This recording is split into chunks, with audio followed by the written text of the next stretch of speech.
Please stand by, passengers. The navigation meeting will be starting soon.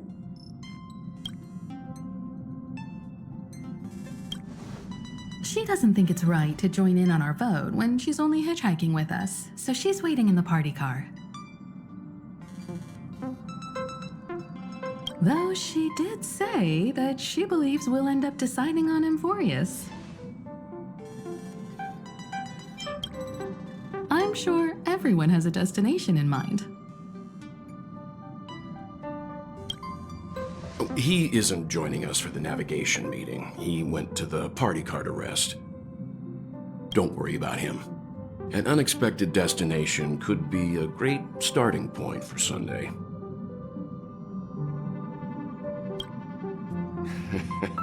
Your words, not mine. Since everyone's here, Pom-Pom will start presenting our options. First up is the oceanic planet of Lushaka. Mr. McHale's homeworld. Lushaka was hit by rising sea levels after the Stellaron disaster, though I'm not sure how things are on the planet now. Next, we have Melustanin, the agate world. That's where Adrilla the Beauty ascended, a world of undying allure. It's also said to be one of the initial sites of the Stellaron disaster. Probably not the safest choice. Given the Express's fuel situation, it's worth us thinking through our options carefully. And finally, the most adventurous option, the eternal land, Amphoreus. Planet not recorded in the databank, and a world even Achivilius never set foot on. But if this trailblazing expedition works out, it could solve our fuel problem.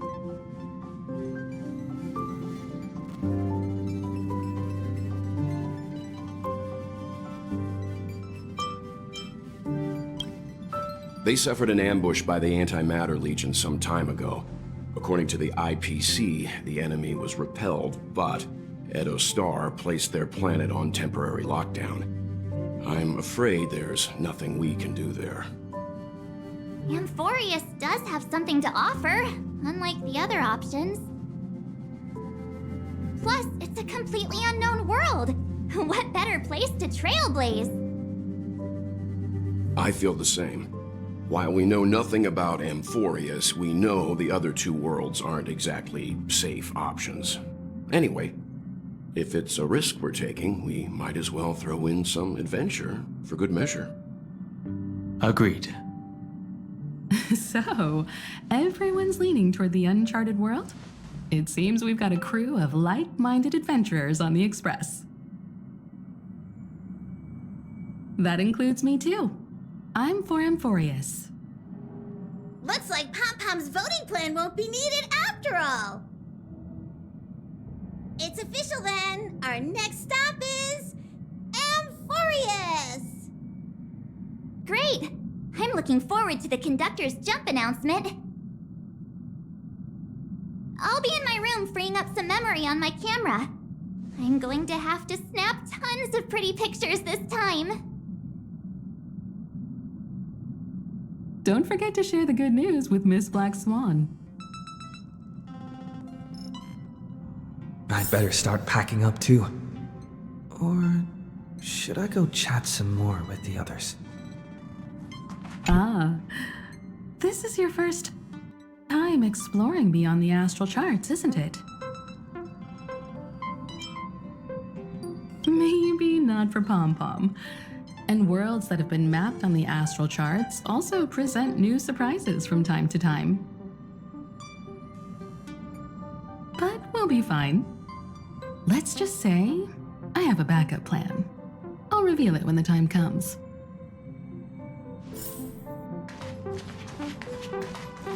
A world yet to be explored by the Trailblaze. No self-respecting nameless would turn that opportunity down.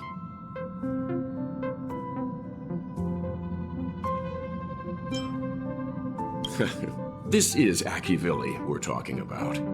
In the first instance, every one of their stops was a world no human had ever set foot on. The Astral Express has always traveled along the silver rail laid down by Akivili, so we don't normally get to venture into a world beyond the knowledge of the Trailblaze. But this time, we might just get the chance to add a brand new stop to the astral charts. I don't mind telling you, I'm a little excited.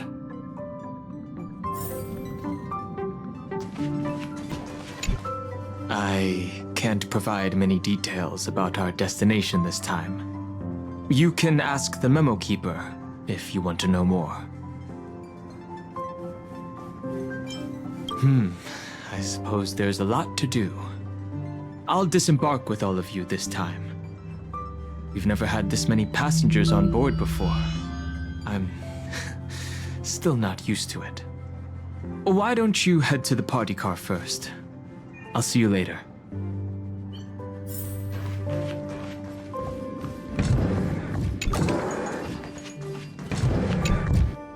Oh, hey, great timing! I just turned on my camera and was looking through some old photos. Can I ask you something? What's your favorite part of a journey? From start to finish?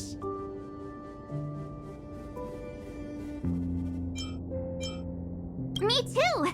This time in Amphoreus, let's make sure we get a group photo that everyone loves. Anyway, enough chit-chat. I better pack some extra batteries in case we end up somewhere without power.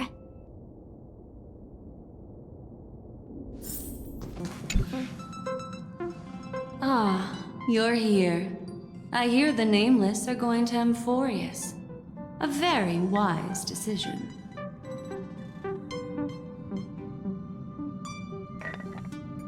Memo Keepers traverse the worlds only to collect precious memories. Have you heard that before? It's my duty to salvage unknown memories, and the Amphoreus that has been revealed by the garden's mirror is like a treasure inside a display case. Dazzling, yet out of reach. I need a sharp nail to break through that glass, and that's where you come in. Only through trailblazing can we reach the heart of Amphoreus, cut through the thick mist, and bring the world's memories back to light.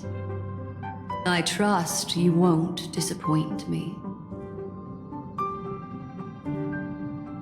Here for some jokes. Looks like you've decided on your next stop? I see. Those who embark on a long journey simply need to set off.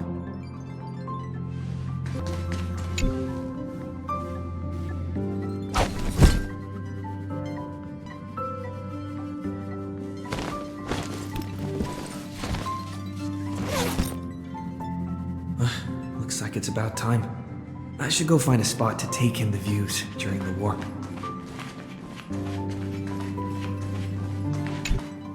Attention passengers! The express is about to make the jump.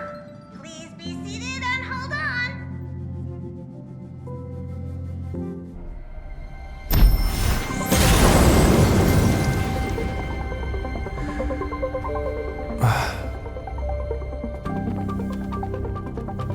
There's nothing there. Confusing.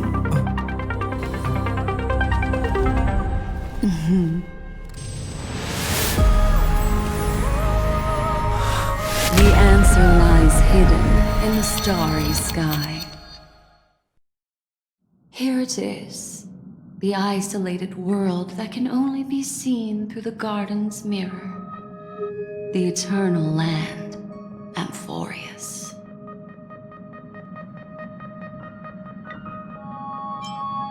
No one knows. That's what you're about to find out. As you can see, Amphoreus is surrounded by a mass of chaotic matter that conceals it from the outside world. Nearly. Conventional interstellar travel can't detect its presence, let alone pass by or land on the planet. Yet the garden, caught a glimpse of this place, and along with it, discovered ever-shifting traces. 3 paths interweave and fetter Amphoreus, co-authoring the fate of the world. Ordinary pathstriders aren't known to leave traces in the mirror, so if what you said is true, then this isolated star system must be home to at least 3 beings comparable to emanators. I would even go as far as to say, eons themselves. For a world to have nurtured such marvels, yet still remain unheard of throughout the cosmos? Now that is hard to fathom. We already know one of the 3 paths to be the erudition. I can reveal the second. In fact, you've all seen it just now. It's the remembrance. I see. Then it makes sense that a messenger of the garden would be capable of unveiling Amphoreus for us. What about the final path? Unfortunately, fate is keeping the 3rd path a mystery. I don't know what it is either. Hidden beneath the brilliance of erudition and remembrance, yet possessing enough power to rival the other 2 paths. It could be the equilibrium, the enigmata, or perhaps the permanence. I have no clue at all. This white ribbon of light encircling Amphoreus might very well be a product of the 3 interwoven paths. Only when pathstriders of the Trailblaze enter the center of the vortex will its true nature be revealed. Still, we know far too little about the planet. What's more pressing is finding a suitable landing site. We could end up over an ocean, in a vacuum without oxygen, or worse yet, in the middle of a lava field.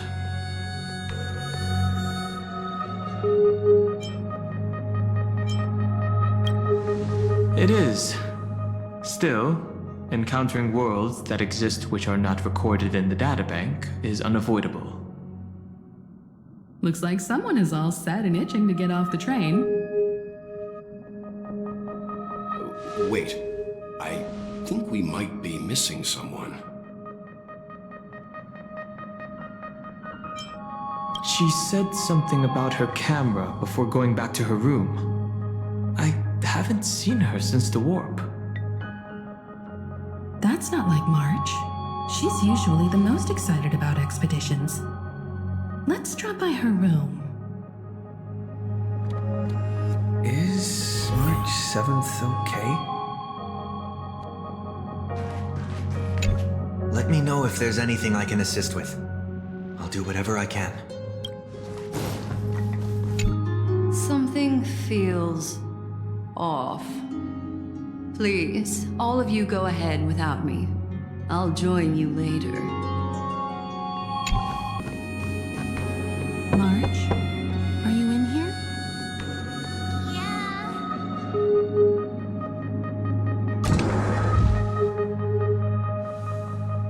Sorry, guys. I don't know what's wrong.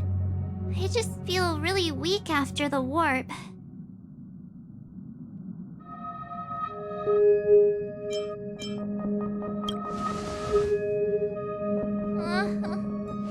Have a heart, will you? Stop scaring me. Miss Black Swan, could you take a look at the memories in this room? Gladly.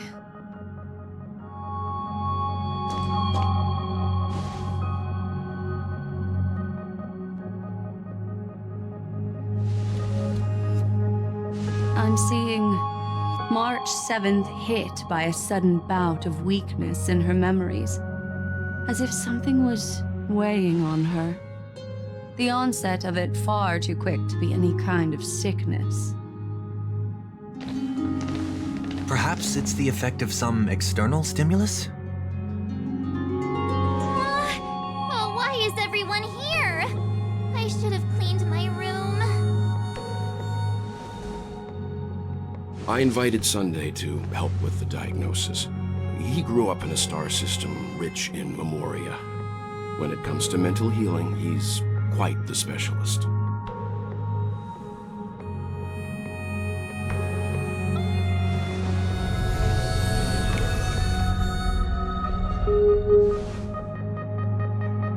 You've all been to Penacony before.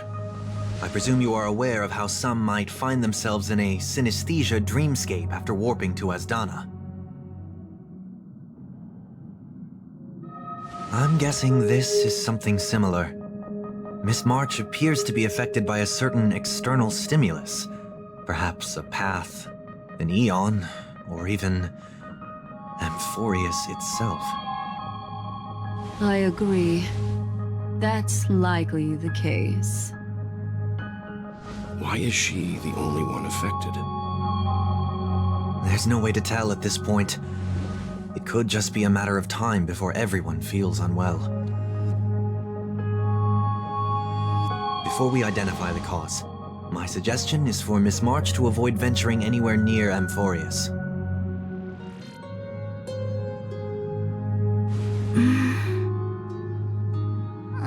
It's okay, Himeko. I'll be good on my own. Go ahead, guys. I'll catch up once I feel better. Here. Take my camera along. I was planning to take photos when we got there, but looks like you'll have to help me with that now.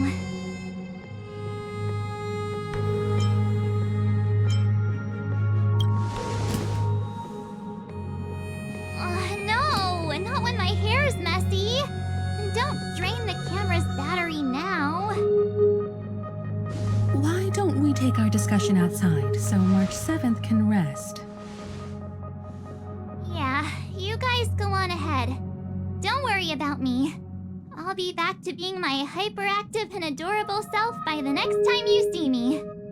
Now, don't forget about those photos, okay? I'll be checking the camera.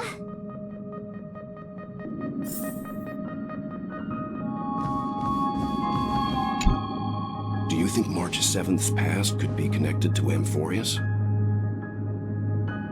No, that'd be too much of a coincidence. I haven't seen anything related to six-phased ice yet. It's more likely that some kind of energy on Amphoreus affected her before any of us. I want you and Don Heng to take the lead in this trailblazing expedition. Are you up for it?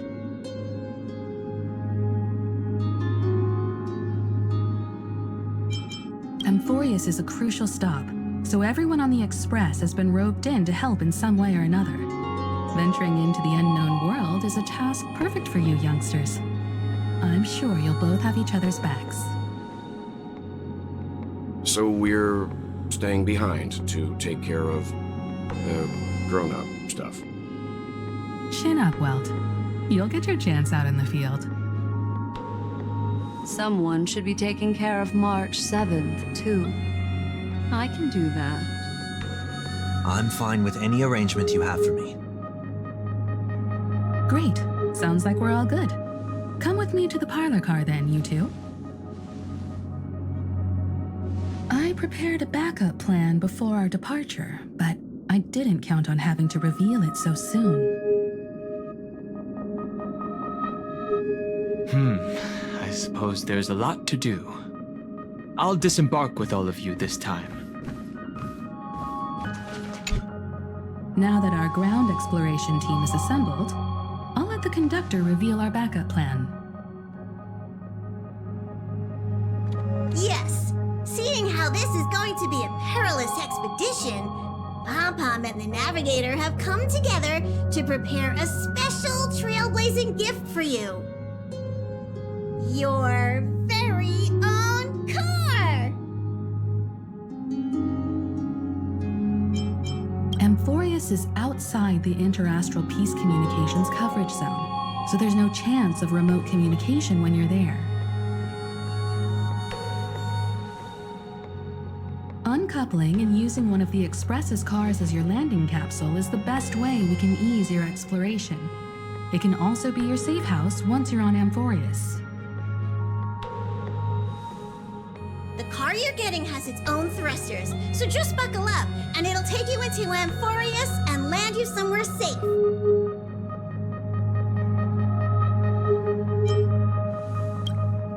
Oh, no you don't. Only in extenuating circumstances. Don't go thinking you can detach cars from the express every which way, alright? I'll make sure to keep an eye on him. Get going whenever you're ready. Pom-Pom can't wait to hear about your exciting discoveries.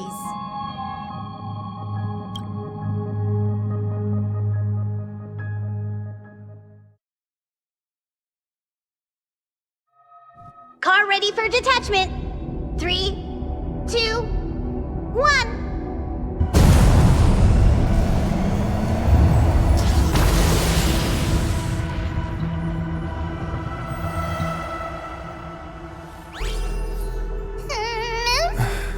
Who's there?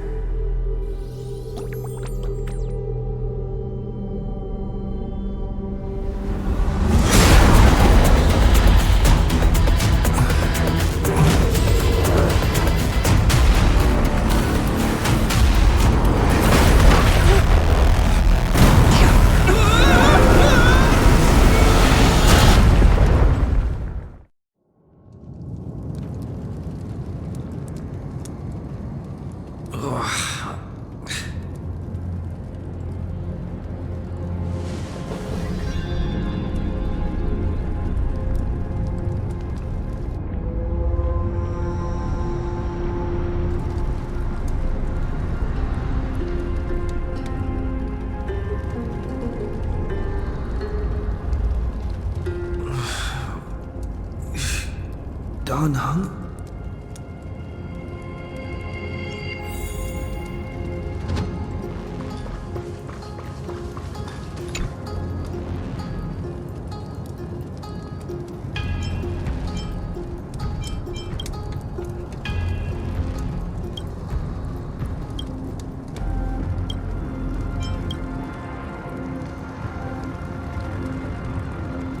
Sorry, Heng. Sorry for what?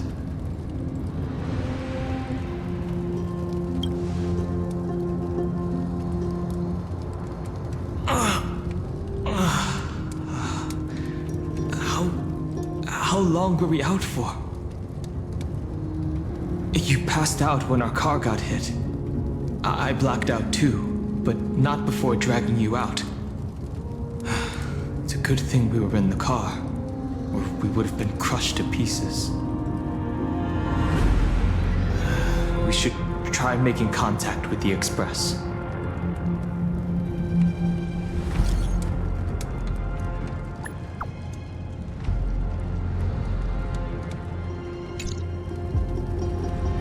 I guessed as much.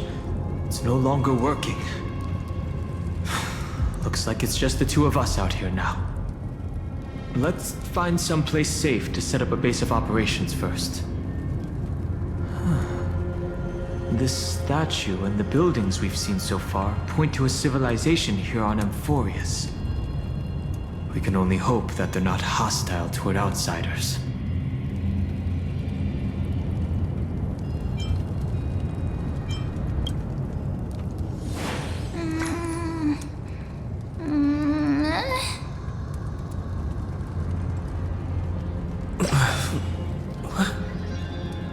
What is it?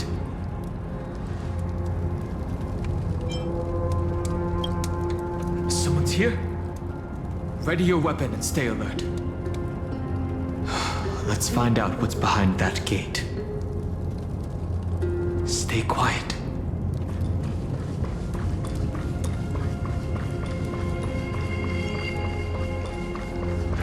Hold on. It'll open on its own. Why is it so dark? Is it what?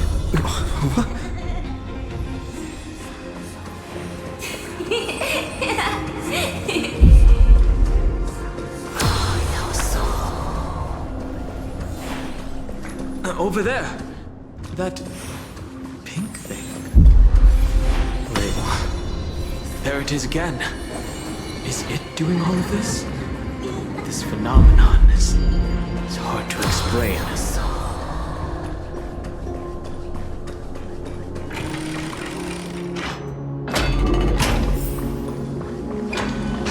It's gone. That happened too fast for us to make any sense of it. Did you see what the creature looked like?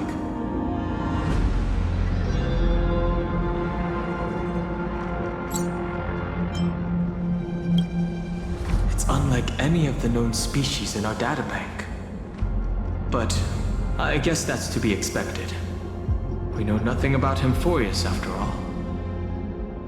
Back when we were trailblazing into Eurilo 6, we knew its history and terrain even before arriving on the planet. But with Amphoreus, all we have is whatever little black swan told us about the world.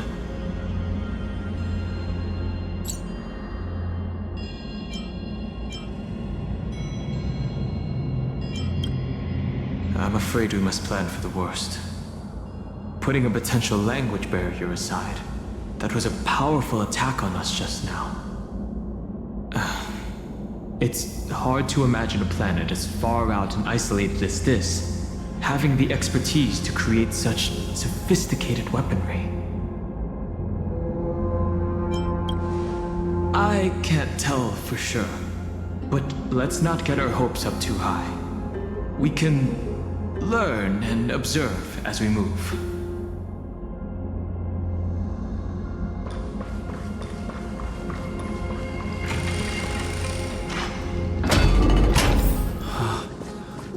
Now that's one monumental city gate. Imposing and somewhat archaic. Could it be a cultural site?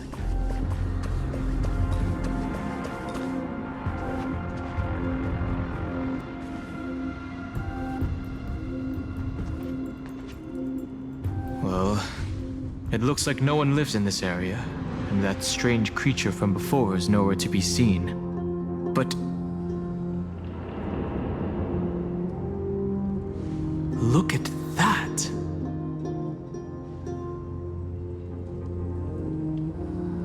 Judging from the prevalence of these colossal structures, this civilization is more than just great engineers and architects. The structures also indicate a universal belief system. If only it were closer, I'd be able to make out the details. If you want to take some photos, now would be the perfect time.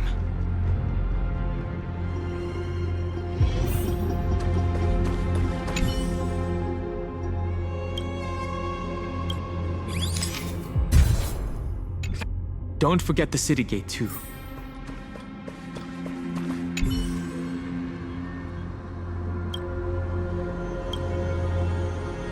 Hello? Snap out of it and click the shutter already.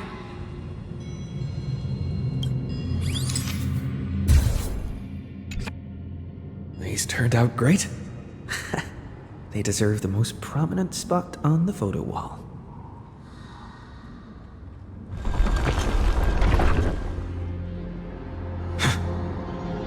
Something's wrong. Watch out! These things aren't breathing. Inorganic life forms? Looks like they want to keep us here. With the dead end and a cliff edge behind us, there's no other way out. We're going to have to fight them. Let's do this.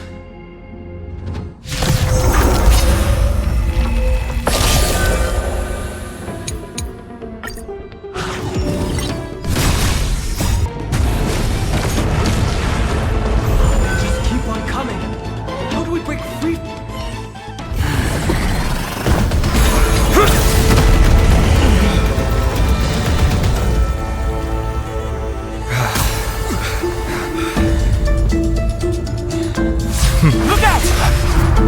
You've got something interesting.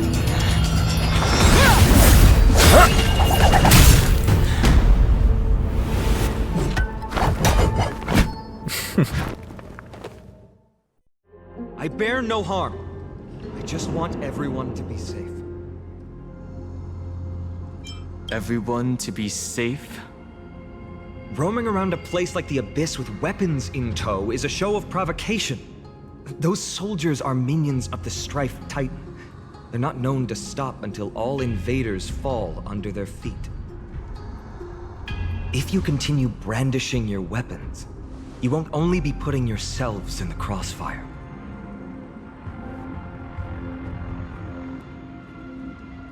Their looming blades will come down on the heads of the innocent. A civil approach gets your message across all the same. It's difficult to tell if you're friend or foe when you appear out of thin air. Even without your weapons, a great power still lurks within you. I could be putting myself in harm's way for all I know. I'd be unwise not to take precautions. So, care to share the reason for dropping in on us? Visitors from above. Phainon, look what you did again! Taking off only to get yourself into trouble? You even ruined his weapon! Now you've really gone and done it. This is no way to be treating strangers! I was just trying to fix our problem in the safest way possible. How is this safe? Hello, friendly strangers. Let's all simmer down and cool our jets. We're all humans here. No need for things to get so heated. Snowy's just worried you're baddies from above, but we know you two are nothing of the sort. Oh, right, you don't know us yet. We are Tribbie from Yanisopolis, and this is Snowy. Hurry up and apologize to them. All right, if you say so, Tribbie. I apologize for my earlier behavior. I was overly wary because both of you landed in this tumultuous region.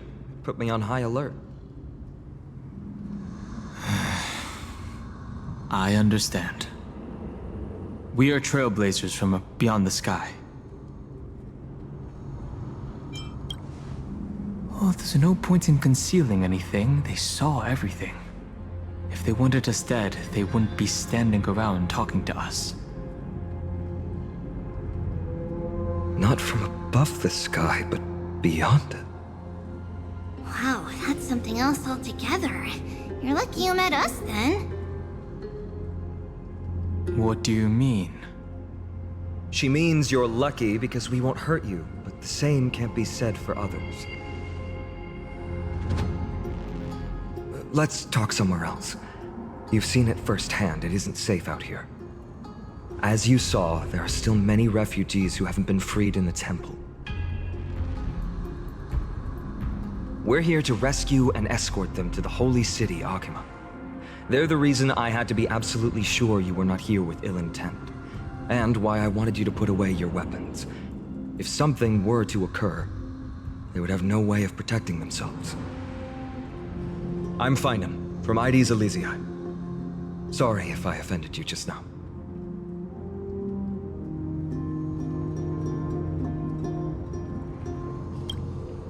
I'm Dan Heng. This is...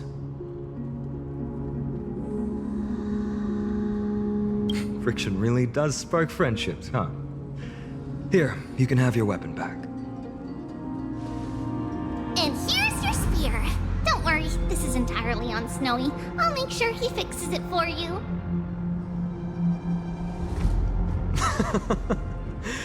It seems I'll have to treat Cartonis to a couple of drinks again. We've just arrived and still have many questions. If you two can ensure our safety, traveling together would certainly be the best choice. Please, lead the way.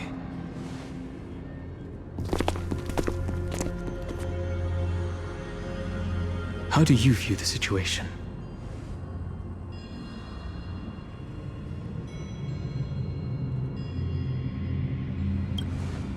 I agree. To disarm you in a flash and even snap my spear, he's no ordinary person. he was also quite cautious, keeping his distance throughout the conversation. I tried probing for more information on Amphoreus, but they both casually glossed over it. Conversely, I believe this indicates he doesn't believe he can easily subdue us. If things take a turn for the worse, our best bet is still going to be resolution by force. Yes, the timing is suspect too. The spear that destroyed our car is definitely man-made. I suspected they might have staged the encounter, but these refugees, they're clearly not pretending. For now, it's reasonable to assume that they're not on the same side as the attackers.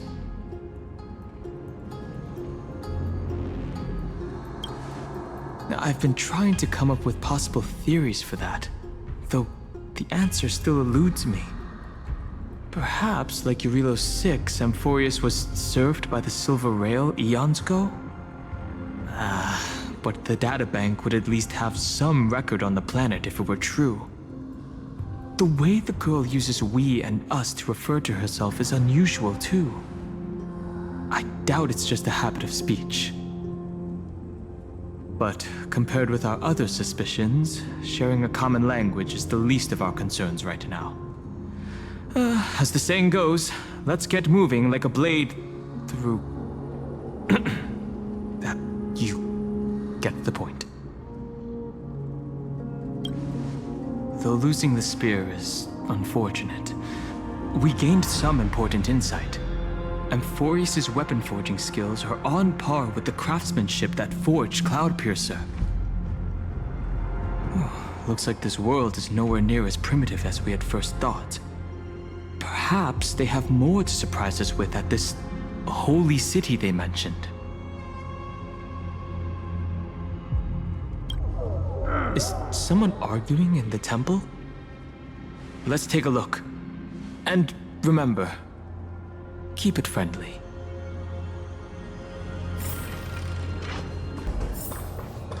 Virtus! You acted on your own to ask the Chrysos for help? To bring us into their so-called holy city, no less. We are priests of Janus, born as footless birds. How could we possibly endure being confined to one place? We've lost far too many to Nikador's forces, Mr. Noldus. I only want for everyone to settle down somewhere safe and to be able to sleep soundly. Lose your faith, and you lose everything. Do you seriously think you can seek shelter in Aglea? Nowhere is safe with the end times looming. I've said my piece. Leave if that's what you want. Everyone else is staying in this temple where we enjoy the protection of Janus, the gate of infinity. Don't make this decision in haste, sir. I appreciate the concern, esteemed Chrysos heir. But please, respect that we have the right to choose our own fate.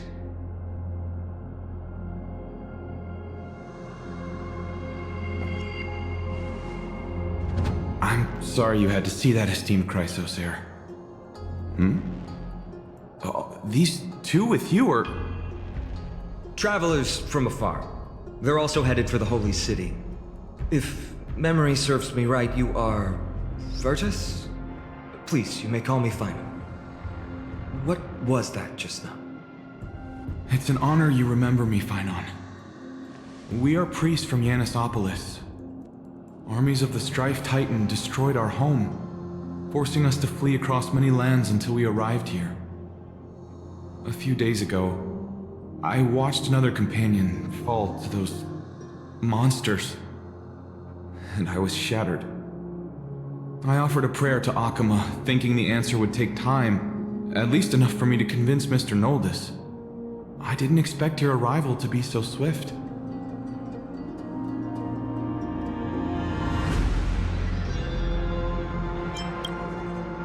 No idea what you're saying. The Elder spoke of the end times just now and claimed that no place in Amphoreus is safe. What did he mean by that? Excuse me, sir. Everyone knows about the prophecy. How is it that you... Virtus, right now, we must focus on convincing Mr. Noldus to return. The Abyss is swarming with fierce enemies, and they have no way to defend themselves, leaving them vulnerable to all kinds of danger. My friends, I have a rather bold request. The two of you are quite capable. Might I trouble you to fetch Mr. Noldus? Tribbie will join you. She can also answer any questions you may have. All right, we'll go. If we're to be companions on this journey, it's only right that we offer assistance where possible. You two are truly honorable. I'll stay behind to guard Virtus and the rest. Go quickly and come back safe.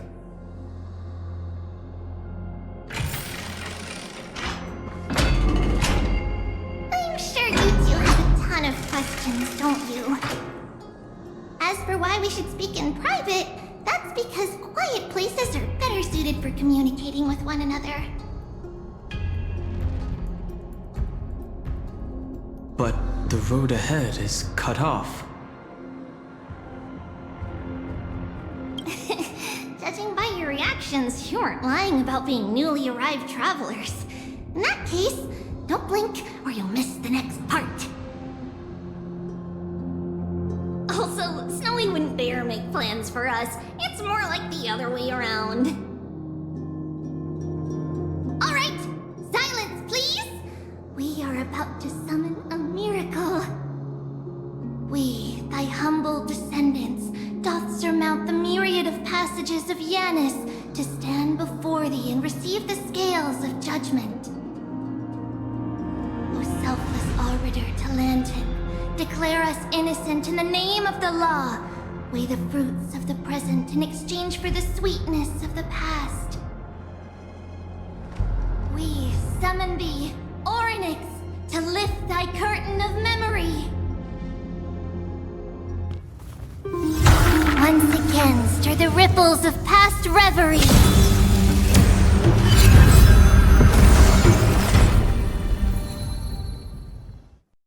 This is unbelievable.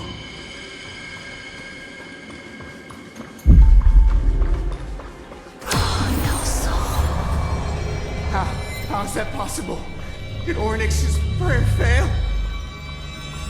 My two friends, don't stray too far away from us. Stop panicking. As long as we're with them, we'll be fine.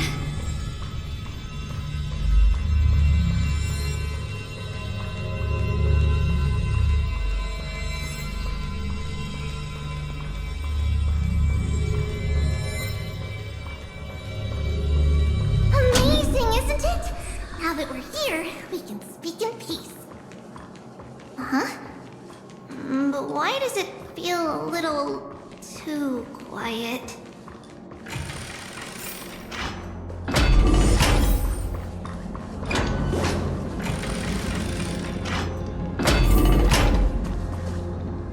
Just what I was afraid of. So much for a peaceful chat.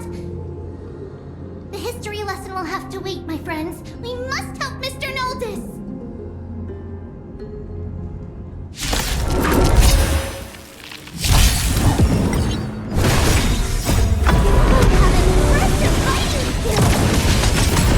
It would be better if I still have my weapon.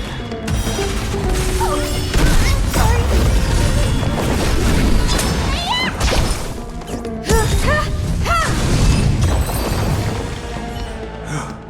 Oh, thank you. The three of you saved our lives. Mr. Noldus, Virtus was right. It's too dangerous for all of you to be here. Please, come back to Akama with us. I believe I've made my stance clear, my child. Us priests would rather die in the pursuit of faith than live in a foreign land.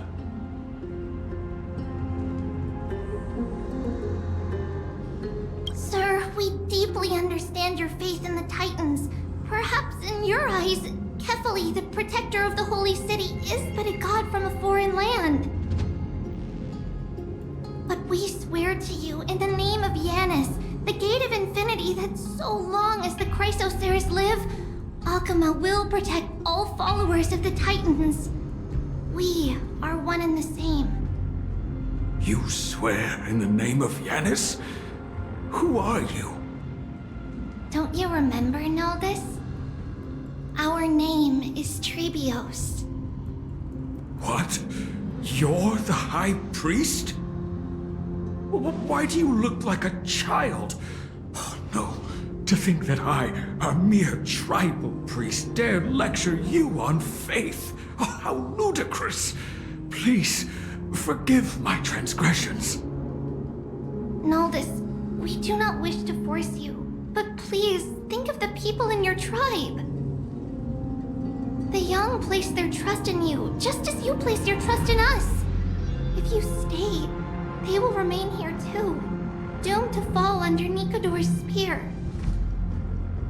If that is divine will, then I have no reason to disobey. High Priest, please guide us once again as we spread our wings on this long journey. Ah, Mr. Noldis. I'm glad you're all right. Virtus, I still disagree with your methods, but it doesn't matter now. Let us place our trust in the Chrysoceres. The Dromus caravan that's supposed to meet us isn't here yet, so let's all rest where it's safe for a while.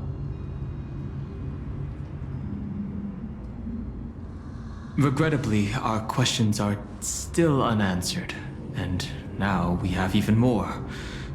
And now that things have calmed down, perhaps you two can find the time to answer a few of them? Of course. Please, come this way. I see you've both been made aware of our troubles. I'm grateful for your understanding, so in return, please ask me anything you wish to know.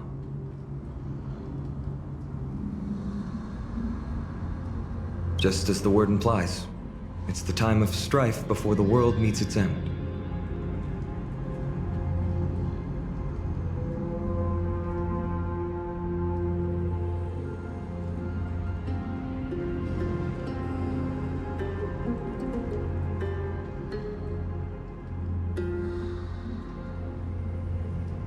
Are you saying your civilization is coming to an end? To be precise, it's the whole world that's coming to an end.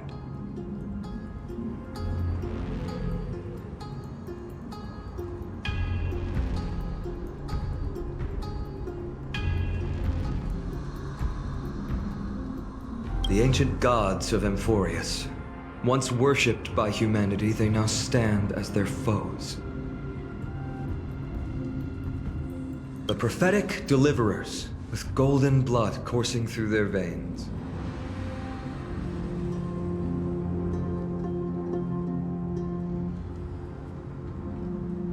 It's a gift from the three Titans of Fate. With their blessings, priests can awaken shadows of the past to alter reality. You're putting it too lightly. Don't make miracles sound like a tool you can simply use at will. Your answers are too concise. I'm sorry. I guess I'm not good at telling stories. Yet a tedious and overly long explanation isn't ideal either. Let me think. Oh, right! Virtus and the others are priests from Yanisopolis. They should be adept at playing the lyre. How about playing a song for our two friends? There's a ballad that's been passed down in Amphoreus since ancient times!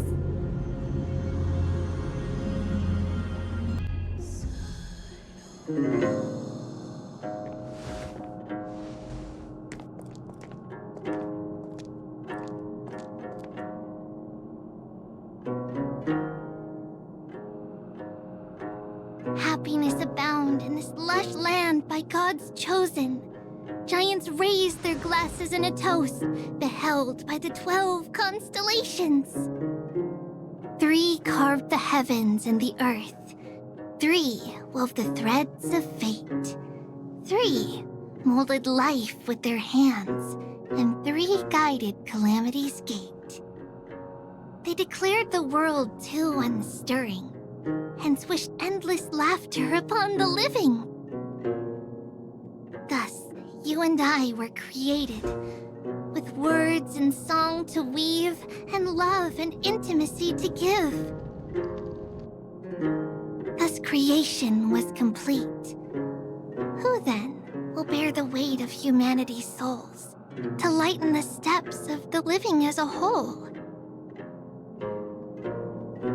O great Kephali, all-knowing Father of stature so tall, yet low does their gaze willingly fall. With light of dawn heavy upon their shoulders, golden ichor spills unto the land, forming the boiling river that flows through the legacies of heroes who take their stand.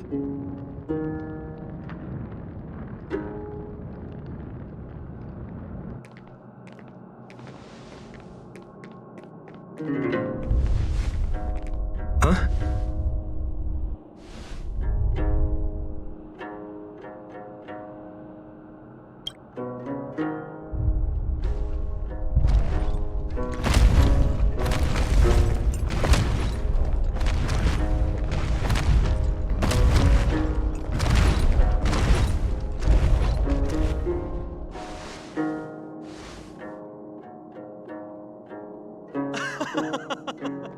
Don't worry, that's just our rescue.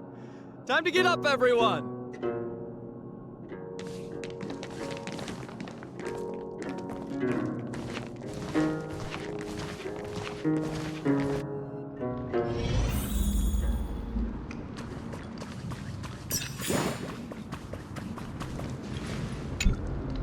What magnificent creatures!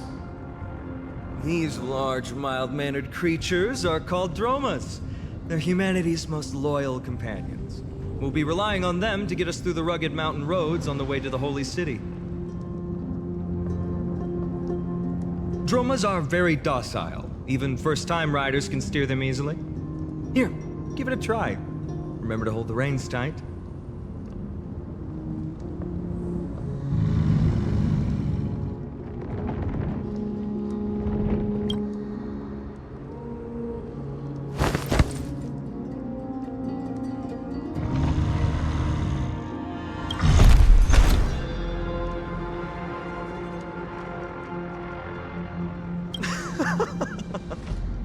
I forgot to mention, don't touch their white stone humps. When the Earth Titan blessed these creatures, it said they also stuffed their ill tempers into these humps.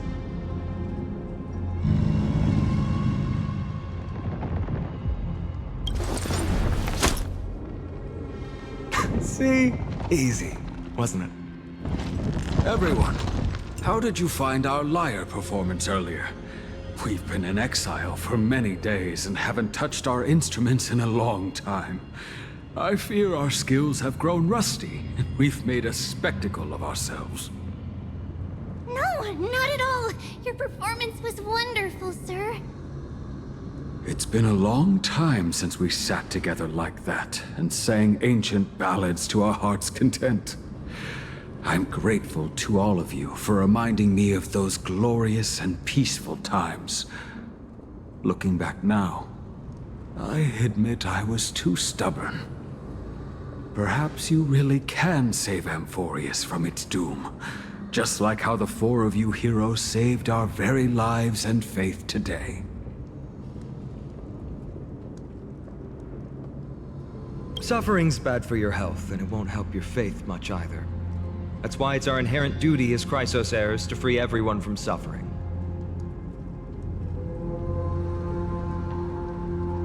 It's also the reason for the Holy City Akima's existence. The only human city left in our present day. Hey now, don't be so serious. You're bringing the mood down. Anyway, in short, the Holy City is absolutely safe. Everything will be fine once we get there. Is everyone properly seated? Then we're off! Next stop, Akima.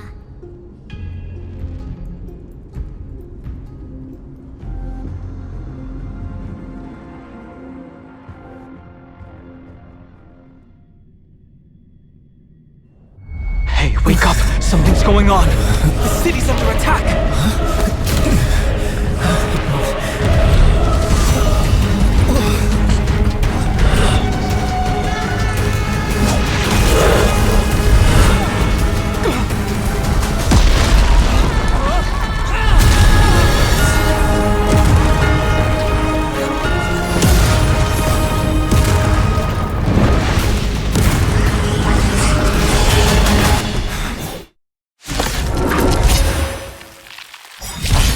Call this safe? It's not how Tribbie described it at all. These are the enemies we met in the Abyss. It seems this attack is also the work of the Strike Titan. This big diamond! It's all yours!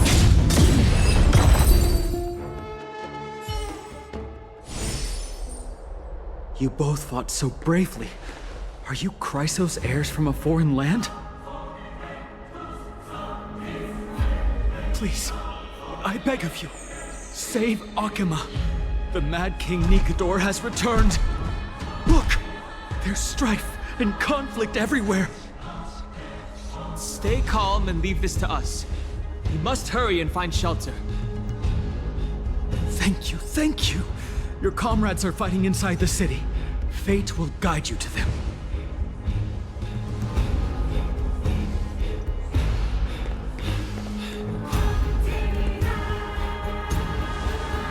I expected the Holy City to be a strong sanctuary, but things are less peaceful than I thought.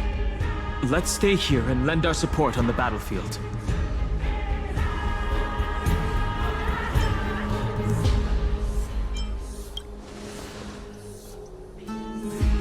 I don't think so. These Titankin have obvious differences to the Antimatter Legion. Our priority now is to find Phainon.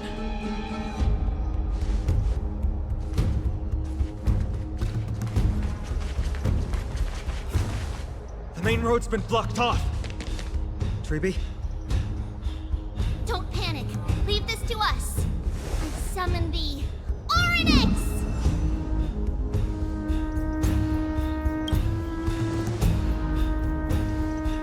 Lift the curtain and stir up ripples of past reverie!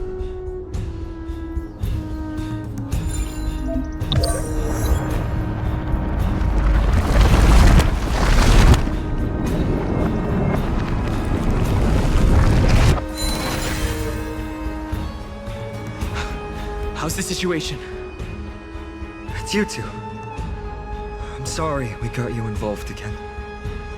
I never expected Nikador to lead an army and launch a surprise attack on the Holy City at a time like this.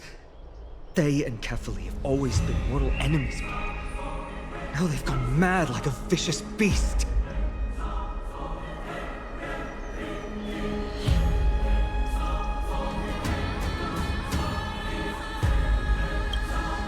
You have my gratitude. Thankfully, Akhima is not completely unprepared. The prophecy had warned us about this. This is a catastrophe, but it's not the end. Mr. Naldus and the others have gone to seek shelter. Leave the rest to us. You should evacuate along with the citizens. I don't doubt your skills, but... Very well, but please remain by my side. These pests can't hurt you, but our companions, those known as the Chrysos heirs... Their attacks do not discriminate between friend and foe.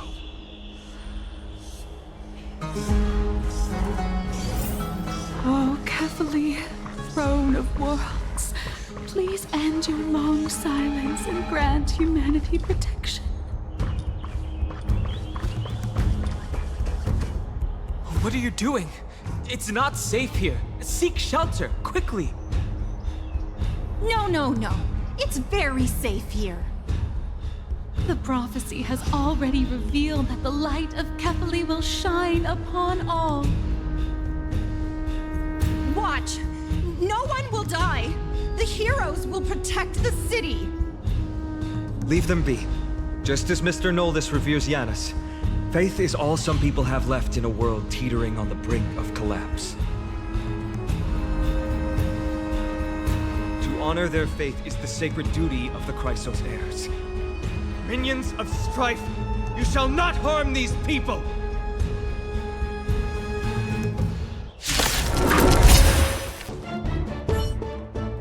Bodies everywhere. How could so many enemies have made it to the front gates? Where were the city guards? Snowy! We're back.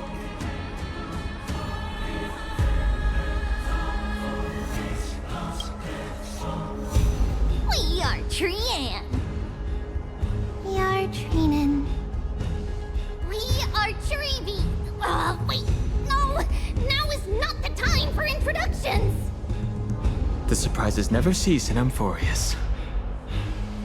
Snowy! D has been trading blows with the main forces for what feels like forever! From the skies to the city, hurry up and assist him! I knew it. He gets reckless once he gets the urge to kill. I'm relying on you three to handle the task of getting the citizens to safety. Don't worry! With us here, we can just use the Sentry Gate to whoosh the people to the safest place in Amphoreus! Wouldn't that be Akama? Stop messing around and help the people! Anywhere is fine, just send them to somewhere safe! Don't worry. Although they are a little childish, the trio are experienced Chrysos heirs, and one of the pillars of Akama. Therefore, they can definitely be trusted.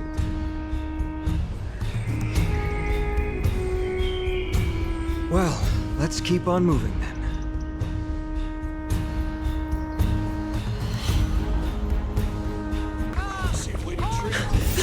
Lord Phainon! Finally here.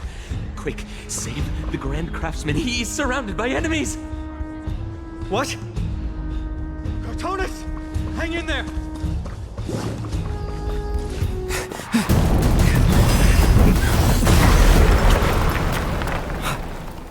The rear is secured now.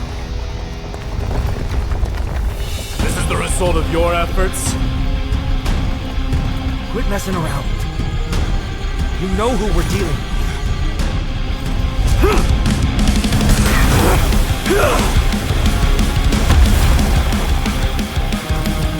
Carelessness will be your downfall. Deliver.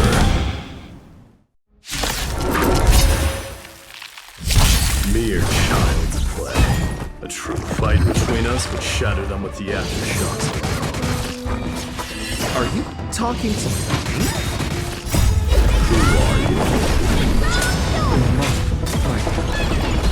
Come to destroy the Holy City.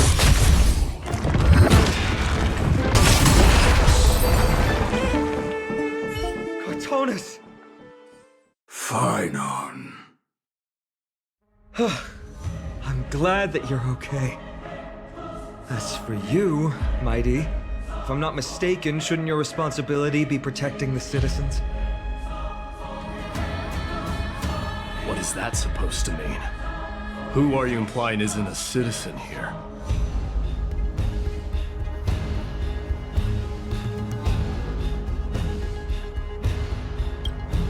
Don't evade the question. Aglea told us to protect the citizens.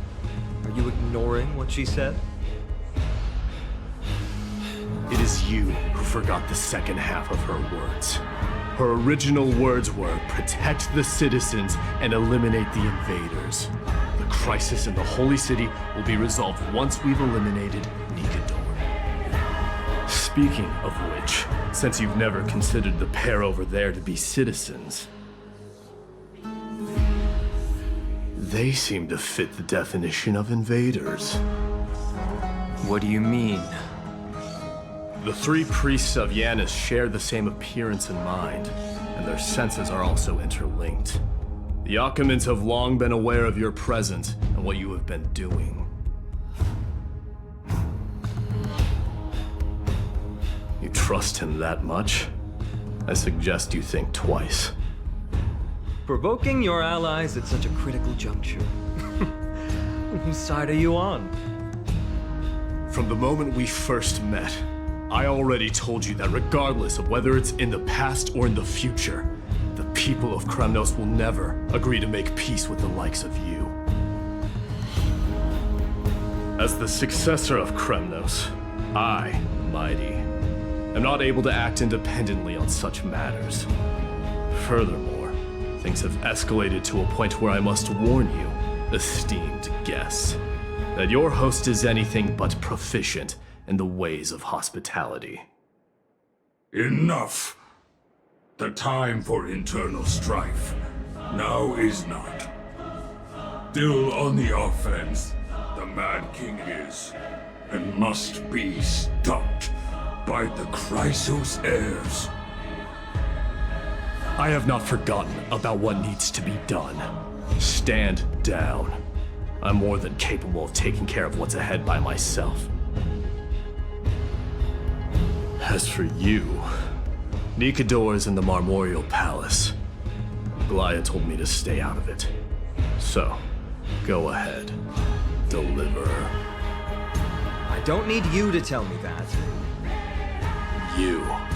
What's your name? Isn't that name also strange? Is he your companion?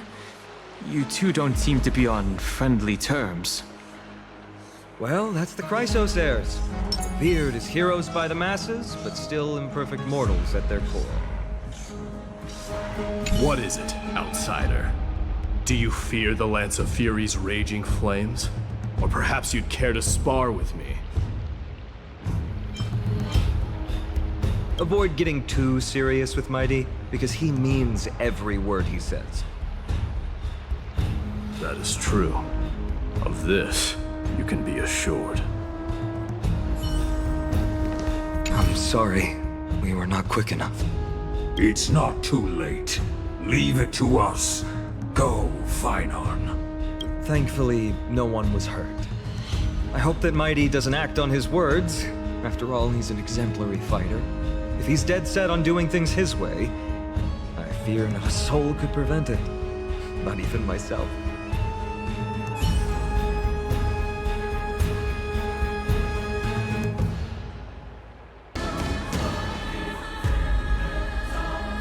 What a mess.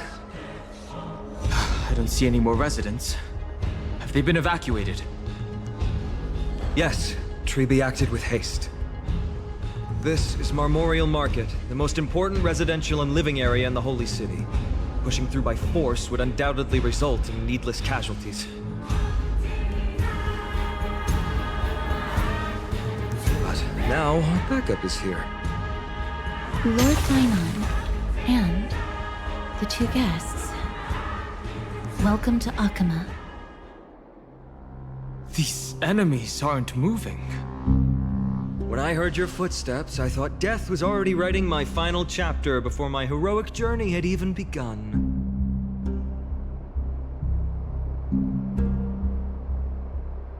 Miss Castorice? An abrupt ending to an epic that has barely begun might also amaze the people. But today, Lord Phainon, Akama needs you. Well, if the Mortician of the Holy City says I'm needed, then it sounds like I'm gonna live through this mess. Well, that isn't for me to decide. All I can do is clear the obstacles and guide you to the place of Nikador's descent. Dear guests, if you would, I'd like you to please follow me. And kindly keep 5 paces distance. Their hostility has ceased? In the face of death, strife will also cause hesitation to arise. I am the shadow of death.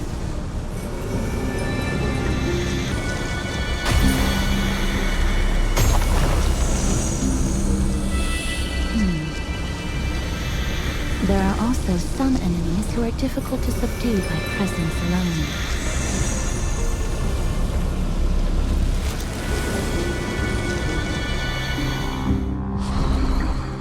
The scent of blood.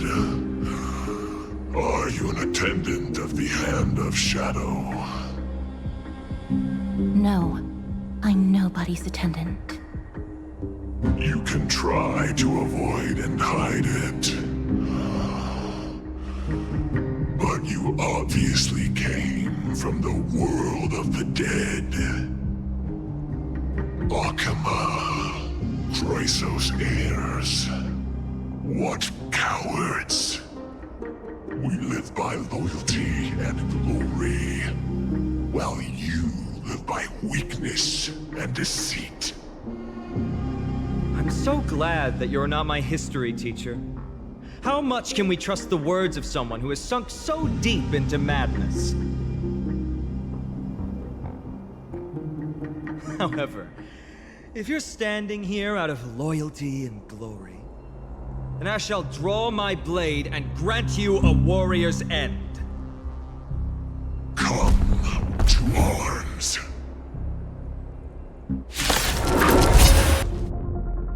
As you wish. Lady Aglea once said that your time is extremely valuable and shouldn't be wasted on unnecessary conflict. I have the power to lay them to rest. I was about to say the same. It's pointless to waste your strength on these pawns.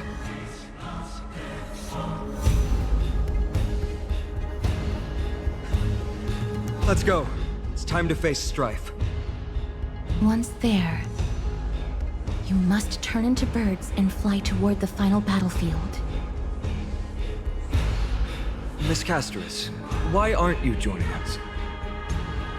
I must stay here and ensure that these soldiers do not destroy the city. Although faith is more important to the vast majority, there are still quite a number of citizens who care more about their worldly possessions.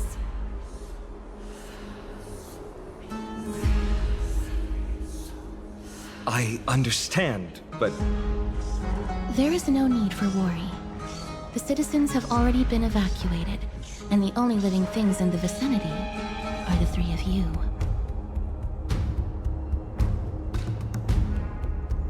As Lady Aglea instructed, no civilians will be affected by this. Do excuse my impropriety. Well then, I'll see you later, Miss Castorice. Then, could you all quietly leave?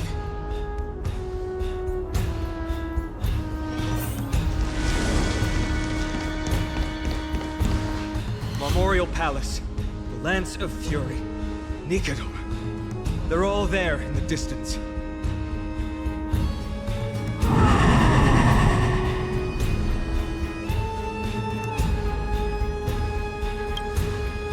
What a horrifying battle cry. Is that a Titan? That battle cry once crushed all in its path. It knocked down foes and allies alike, leaving people as fragile as reeds in a gale. My limbs trembled uncontrollably as my weapon clattered to the ground. I could hear nothing but the frenzied and shameful beating of my own heart.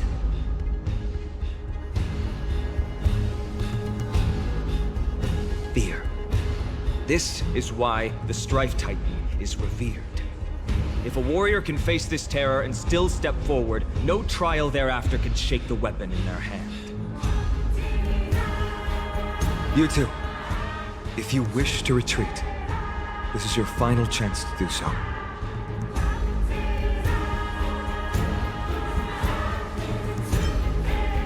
We have no interest in the Titan rights. As Trailblazers, lending a helping hand to unfamiliar worlds is simply our duty. Trailblazer? What an interesting concept. Surely on your worlds there must also be a Titan which is revered by the masses. But there's no need to further confirm your resolve. We shall soon cross swords with the embodiment of strife.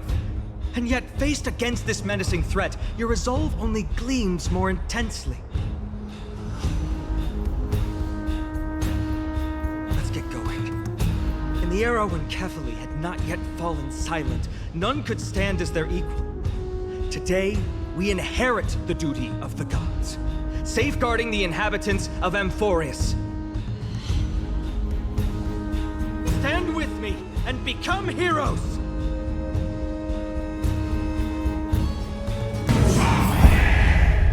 It's deathly silent. Deathly silence is the proud resonance of Nikador's war drums. Behind this watery veil awaits the arena of conflict. Who's wailing? My head feels as though it's being ripped apart.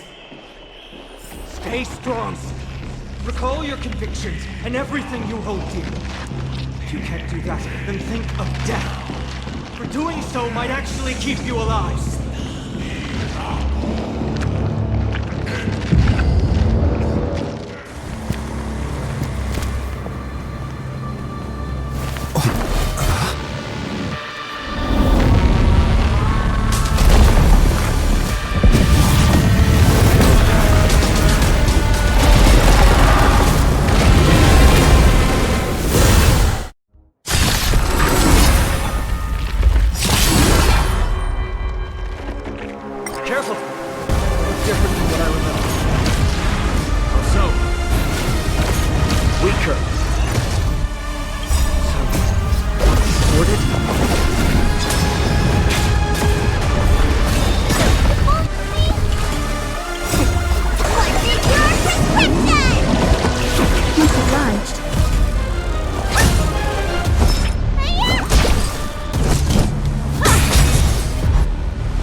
Humanity never conceals its desire to control the heavens, and I'm no exception.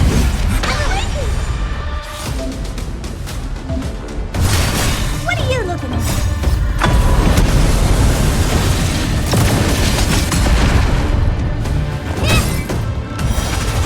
Let me pet your wound. Time for an overhaul. Cast aside all distracting thoughts. God!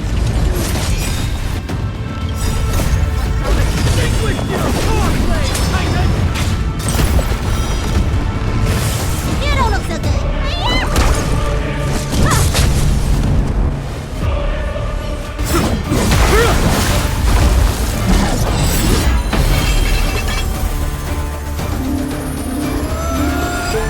Move.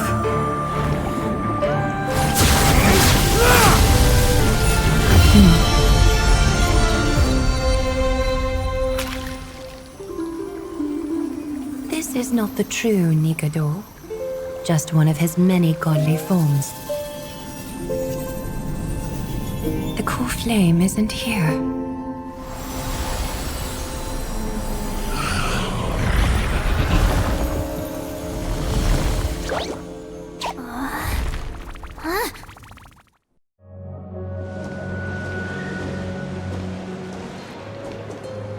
New allies of Okima, welcome to Amphoreus. While this welcome banquet is far from elegant, it has helped to remove any misgivings that we had. From this moment forth, you shall be treated as distinguished guests of the Holy City and of the Chrysos as...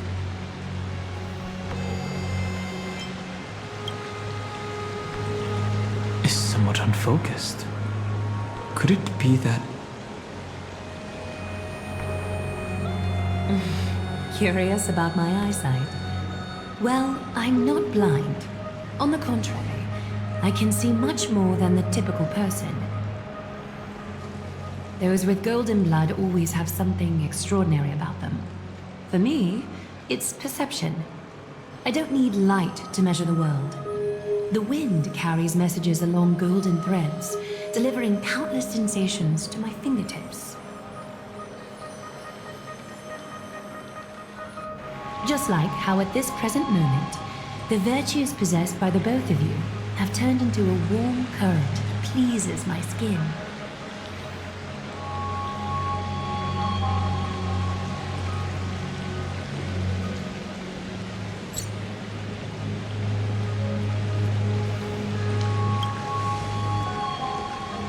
Indeed. Her manner of speaking is comparable to Sunday's. A manifestation of Nikador. Could it be that my trial has not arrived yet? By following the threads of fate, you have begun to write the opening chapter of your story. How do you feel? Well, truth be told, I don't feel any different. I anticipated a greater challenge. When Trianne followed those escaped soldiers, was that part of the plan too? Naturally. We have long foreseen this attack and didn't intend to waste such a golden opportunity.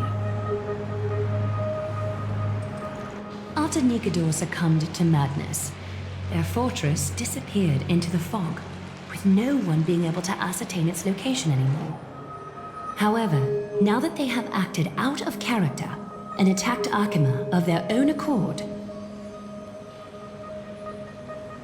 then the Holy City shall also uncover their hiding place and sound the horn of retaliation. What an intricate plan indeed. I gave my word that after the situation stabilized, I would reveal all about Amphoreus to our allies. However, given that Akima has just barely survived a calamity, and there are still many shaken citizens who need comfort, Aglea, would you mind taking care of this in my stead?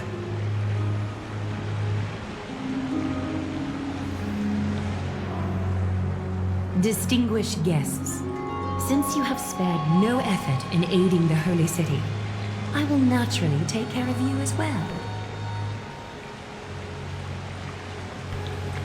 I've woven many unforeseen events into the tapestry of fate.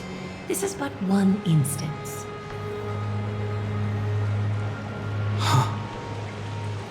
You two can find me at Marmorial Market after you've grown tired of listening to her tales.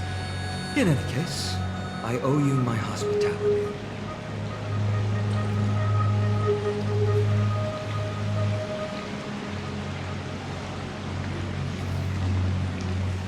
Now then, where should we begin?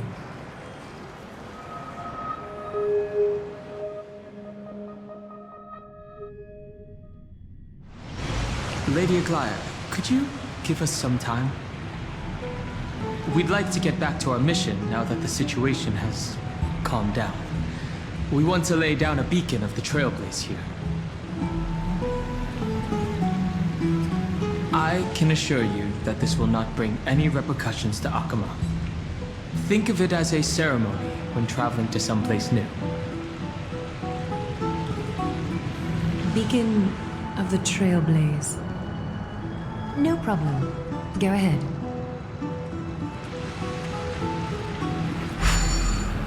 With this space anchor on Amphoreus, we've taken yet another giant step on the path of Trailblaze.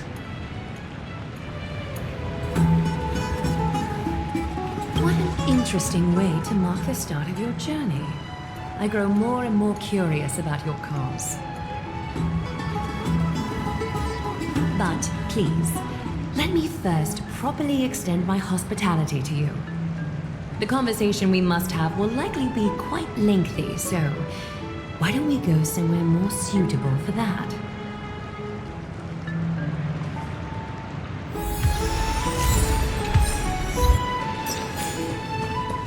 We're here at Marmorial Palace, Akima's public baths. Normally, this place would be much livelier. This is a good place for our chat. Both of you are new here, so it's only natural to be confused about the prophecy, titans, and Chrysos heirs that have been mentioned in passing. But I'd like you to learn about Amphoreus' history before I tell you more.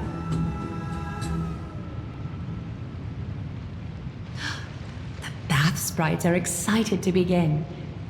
This bath contains spirit water that has been blessed by the Ocean Titan. It can guide you back into the distant past. Go ahead, step in, and listen to what the comforting ripples have to say. If it'll make you feel better, I can avert my gaze.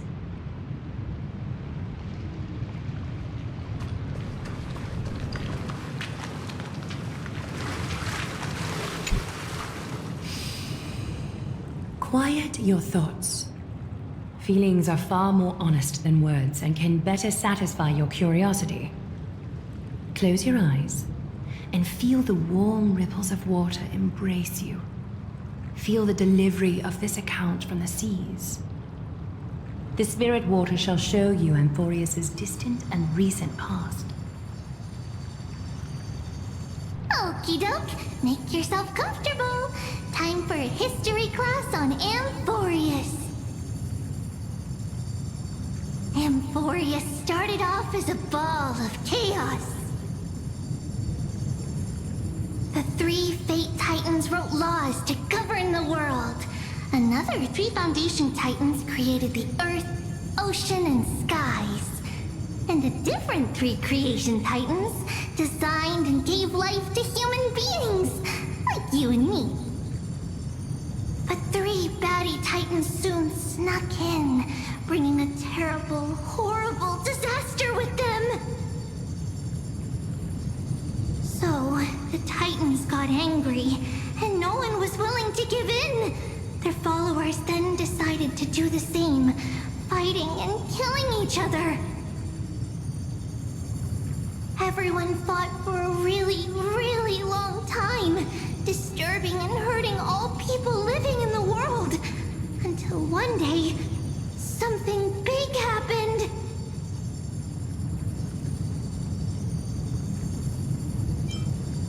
It's not your turn! No interrupting me in class!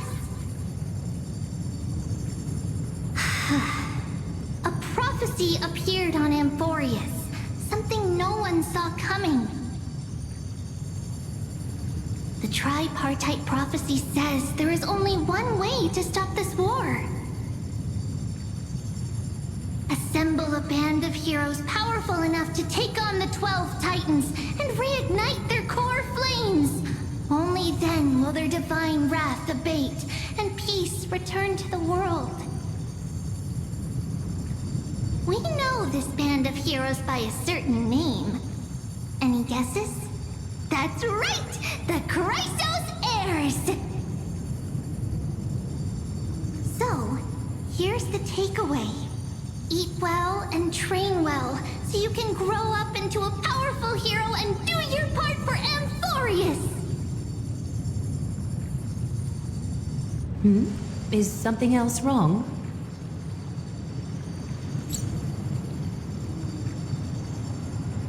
Is that so? Looks like you're a bit hard to please. Trusting and perceptive at the same time.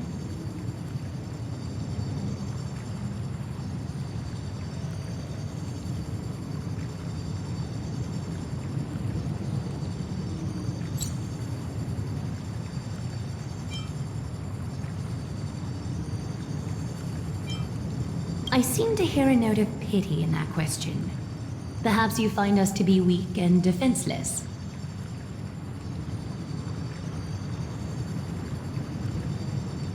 Rough patch. That's a mild way to put it. I suppose the things that are common knowledge to us are just a garbled mess to you. If we want to straighten out the threads of this world, perhaps I should explain things to you myself. We can move on to the problem at hand, now that both of you have some understanding of Amphoreus' history. Come with me.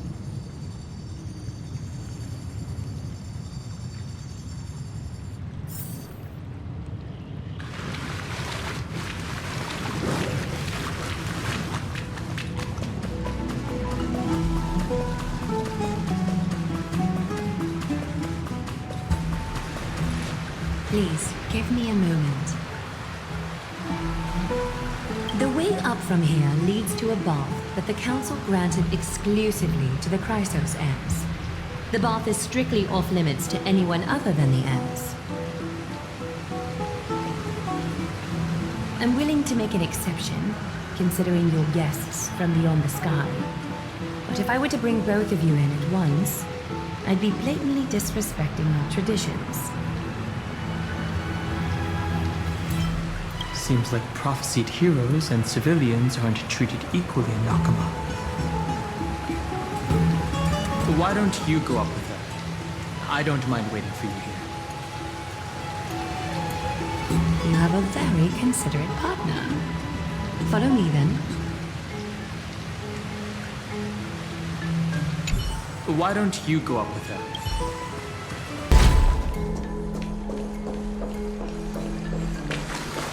Take a seat. Make yourself comfortable, then close your eyes. I won't force you, but people hope to regard one another with bare honesty when they enter a bath. Are you willing to trust me? Thank you. You can also move a little to your left. The water is warmer there.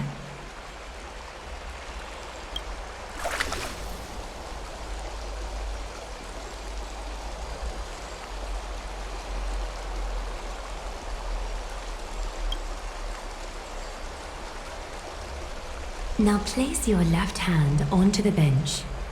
Lift up your arm with your palm facing forward and part your fingers slightly. Yes, you're doing great. All right. It's about time I formally introduce myself. I am Aglea the Gold Weaver, Dressmaster of Akima, and one of the Chrysos heirs of Amphoreus. The trust placed in me is how I came to lead the Chrysos heirs in our mission today. My duty may be to weave lavish robes, but I most enjoy coming to these baths in my personal time. Garments are shields, after all, hiding both our bodies and what we truly think. This place, though, is where we can drop our cloaks of pretense. For the waters shall bring us closer together. You can open your eyes now. Look, we are joined together now. Trap? Hardly. Think of it as a ritual that allows us to communicate. The golden threads of Nestia entwine us, capable of sensing even the slightest quiver. We are bound to speak the truth to each other this way. You will learn the truth about this world from me, and in return, I ask for you to promise me something. Fulfill this pact between us, and you can expect your journey on Amphoreus to be free of troubles. Did you feel that? The golden threads are rippling. They reveal the distrust you still have for Akima, and I take it upon myself to dispel these concerns. You learned the legends of Amphoreus from those bath sprites a while ago, but that was a sanitized version that spared you from the harsh and bitter realities of our history. The pantheon of titans that once ruled our world has become the very affliction that eats away at Amphoreus. An unfathomable power changed something within most of these titans, inducing their rage and madness. Amphoreus has since fallen into eternal night, the black tide engulfing our world. Akima is now the only city to still receive light, and we owe it to Kefali's protection. The Chrysos heirs gathered here are Amphoreus' only hope. People hail us as heroes, as protectors, and as deliverers. They are counting on us to vanquish the Titans, reclaim their core flames, topple them from their thrones and take their authority for ourselves. It is only upon reclaiming all core flames that the miracle of Genesis can reveal itself, granting a new lease on life to this broken world. This is Amphoreus' flame-chased journey. A band of heroes dedicated to slaying the gods and reclaiming the 12 core flames for the world to start over anew. With the end times before us, we are expected to lead all of our people toward the summit. Aglea needs as many allies as possible to aid us in the upcoming battles. The two of you may be just the reinforcements that the Chrysos heirs have been waiting for. If I'm putting my hopes in the wrong place, so be it. But for Amphoreus, I am willing to take the chance. I have laid my heart bare, and in return, I just want you to make a single promise. Promise me to never tell the people of Aglea about the worlds beyond the sky, no matter what may happen. Aglea is approaching its end. I do not wish to give my people false hope, not when we've been badly scarred by it before. Can you promise me that?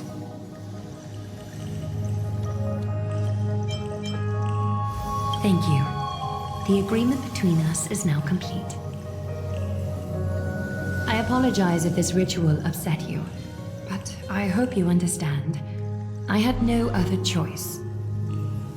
As much as I am interested to hear your story, I'm afraid I've already taken up too much of your time. Mr. Dun Heng's worrying has created ripples in the water. Why don't the both of you tour our holy city? See how our people make ends meet in this difficult time. I will have your welcome gifts ready later today.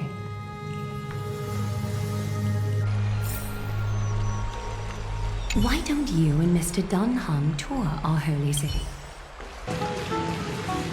Ah, you're finally back.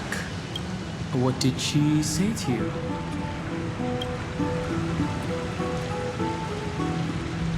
Promise not to tell her people about our interstellar voyages. I didn't expect that to be her only concern. Though this is consistent with how Phainon was acting when we were at the Abyss. Something is definitely off about this world. Even on a planet as isolated as Eurilo 6, the people still had an understanding of space, and even paths and eons. The sky above Amphoreus, though, is more like a prison. They clearly have advanced technology, so who could imagine that even discussing what's beyond the sky would be taboo? Do you remember the massive chaotic matter concealing Amphoreus from the rest of the universe? I can't help thinking that someone is intentionally keeping Amphoreus hidden. Their titans could also be related to some eon.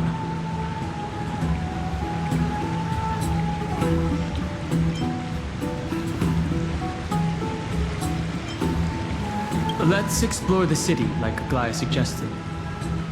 We help defend the place, after all. This is a good chance to fish around for information while they still have a good impression of us. We can also take some photos for our records.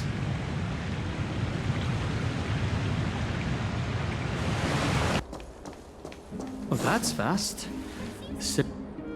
Excuse me. Do you need help? You are... What strange clothing and accent you have. Oh, are you the warriors that followed Lord Phainon back from the frontier?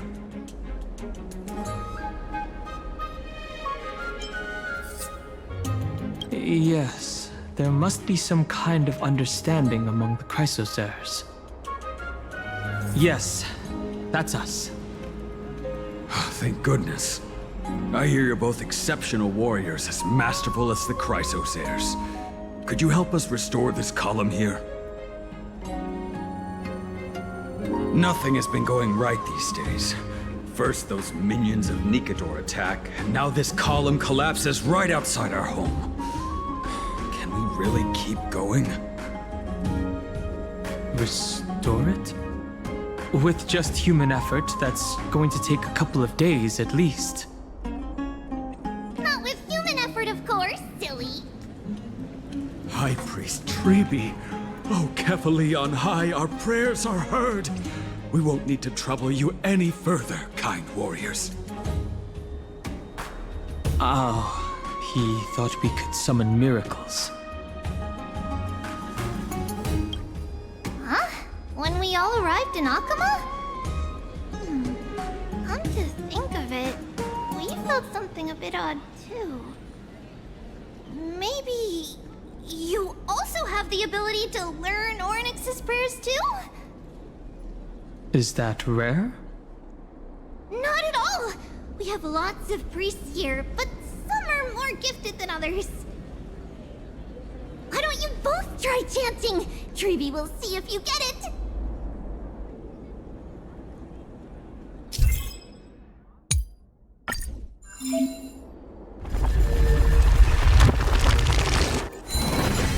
Whoa! You got it on the first try! You're a natural! Miracle. A miracle fresh from the oven. Go, bring word to the bard. Frontier heroes grace Akama. Feats abound right here. I don't seem to be cut out for this. That's okay. There are many others like you. It just means you're meant to be a warrior. Oh, you met Aggie, right? How did your chat go?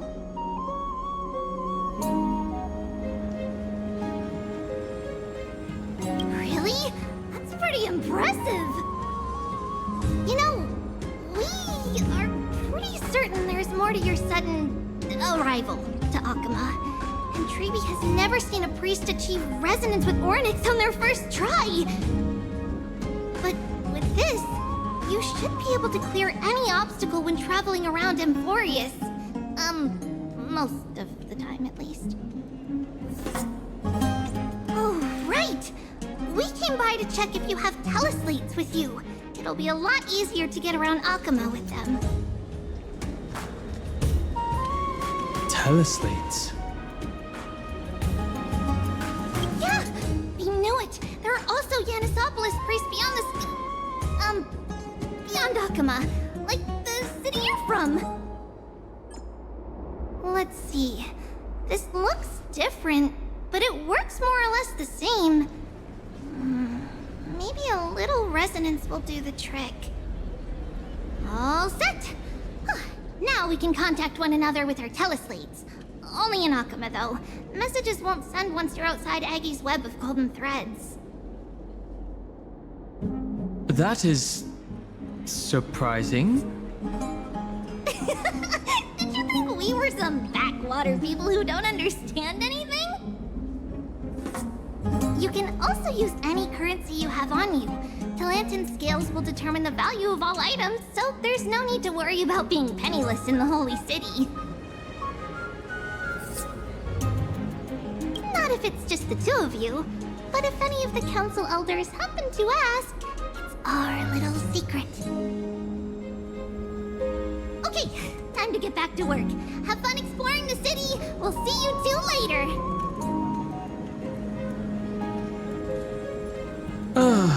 The list of inexplicable things only gets longer. Look, someone's on the roof. That should be a good vantage point to photograph the city. Let's find a way up. A miracle. A miracle.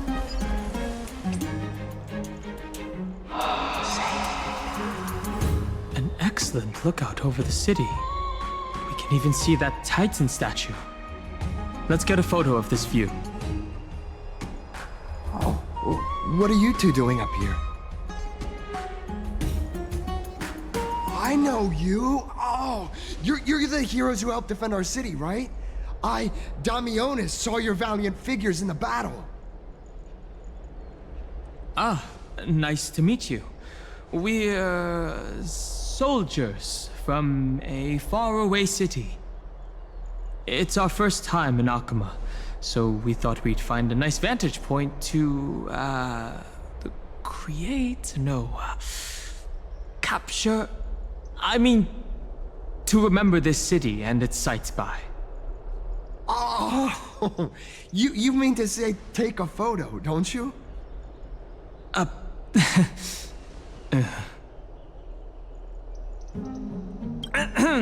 Yes, I meant to say that. Aha! So you met the right person. The name's Damionis, and I may have some humble insight on travel and photography. After all, everyone in this holy city knows me as the explorer. All right, pass me your photo stone. I'm not even going to bother guessing their logic for naming things.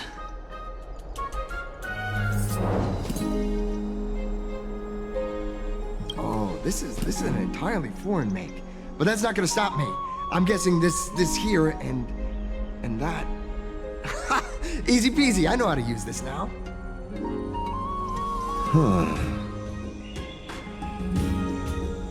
Oh, it's no biggie. Okay, strike your poses and look this way. And we're done. Here, have a look. Huh, not bad. Don't be so nitpicky. Well, I mean, as long as you're happy with the photos.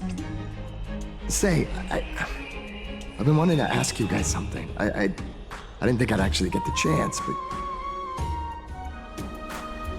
you're not really from another city, are you?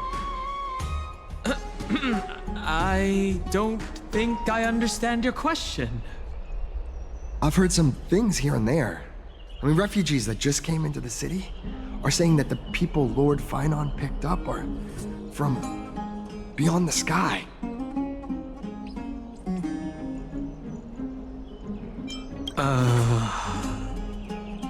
Sorry to disappoint you, sir. I'm afraid those rumors are just rumors. We're from Thalassopolis, a sparsely populated frontier village. Our journey to the Holy City was fraught with challenges, but thankfully we were able to make our way here after meeting Phainon at the Abyss. Thalassopolis? Oh, is that so? I thought I'd finally found proof that a world beyond the sky exists.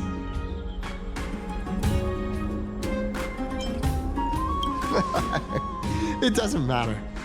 At any rate, thanks for your help, warriors of Thalassopolis. Akama welcomes you.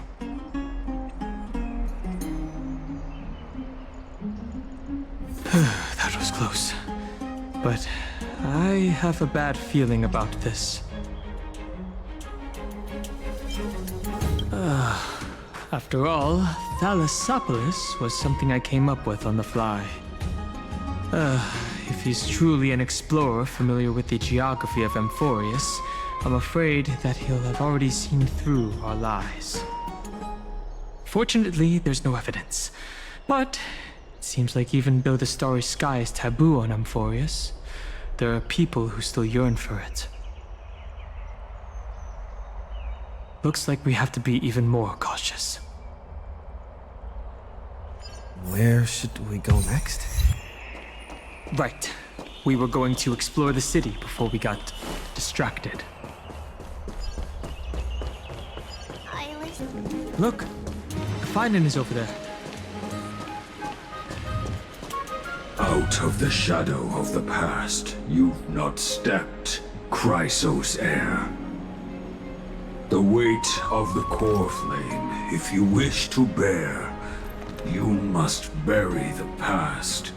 Suspend the pain.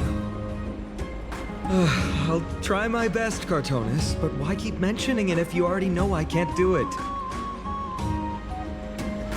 Here, your guests are. You two. You're back much quicker than I imagined. I thought that Aglea would keep you for a bit longer. Here you go. This is the compensation I previously mentioned. I asked the most famous Grand Craftsman in the Holy City to repair your spear. Once again, let me offer my sincere apologies for any offense I caused during our first meeting. Judging solely from its exterior, I cannot see any signs of damage. It's truly incredible. The one who crafted this spear must also be a renowned master. I guess there's always someone greater out there. Although I still can't imagine a world outside Amphoreus. Or perhaps I've just never given it much thought until I met you two. You've probably now heard about the tripartite prophecy that descended upon Amphoreus and the mission of the Chrysos heirs. For us, pursuing the prophecy is the purpose of our journey. Therefore, thinking too much about other things is unnecessary. It's considered a prophecy because it manifested as a miracle, though its origin and whose will it represents remains unknown. There's another theory that it is the whispers of Kefali before their eternal slumber. It was the Skyfather who scattered their divine blood all over the land that gave rise to the Chrysos heirs. Of course, that is just one of many popular folktales. Please, don't simply dismiss it as silly superstition. The people of this world have already experienced the transition from skepticism to firm belief, and this transition wasn't easy to achieve. Many have paid the price. What Aglea conveyed to us was more of a collective mission. As an individual, what role do you play in all of this, Phainon? Me? I'm still seeking that answer myself. But if the gods favor me, I believe that my core flame won't be far. I'm a soldier who was taught how to fight at a young age. From the day I was selected by the prophecy, I've regarded the Lance of Fury as my goal. One day, I'll break the lance and take the core flame of strife. But discussing such a bitter topic is a bummer. I'm embarrassed since I think I'm the one who brought it up. Oh, right. Tribbie mentioned that you two also use teleslates. Why don't we exchange contacts? Please, also accept these gifts as a token of my appreciation. Since the weather is great, why don't you two look around some more? I won't take up more of your time. See you later.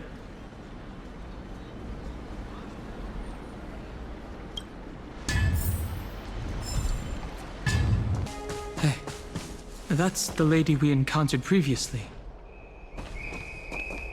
Ah, it's our two distinguished guests.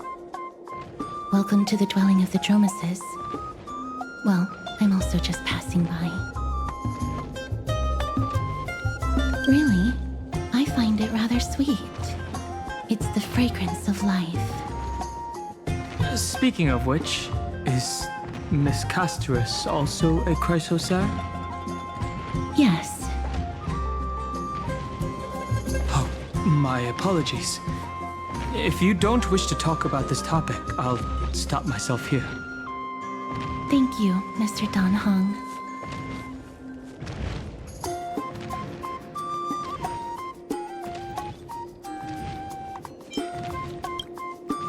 It seems to have understood you, but it's choosing to ignore you.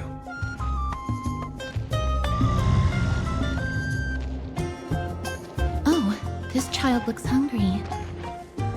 Since you were here, do you two want to try feeding the Dromeses? Their feed is dry red soil and it's very clean. There's some over there. Since it's your first time feeding, just a small piece will do. Of course, but it's very bitter and hard to digest.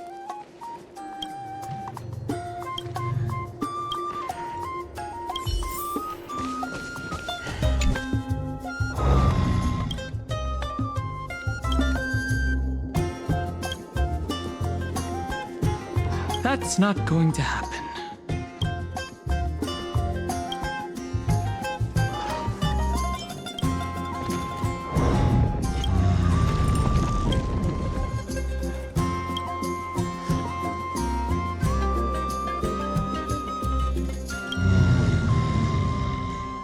It looks very happy. Perhaps you could try petting it?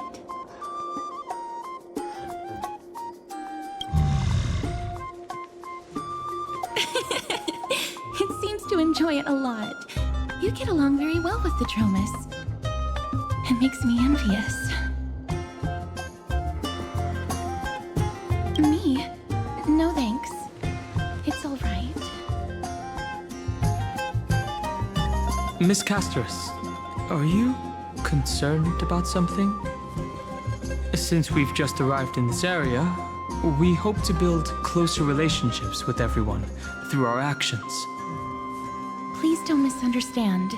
When you helped Akama, you already showed ample goodwill. It's just that I am not too good with social contact, regardless of whether it's with people or with these children. So please don't take it to heart. All right. Take a photo of the Dromus as well. It's rare to encounter such an amazing creature. Would you two like a photo with this child?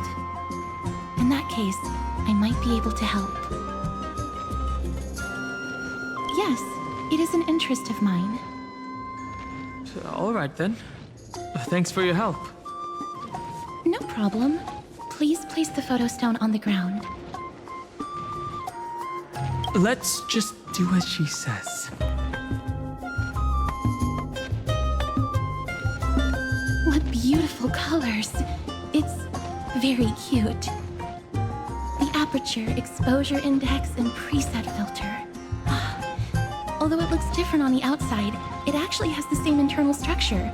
There won't be any issues. All right, get into position. And we're done. I hope that you like it.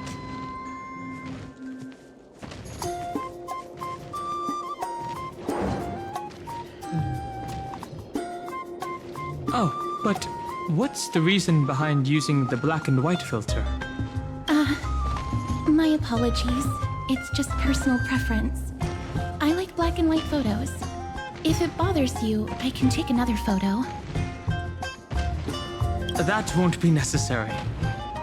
This is fine. I'm glad that I could help. Then, I'll take my leave now. Please continue playing with the Dromuses. Huh.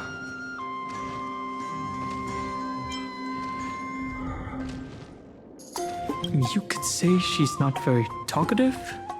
No, that's not it. She's just a little elusive. Even when we came across her previously, she avoided having physical contact with others. These Chrysosaurs all have wildly different personalities. In comparison, Phainon seems like the most normal one.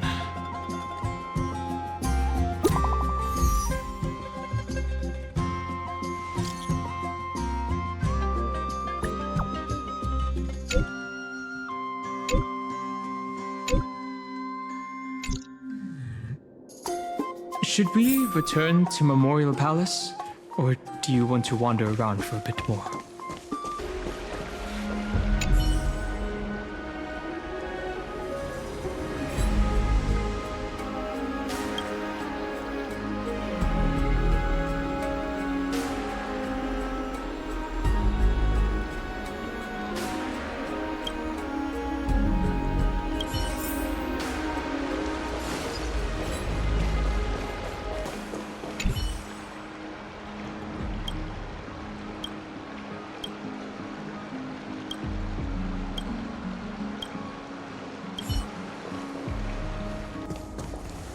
Ma'am, this item of yours is new.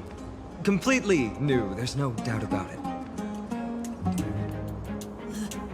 That's impossible. This is an heirloom that's been passed down by my ancestors. Where's Theodoros? Get him over here to take a look. Although I'm not as experienced at doing appraisals as he is, I'm very confident about this. If you don't trust me, you can take it elsewhere for a second opinion. Or I can burn it for you. You'll be able to tell once you smell it. No way! You can't burn my family heirloom! I never thought that Phainon had such a hobby. He seems to be dealing with someone difficult right now. Let's leave him to it.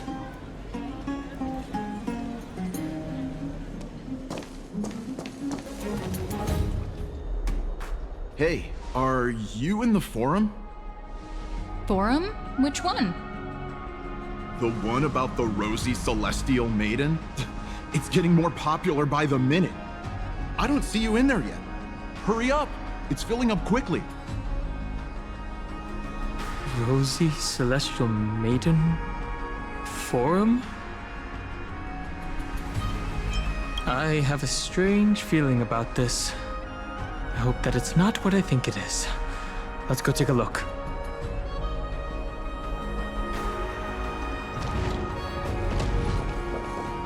Excuse me, we accidentally overheard something about a forum just now.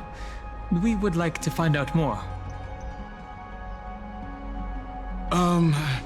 Your outfits, who exactly? We're warriors from a foreign land who assisted in the defense of Akhma. Ah, brave warriors. Pardon me. I didn't expect you to be interested in such social affairs, but sure thing. Please, take out your teleslate. I'll help you connect to Akhma's World Wound Web. Got it. Please take a look.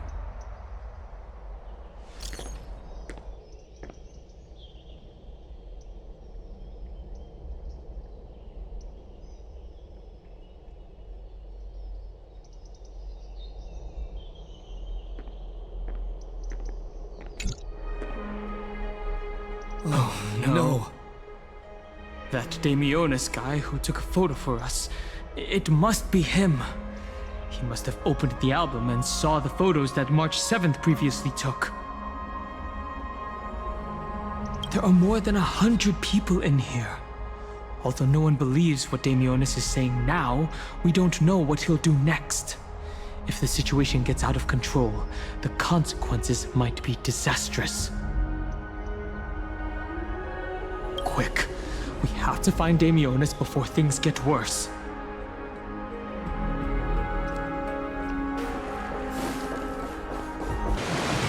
There are so many people all of a sudden. At a time like this, why not ask around? Dear citizens, please stop spreading images of unknown origins. Please wake up! The Rosy Celestial Maiden is a lie crafted by Zagreus as a prank. We should follow the lead of Lady Aglea and not subject ourselves to such mind-numbing fantasies. Damionis, that explorer who thinks very highly of himself. I've heard of him, but have never met him in person. Others have said he's completely crazy. Rosy Celestial Maiden, a world beyond the sky. What's that commotion? Stop! Stop chasing after me! Don't come any closer! It's really Damionis. Let's give chase. He's running toward the Garden of Life. Give chase! That guy barged into the... What's all this fuss? Celestial Maiden! Celestial Maiden! Citizen, calm down. Don't do anything foolish. This is the Garden of Life, the holy ground of the Bow of Rift. Are you trying to defile the gods? Defile the gods? No, you guys are completely wrong. The wise Circes will be proud of me. Just watch. What is he trying to do? Let's get closer and take a look.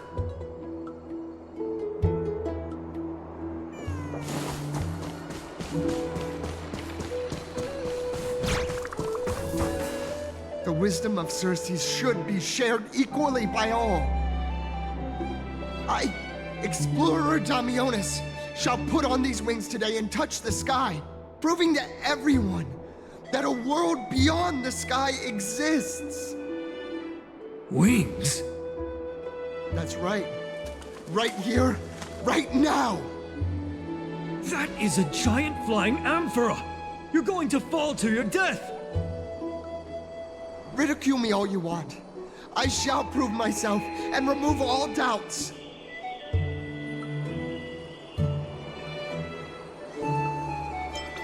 We can't stand by and watch him die. Let's go. You two are the distinguished guests of Lady Aglea? Mr. Damionis, please calm down. Don't act rashly.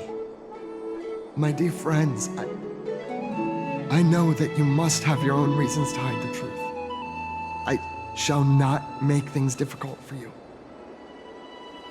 But thank you for showing me the image from beyond the sky. Now I shall embark on this earth-shaking undertaking. Damionis always follows through on his words. Save your words of persuasion. I've made up my mind.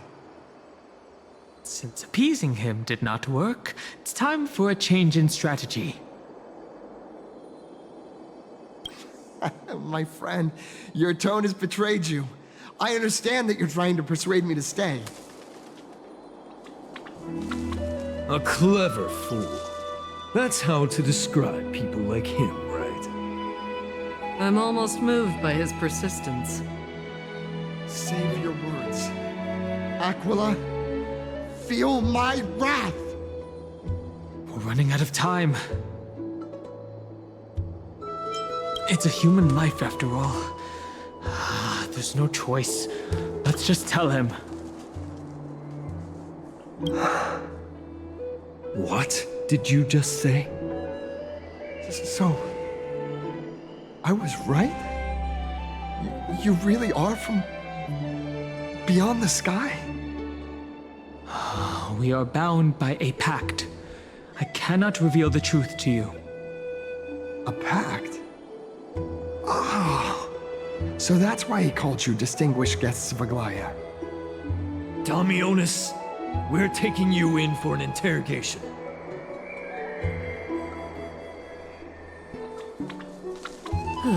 This is not going to go well. What will happen to Damionis? He learned something that he should never have learned. We can only hand him over to Lady Aglea for judgment. Instead of worrying about his safety, perhaps you guys should worry about the impact of the rumors. Although no one believes what Damionis said about a world beyond the sky, the rosy celestial maiden has already spread everywhere. We're sorry for the trouble that we caused. It's all right. I think there's only one thing you can do right now. Go to Varix Leo and share something even more interesting with him. That way, there's a chance that you can cover up the rumors. As for what happened earlier, you won't tell anyone else about it. So go now, brave heroes. This is going to be difficult. Let's try to salvage the situation before Aglea finds out. What's this? It looks like one of those mannequins in the clothing stores of Penacony. There's also a butterfly? Is that a fashion accessory?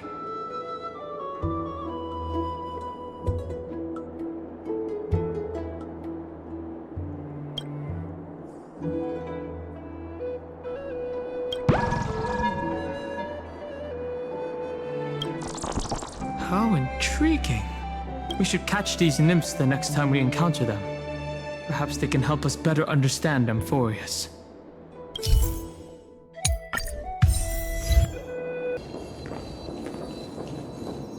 What? This is Varric's Leo?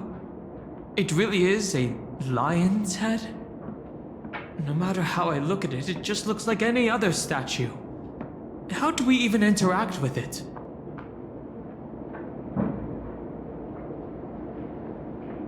Even if it's just a decoration, we will still have to pay if we damage public property. Since its mouth is open, perhaps we can try putting our hands in it? Look who came to visit this mighty lion. Aren't you Akima's 2 new friends? The brave warriors from a faraway place. It's an honor to meet you. It seems like you're very well informed. Didn't anyone tell you? I'm the far-seeing eye and all-hearing ear of Akima. I see and hear every single thing that happens in the streets and alleys of this place. We would like to request your help. Currently, rumors regarding the rosy celestial maiden have spread throughout the holy city. Brave warriors. I'm afraid that I won't be able to help with that. Rumors? As long as the citizens like it, who cares about whether it's true or not? However, the way you two are trying to stop it from spreading further, could there be some other reason? How about sharing it with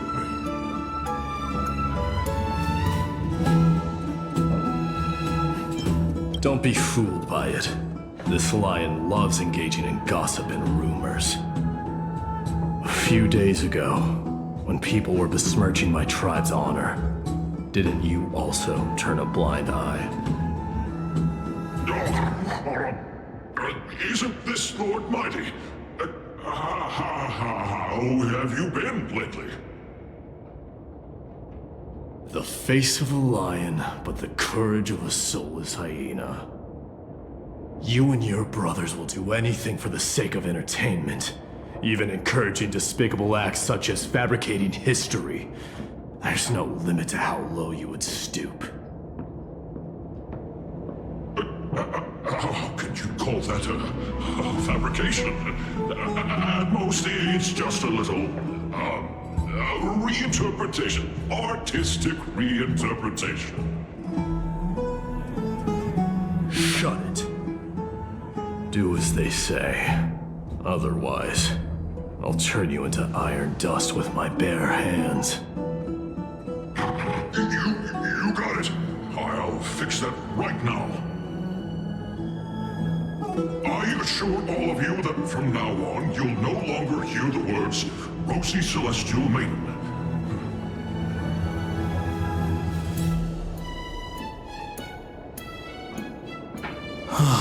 Thank you for your help. Don't misunderstand. I'm just annoyed at that lion head. Also, Phainon seems to think highly of you guys. If you were to be disposed of for such a trivial reason, his weak and fragile heart might not be able to bear it. Pray for the best, outsider. Pray that this farce has not reached the ears of Aglea. That boldly dressed Chrysocer also has an eccentric personality. Whew. Regardless, this matter has come to an end. Let's prepare ourselves and head to our appointment. If they ask us about it, we should just come clean with everything. After all, we still saved a citizen's life.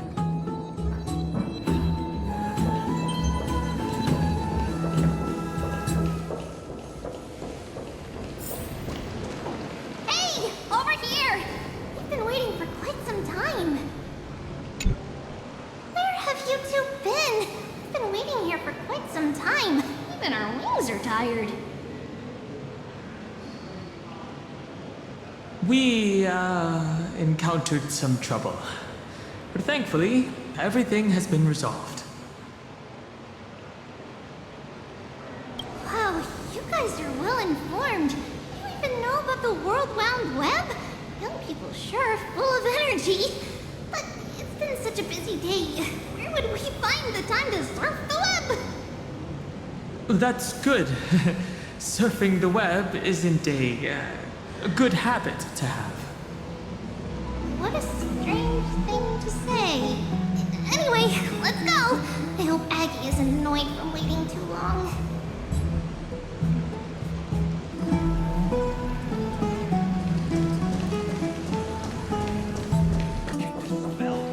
Oh, right. You can see the abyss from here.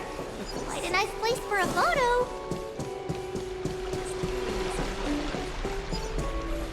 Look, the Gate of Infinity. It's very eye-catching, isn't it? That's where we met.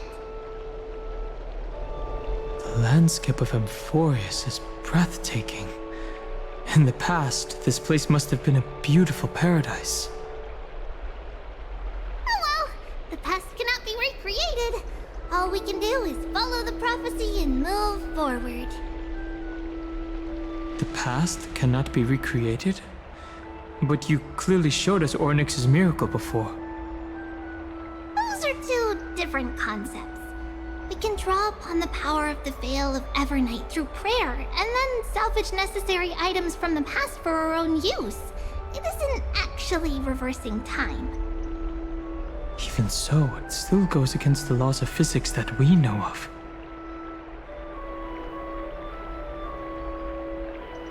Even gods have to obey the underlying laws of the world. I'm still trying to understand Amphoreus' laws. We'll take photos later. Let's go and meet Aglea now.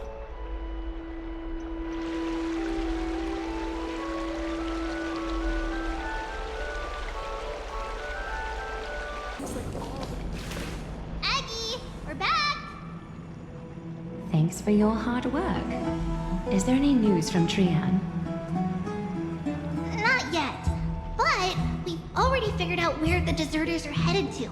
With a little more time, we'll be able to track down the location of Castrum Kremnos.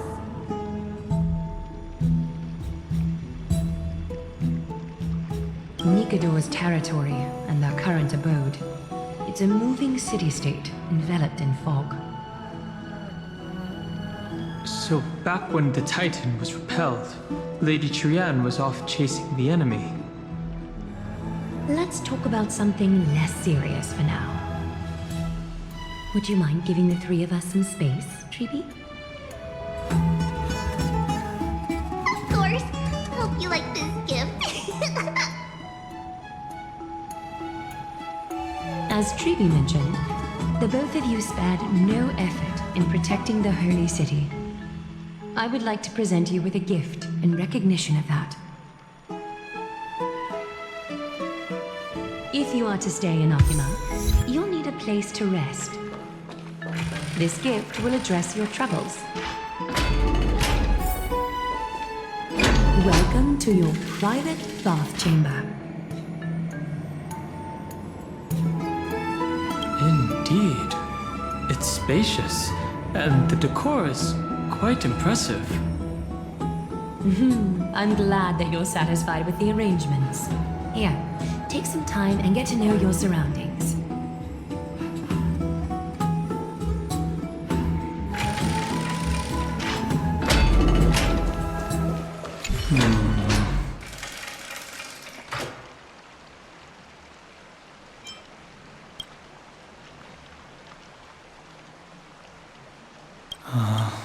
It's lukewarm.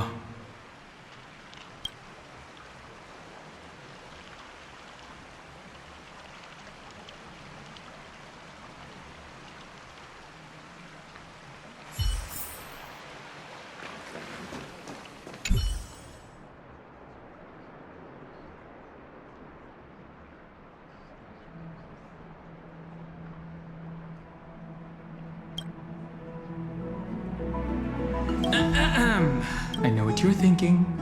Don't be tempted by a mere lounge chair.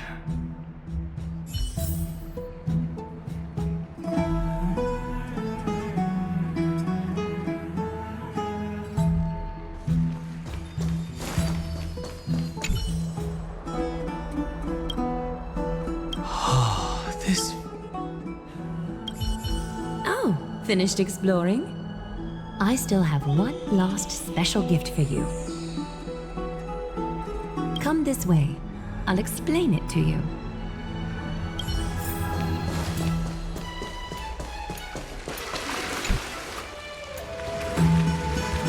Is this a basin? It looks like something used for rituals.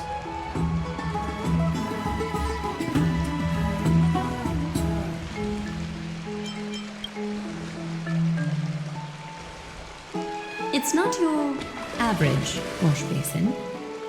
This ceremonial vessel belonged to the Chrysos heirs and is now my gift to the both of you. You have learned, to some extent, about the history of Amphoreus and of the holy city Aglea. Now, I wish for both of you to witness the journey of the Chrysos heirs for yourselves. What do you mean by witness? In ancient times, Fegusa, the Chalice of Plenty, concealed the beginning of the world amidst billowing waves. When the ancient ocean priests discovered that place, they used spirit water to build a barrier in order to prevent the site from being disturbed by external forces. However, they also left behind a passageway. That passageway is none other than the ceremonial basin in front of you. Clear yourselves of all distracting thoughts and wash your faces with the spirit water inside the basin. When you next open your eyes, you shall witness for yourselves the Vortex of Genesis, a great sanctuary that houses the original divinity of the 12 Titans. It's also the place where the prophesized miracle of Genesis will occur.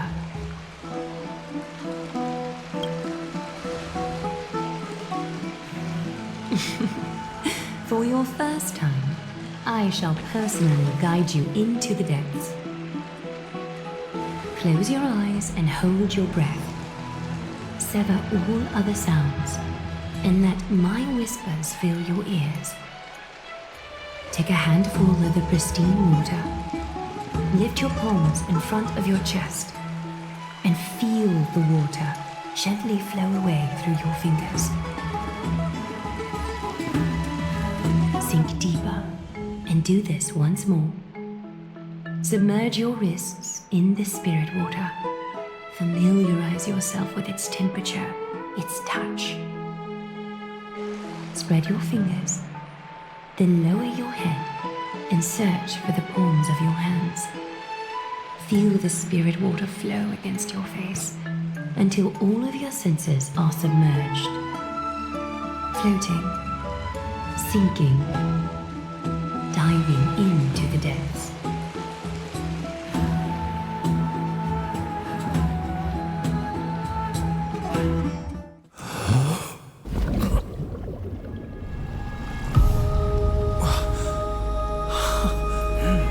You now stand at the heart of this world.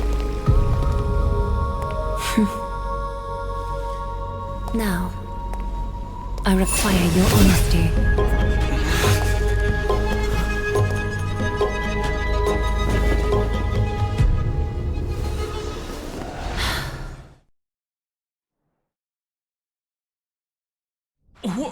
What is the meaning of this?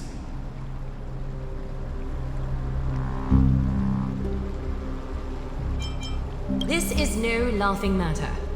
It's an interrogation. While the both of you were roaming the city, someone was paying attention to your every move. Unfortunately, you have broken your promises. So, you are indeed aware of our transgression. However, we only did so to save a life. The Holy City's fate is as fragile as thread. I must exercise prudence in order to eliminate sources of potential disaster. I will grant the both of you another chance to mend our broken trust. The golden thread shall judge on my behalf. If you're truthful, you will live. Else, you will perish. We meet again, distinguished guests. Castorice will be your executioner. Lady Aglea, it is undeniable that we broke our agreement out of carelessness. However, you never explained to us how revealing that a world beyond the sky exists would lead to dire consequences. What I want to know is, exactly how grave a crime have we committed? A reasonable request. It is indeed my oversight for failing to tell you everything in time. There have always been people in Amphoreus who looked beyond the skies. Indeed, there used to be a usurper nation that spared no expense in constructing skyships with the desire to break through the blue sky and reach the stars. However, Aquila's divine punishment fell the instant the fleet of skyships took flight. An entire city-state, along with all of its subjects, was reduced to ash in that moment. It's not that Amphoreus is unwilling to head toward the stars. Yet, anyone who even thinks about breaching the firmament would undoubtedly infuriate the gods, causing this land of the living to burn, and an entire nation of mortals to perish. The Eye of Twilight is only one example of this. This is forbidden territory which can never be ventured into.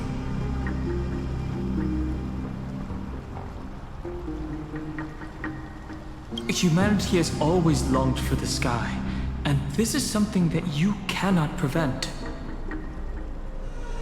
Divine punishment has never been fair. As Akima's guardian, I must do the same. This is a world dominated by Titans, and that order can only be toppled by the Chrysos heirs. Therefore, the only thing that I can do right now is to ensure that the both of you remain devoted.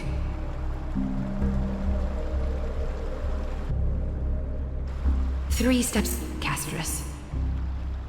Yes, Lady Aglea. I shall ask you 4 questions. Dishonest answers will cause the golden thread to vibrate, while truthful responses will not affect the thread. The number of times that the thread trembles is the number of steps forward that the executioner will take. If she isn't standing right behind you after all 4 questions have been asked and answered, the both of you will have passed this test. If she is, your journey will end here. You'll fall asleep amid the warm embrace of flowers and feel no pain. That I can guarantee.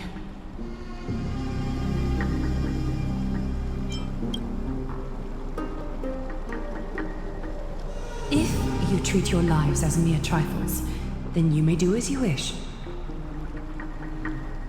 Regardless of what she says, we'll be fine as long as our consciences are clear.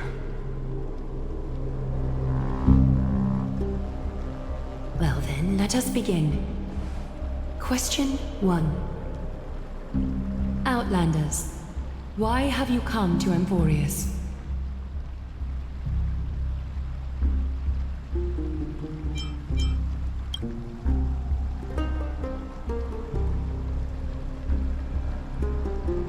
Jokes cannot conceal your true intentions. Opportunities are fleeting, and you've just wasted one. Question 2. Outlanders, why did you lend your aid to Akima?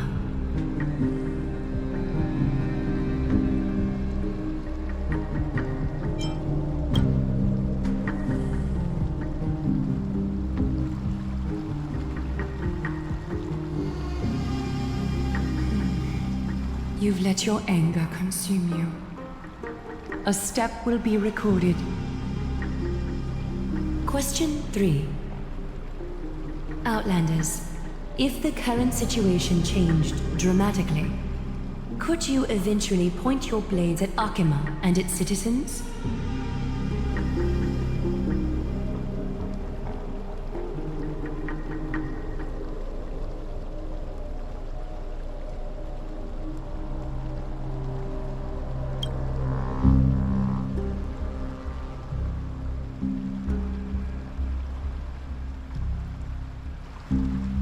Response that lacks embellishment. You have no misgivings about the friction or suspicion that your answer might cause. A step will not be recorded. Final question. Outlander. An unknown but surging power exists within your body. Are you willing to use it to aid the Chrysos heirs in slaying the gods?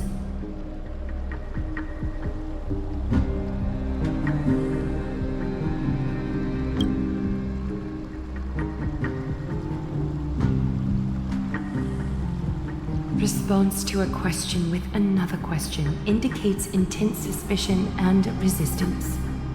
A step will be recorded.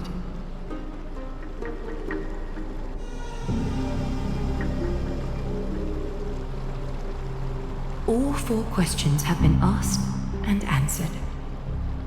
The golden thread has exposed your hesitations. Regrettably, the both of you have failed the test. While you may be a ray of hope that fell into Amphoreus, you may also be a threat to Amphoreus. You leave me no choice but to shut the doors of your fates. Determining our fates with extrajudicial execution. How unreasonable.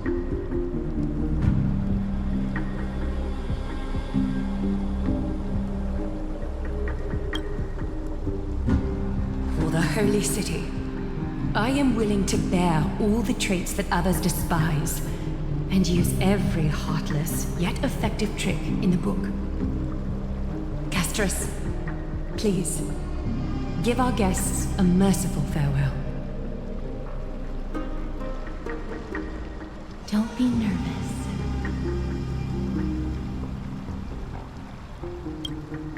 Please, relax.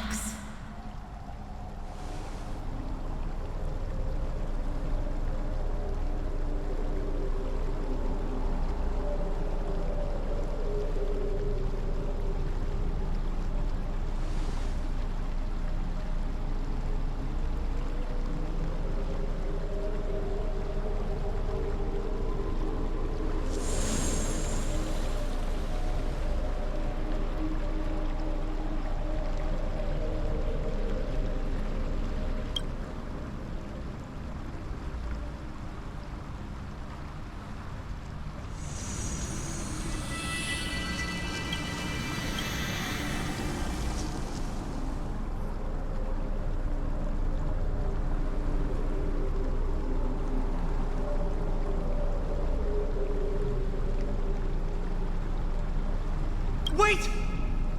This story can't end just like that. Phainon?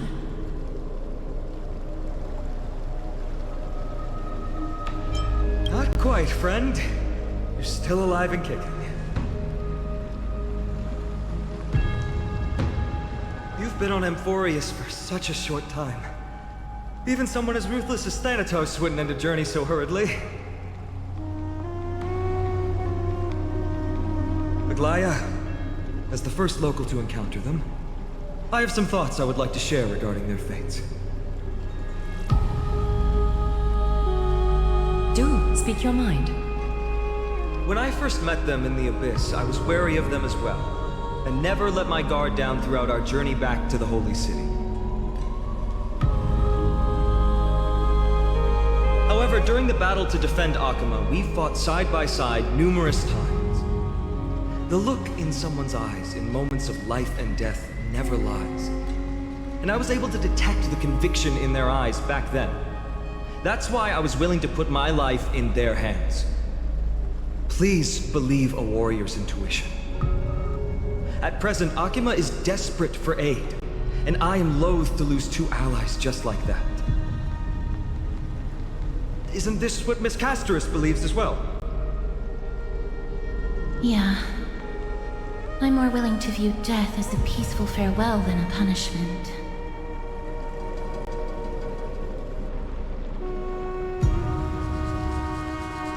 I see. So 2 crisis heirs are willing to vouch for you. It seems my actions were too high-handed.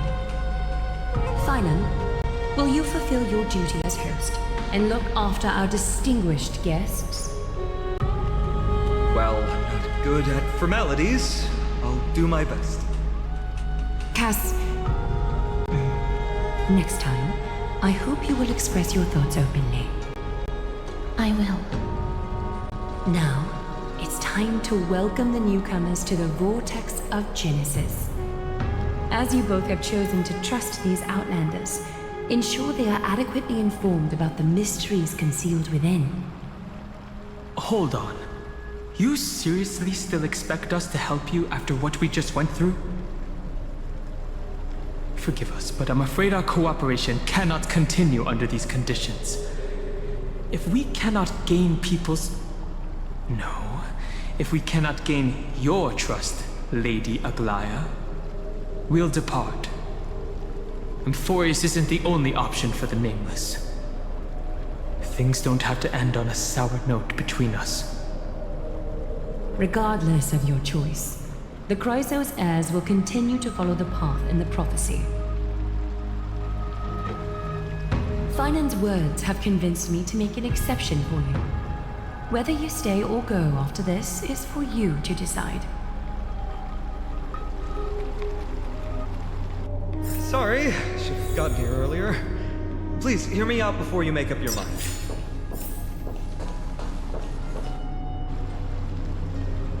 I swear by the honor of the Chrysos heirs here, that your lives were never in danger.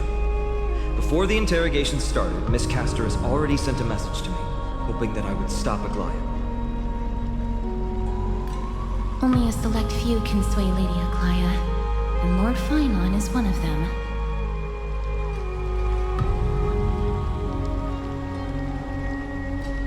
Aglea. She has long sealed her heart in ice for Akima's sake. Maybe this is the price of being a demigod.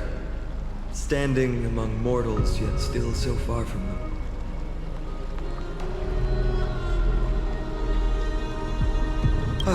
One more thing to explain. Let's not worry about that for now. You'll soon find out that Amphoreus' deepest secrets are all hidden here.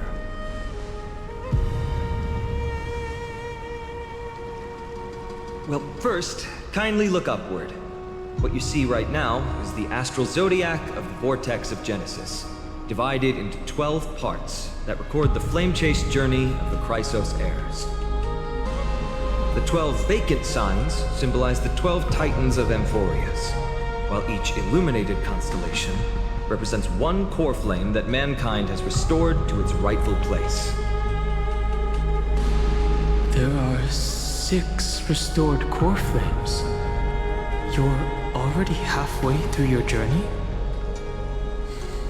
The generations before us paid a heavy price for that. The journey of the Chrysos heirs once faced immense hurdles and made no progress for a very long time. It was Aglea and Tribbie who rallied the Chrysos heirs from all over the world once again, leading us to re-embark on this prophesized journey. And they are the only 2 demigods in the Holy City.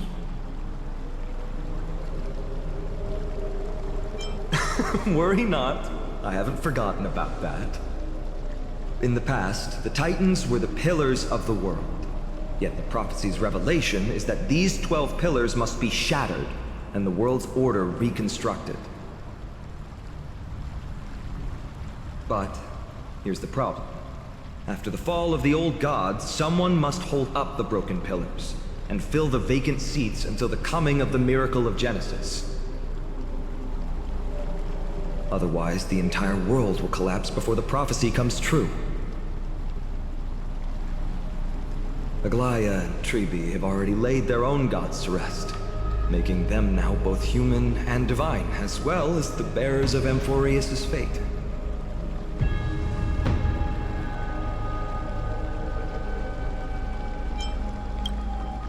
So that's what you meant by your core flame? Bringing down the Titans, retrieving the core flames, and filling the vacant seats. This is the mission of the Chrysos heirs, and I'm following in the footsteps of those two. Mission. Huh. When it comes to the 12 Titans, no words can describe them more vividly than the whispers within the constellations. Why not step forward and listen to them for yourselves? Listening to the voices of the constellations. Is that really possible? Move closer, listen carefully, and you may just catch the whispers echoing in the void. How about you start with the Lance of Fury and the voice of Nikador? Chrysos heirs, demigods. Is what's written in the prophecy truly Amphoreus' only possible fate? Sorry, I was just thinking out loud. Please, step closer and listen to the voices of the Titans.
So? Did you hear it? The first time I heard the voices of the Titans, I was just the boy playing with swords, oblivious to the meaning of life. To this day, I still don't know why the prophecy chose me. But I'm grateful for it. Without this journey, I might have already become a wandering soul on the battlefield. Alright, that's enough of my story. I want to extend a heartfelt invitation to you. Join the Chrysos heirs and aid us in hunting down Nikador and retrieving the core flame from the Titan of Strife. If you still harbor doubts, I'll do my best to provide you with answers.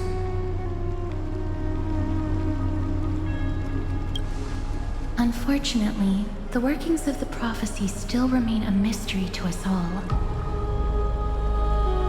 The only reliable speculation is that it favors those caught in dire circumstances and bestows miracles upon them.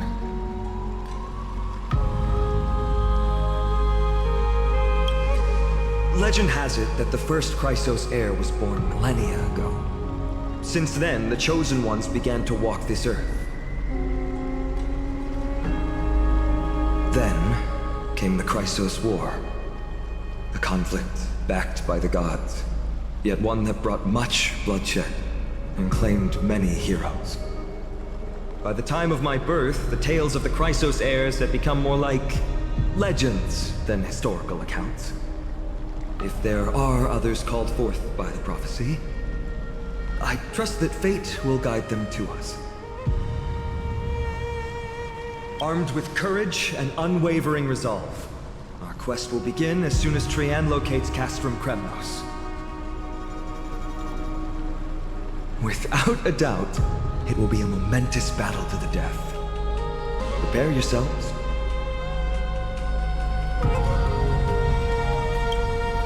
The path ahead is bound to be perilous, and I won't impose my will upon you. Yet, if you choose to stay, I, Phainon, from Aedes Elysiae, will spare no effort to bridge the gap between you and the Chrysos heirs.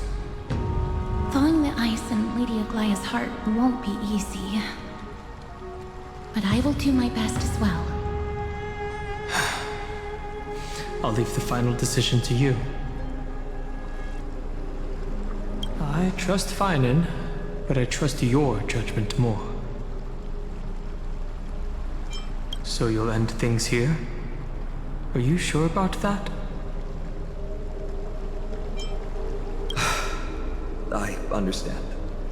Now that I think back on it, you both have selflessly helped Akima. Well, we have met your goodwill with doubt and intimidation. It's indeed not fair. You showed empathy toward my struggle earlier, and now it's my turn to return that kindness. The journey of the Chrysos heirs truly is a lonely one. Let's go, you two. I'll escort you back to where you landed. I know that a reunion in the future is wishful thinking, but at the very least we can bid each other a proper farewell.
I trust Phainon, but I trust your judgment more. That's wonderful to hear. You truly are the hope of Amphoreus. I've always believed that the journey of the Chrysos heirs is not meant to be the saga of a select few, and that we must unite all potential allies, especially heroic figures like you. Once we triumph in the battle against Nikedor, that should dispel Aglaea's doubts. Lord Phainon, our guests seem quite weary. Should we have them return to the bath chamber for some rest? My apologies, I got a bit carried away. It's been a long first day for you here on Amphoreus. Be sure to rest well in the bath chamber. I trust that Trianne will have returned with news about Castrum Kremnos by the time the two of you are fully recharged.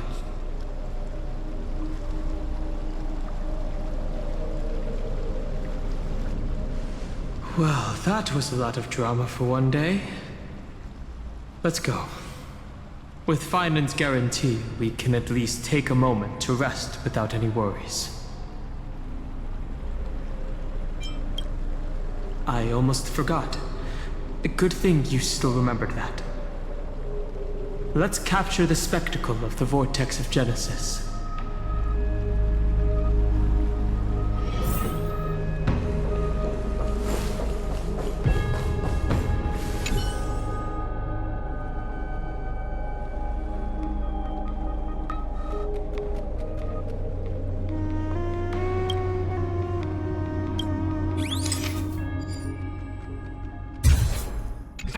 All right.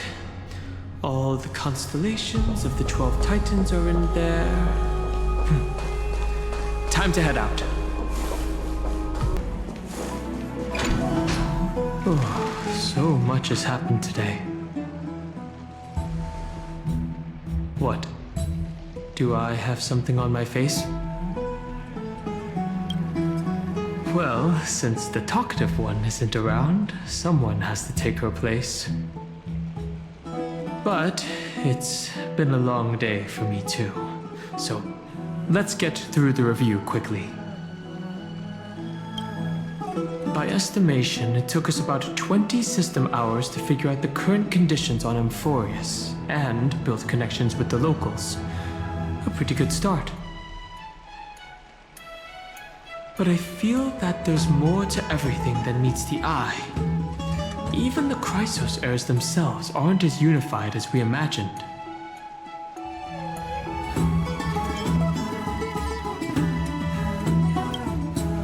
Aglea's verbal attack on us was also quite sudden, and there might be a reason behind it. With all these doubts in our minds, we can only just do our best. There's no right answer to the Trailblaze after all. All we can do is dive into this world and take things one step at a time. Plenty of questions are still up in the air, but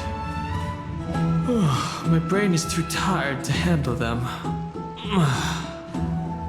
Phainon's right. Let's call it a day and save them for tomorrow.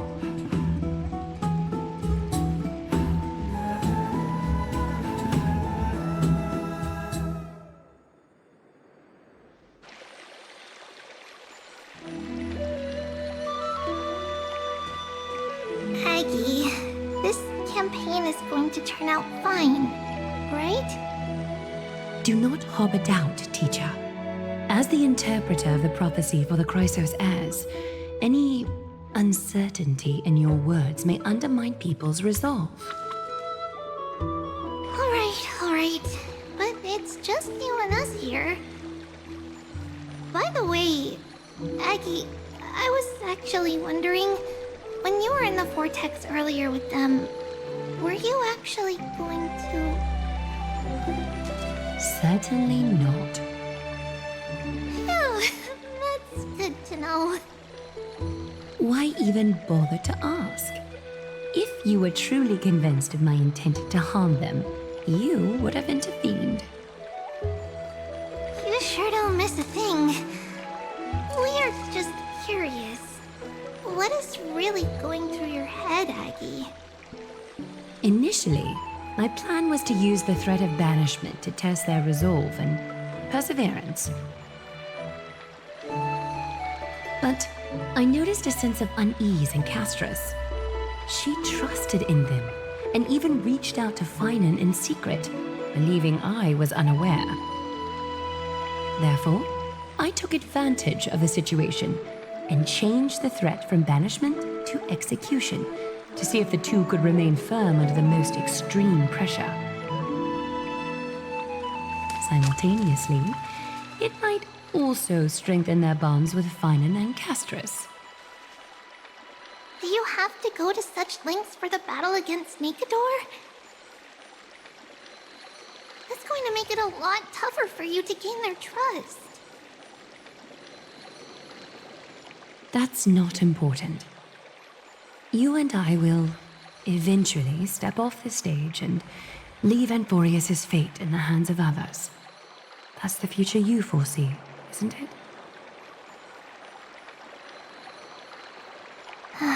Yeah. The prophecy of deliverance is nothing if not ambiguous. It urges us to defy the gods, yet refrains from providing a clear glimpse of what lies ahead. Right now, it is people's faith in the prophecy that unites them around the Chrysos heirs. Should a time come when their faith is shaken, all will crumble. Hence, we must be prepared. When our task is to craft the armor for the Deliverer, what harm is there if you and I don humble attire? Aggie, have you noticed? You keep saying you don't believe in humanity's altruism, but your actions are a counterexample.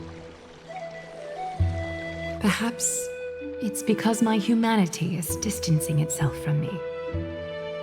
Another never-ending dawn. How bright is the day, and how long is the night. The golden thread hangs unusually silent today, as if the heavens, earth, and ocean are all holding their breath. Could they be mourning the impending downfall of a titan? Unwinding in a bath sounds appealing now. Would you care to join me? Let's go, Aggie. When have we ever been able to say no in all these hundreds of years?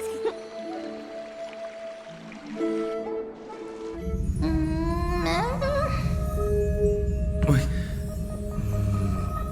What's that sound?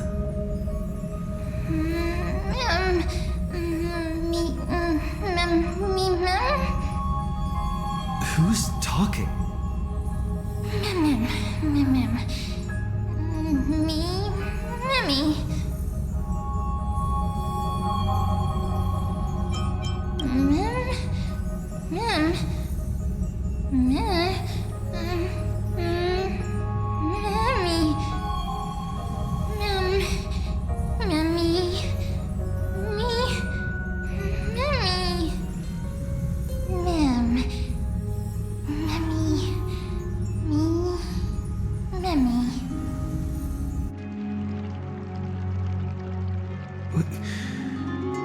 Am I dreaming? Ugh. Feels like there's been a voice talking in my head all night.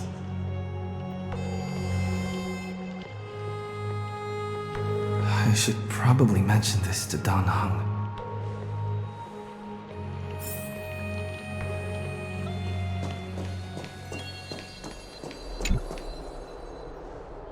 You're finally awake.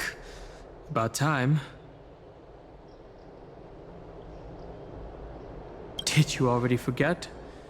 The sky has been this bright since we arrived at the Holy City. Did you sleep well? A voice?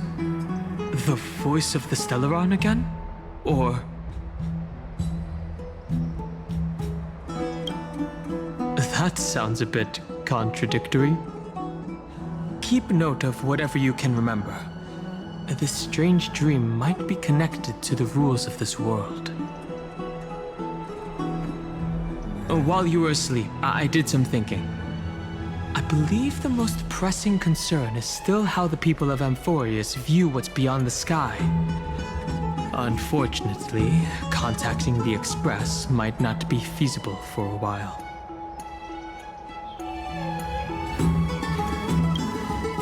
Yes.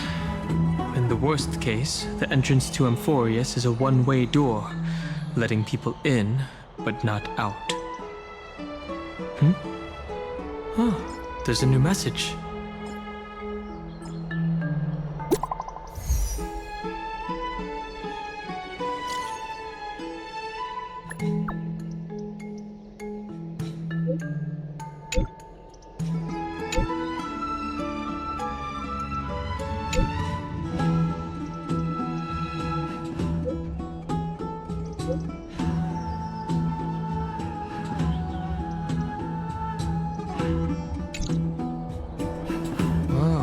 I wasn't expecting the expedition to set off after only a night of rest.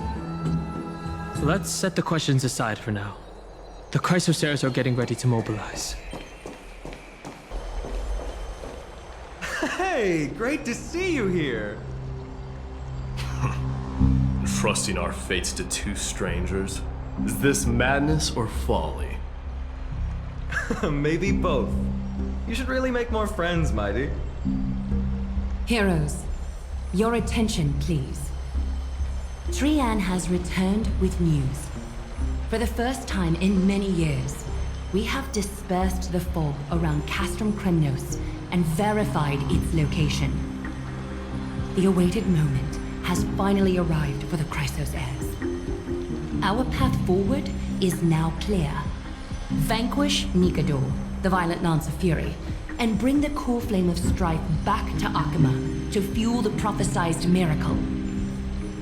This is an arduous mission, and I must heed the voices of all to determine the best candidates for this campaign.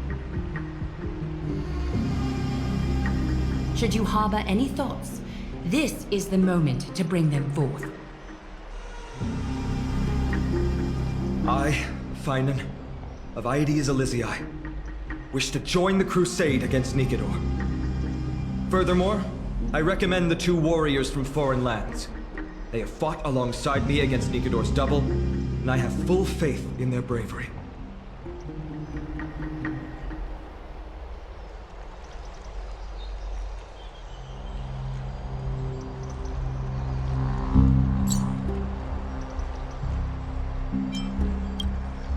Are you still not used to it?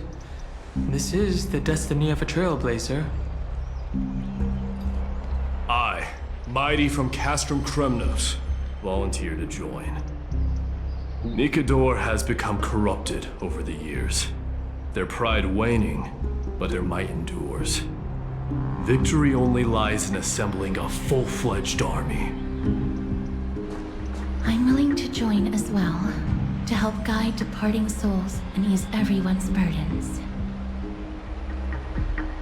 I concur with your opinion. Though their divinity has faded, Nikedor remains a formidable adversary.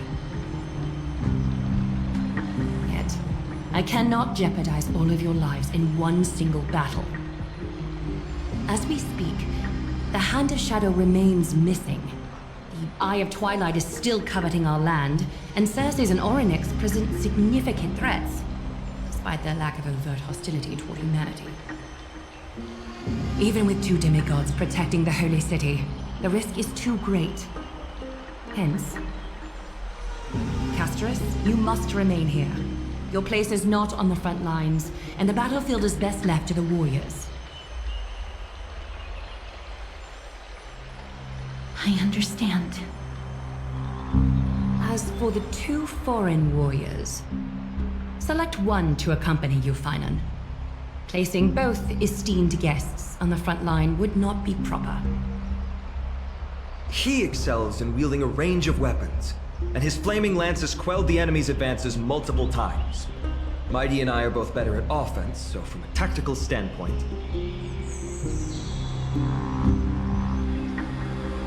Would you be willing to fight alongside us?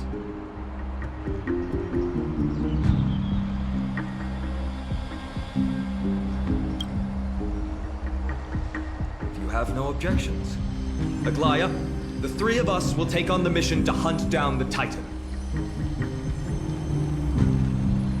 Mydei, Castrum Kremnos was your home. Your people were once Nikedor's followers. Yet, you've chosen to turn to Akima and dedicate yourself to the prophecy. Do you swear, upon Kefali's body, to make this mission of the Chrysos heirs your foremost duty? When Nikedor succumbed to madness, they stopped being a god to my people. I will use my wrath as a human to strip that god of their authority. As for the core flame, and that soon-to-be vacant divine throne, if that is the objects you desire, you can have it. I have no interest in becoming a replacement god. How generous! I'm not the type to accept charity, so I'll definitely be the one who deals the final blow through Nikedor's heart. The party that will embark on the expedition to Castrum Kremnos is decided. Phainon from Aedes Elysiae, Mydei from Castrum Kremnos, and the distinguished guest from the Outlands. I, Aglea from Akima, Chrysos heir and the demigod who bears Nestia's divine authority, hereby bless your journey ahead. Trian will open the gate that will lead you to Castrum Kremnos. May the golden thread guide you on your journey and bring you safely home.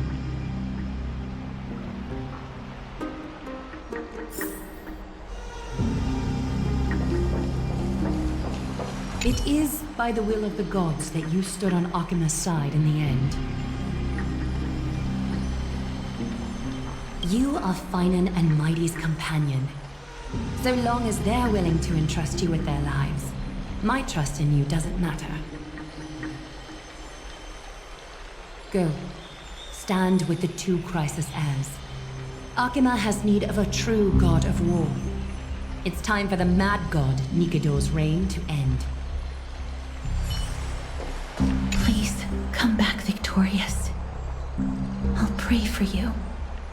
May your steps be ever quicker than death's relentless pursuit.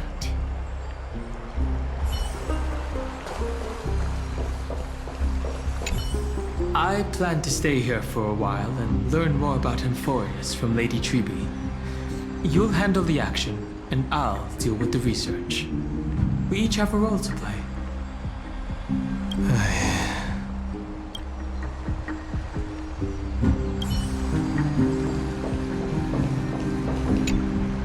Blow, wind, blow! All the way to Castorice! Woohoo! Snowy, deep, let's fly together! All the way across! We don't have wings on our backs, Trian. Can you open a gate for us? Oh, a gate! Oh, boring. Alright, let's open a gate! Century gate! Woo! It's true, Trian is very playful, but she's the best gatekeeper in Amphoreus. Her Century Gate never fails.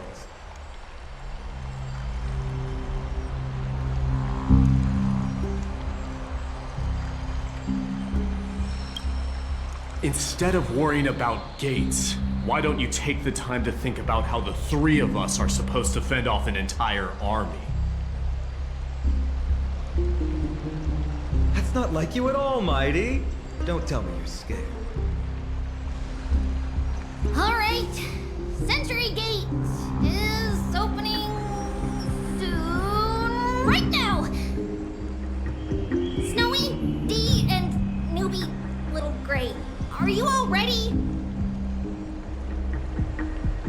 Slay! Slay! Hold on. Take this with you.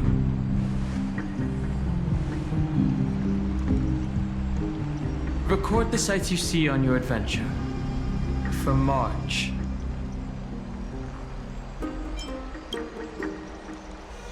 Keep yourself safe. And work within your capabilities. Stand still and listen up. We, Tribbie, Trian, and Trinan from Yanisopolis, messengers of the Chrysosairs and the demigods who bear Yanis's divine authority, give unto you our blessings. May fate show you benevolence and seal away all paths that lead to dead ends. And throw open all gates that lead to victory.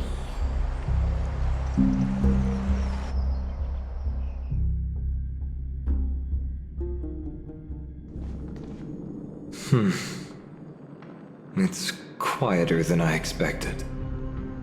It's corrupted, but still familiar. This is Castrum Kremnos. Times really have changed. Even Nikidor's own lands are on the verge of collapse. I haven't seen any sign of Titankin. If even half of Castrum Kremnos' old might remains, it would mean that Aglea sent us to our deaths. This is the outer city corridor. It used to be heavily guarded by soldiers. Even with the two of us working together, we wouldn't have made it past 30 steps.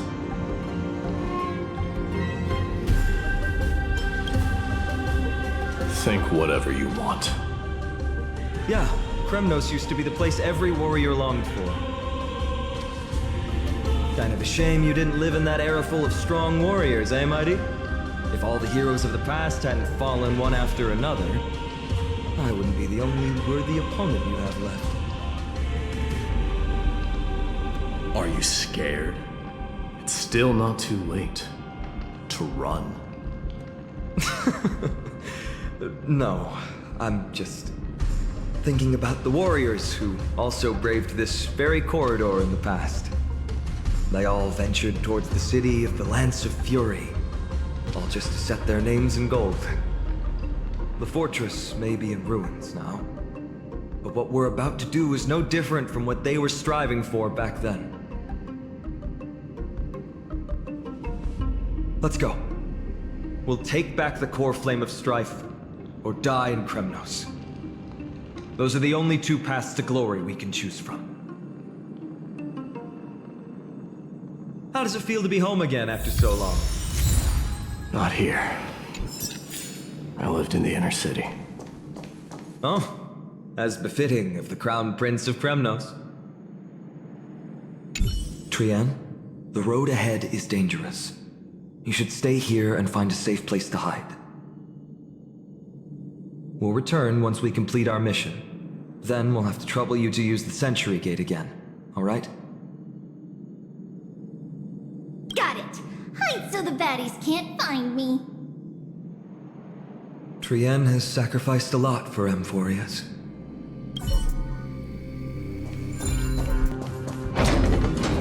There. Once we pass through that gate, we'll be in the Acropolis. We'll finally see some soldiers roaming about. They're minions who succumbed to depravity. Smashing them to pieces would be the greatest mercy.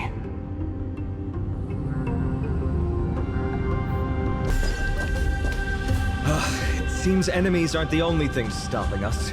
This bridge has fallen into disrepair. I suppose even Kremnoan craftsmanship can be unreliable sometimes. Sorry to disappoint, but the outer city was built by convicts. No wonder it's so fragile. Maybe these people were taking their grievances out on you. Doesn't matter. There's no shame in resistance here, whether it's from an adversary or a convict on death row. Except now, it's stopping the people trying to kill Nikador. It's moments like this that make me miss Tribbie's power. Learning and mastering are two different concepts.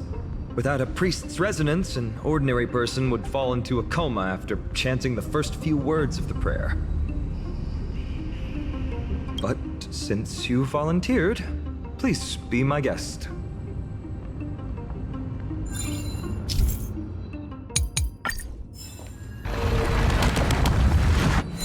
Amazing! You do have the touch. And it's broken again. I guess even a Titan's power isn't enough to stabilize this bridge. Just like the soul of a criminal. Fragile.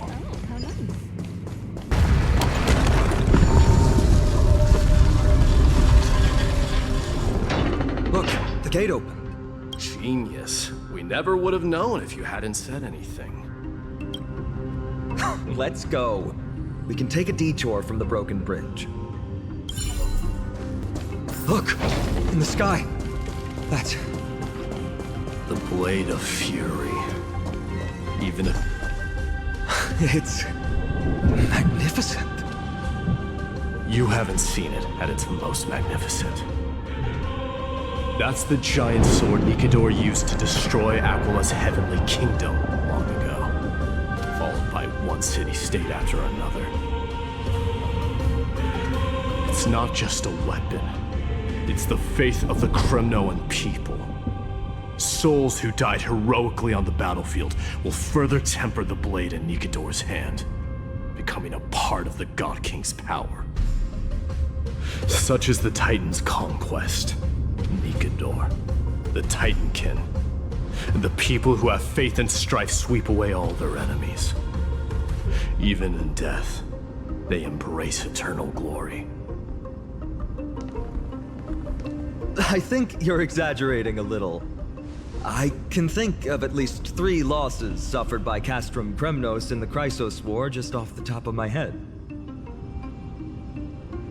There's no shame in losing to those who conspire and plot in secret. Those weak and despicable individuals are the ones who should be ashamed. True. Valorous death before glorious return. The Kremnoan people have always been straightforward. They spend their whole lives running to the battlefield. No wonder Zagreus loves teasing you. But that's all in the past. Guess what I'm thinking, Mydei? Probably nothing good. Keep it simple. This isn't just an expedition. It's also a battle to determine a victor. Since we're already here, why don't we have a match and fight to our heart's content? Just you and me. Let's recreate the original Kremnos festival. Show me what the grandest fighting competition in Castrum Kremnos was like. Let's gild this expedition with another layer of glory, and compete to see who can kill the most crazed Titankin. How about it? What's the prize? The privilege of delivering the final blow to Nikedor. Interesting. I accept your challenge.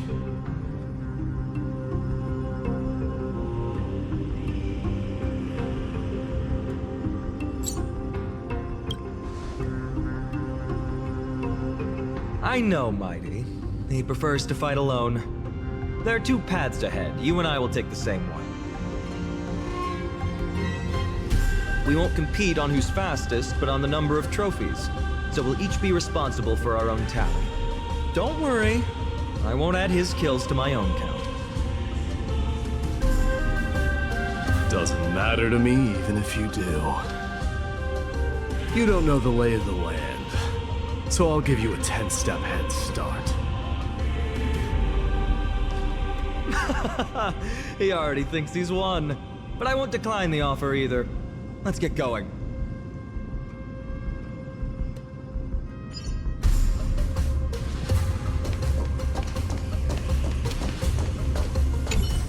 Why are you still standing there? Returning the favor. 10 steps are too many. You can have one back.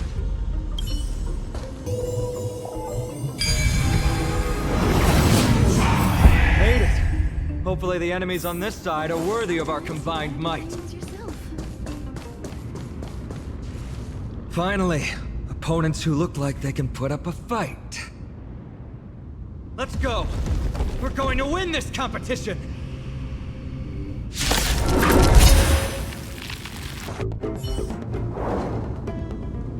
That's 2 down. Not a bad start. We fought them together, so naturally I can only take half the credit. That's what I call fair play. Don't worry, Mydei is strong, and so am I. Did you see the look in his eyes? He's racked by homesickness, and doesn't want to show it to anyone else. Nothing is more important to Mydei than his people and glory. The city may be in ruins, but Kremnos is still the only place where he can be free. Now that we've sent him away, he can go have a good cry wherever he wants.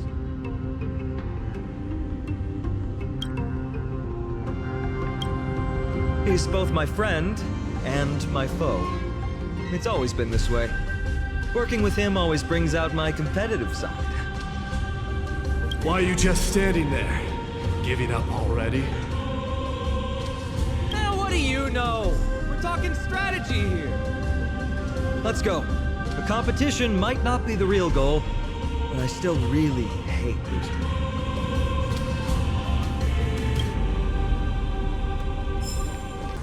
Whoa. That's impressive. Huh? When did you get over there?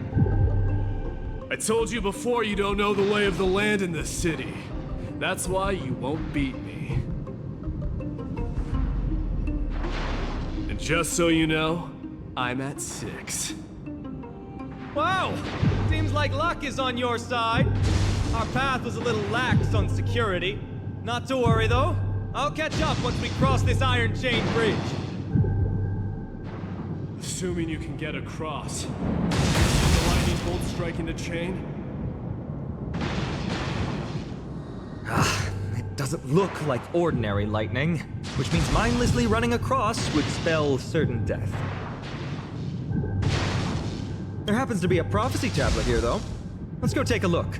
Maybe it'll help us.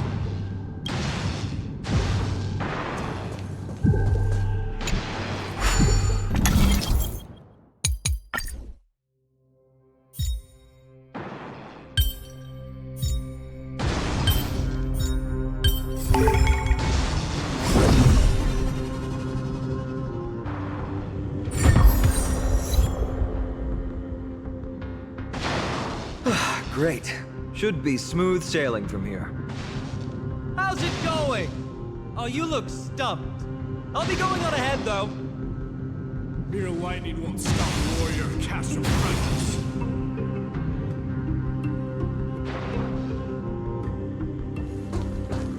Whoa! You're nimbler than I thought. Worry about yourself.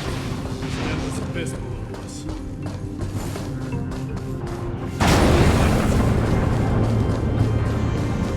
You practically have 9 lives, and on top of that, you're lucky. I'm almost jealous. That was a close one. Thankfully, we both have a remarkable sense of... So, this is a lounge. It feels out of place. Maybe this is where all the warriors in the past took their breaks during competitions. This is a proverb slate. Doesn't look like the rest of the things that were left behind. It looks kind of new, in fact. Who would have left this here? I can't read the runes either. Must be written in an ancient language of Castrum Kremnos. There you go.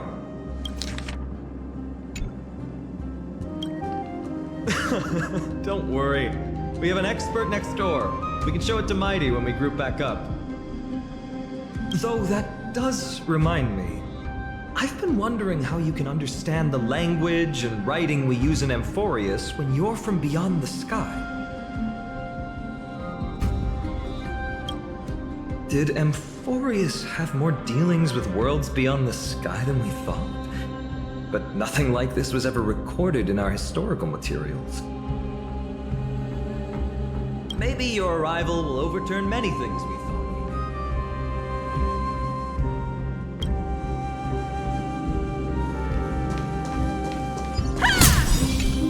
It's a gadget that records your voice. People don't like this sort of thing nowadays. Why don't you hold on to it? It makes a sound when you shake it. Should make for an interesting collectible. Give you something to show for your trip, in addition to the photos. Well, you've turned over every nook and cranny. It's time to move on. From the sound of things, we're about to lose if we don't step it up. Careful. We're getting very close to the Blade of Fury. This is the center, all right. That's a sizable formation. My thoughts exactly. You have the heart of a fighter, my friend. If the records are correct, directly beneath the Blade of Fury lies the world-renowned Kremnos Arena. The path before us leads either to glory or to death. Of course, glory is ours, and death is theirs. Approaching now! Hey, strike terror in all spheres! So on! DOC, Dark Swordmaster, Phainon! And the Galactic Baseball!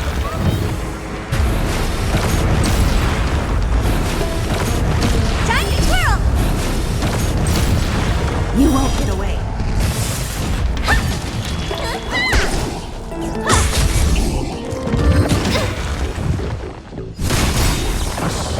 What a savage hit! The baseball has shown no mercy to their enemies! Can you hear that? The crowd's roaring in approval! This requires a bit of imagination.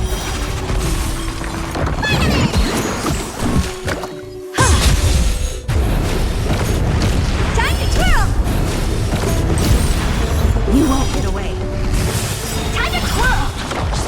Marvelous teamwork! These two gladiators!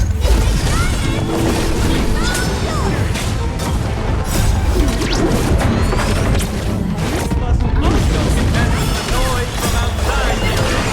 How are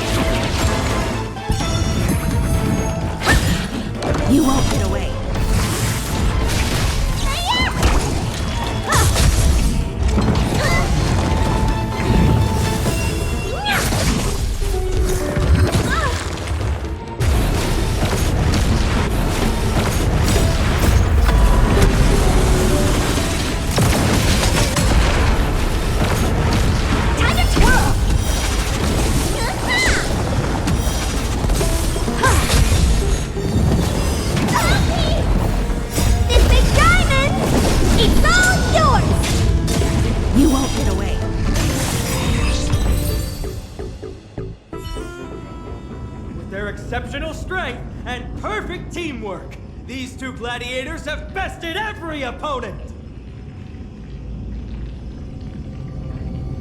The glory they've been striving for has not come as anticipated.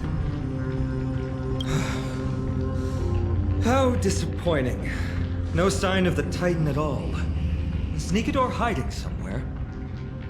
They're most likely in the soul forging zone. The path is right behind you. Thanks! What about you? I'll take the other path. It's crawling with parasites. You've definitely had the upper hand in this competition. Shall we go? Well, it's not every day you see a view like this. Go ahead and capture it with the photo stone.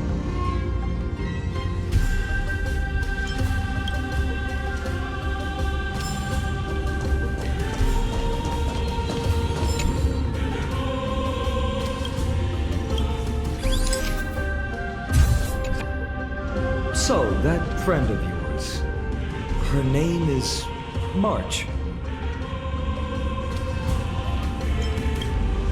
You guys mentioned her name in the Vortex of Genesis earlier. I must say, her name is pretty unconventional, wouldn't you agree? You must really value your friendship with her to go through all this effort to document the journey for her. Yeah, I can tell. Honestly, seeing how you both look out for your friend has furthered my trust in you. A person's true character often comes to light in their friendships. Most of what my teacher taught me has slipped away, but this sentence is still vivid in my memory. Especially in these tumultuous times, friends who you can trust completely are a rare and precious find. Let's keep going. We can't let Mighty Mouse get too full of himself. The prophecy tablet might be able to unlock that closed gate.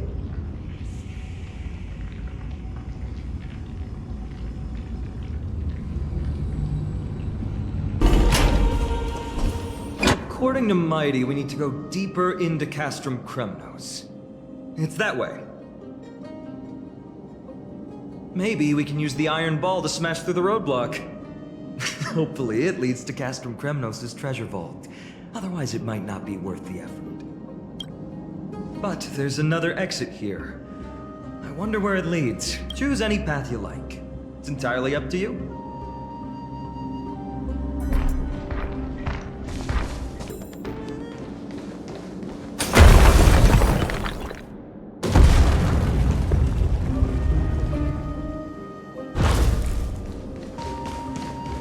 Done!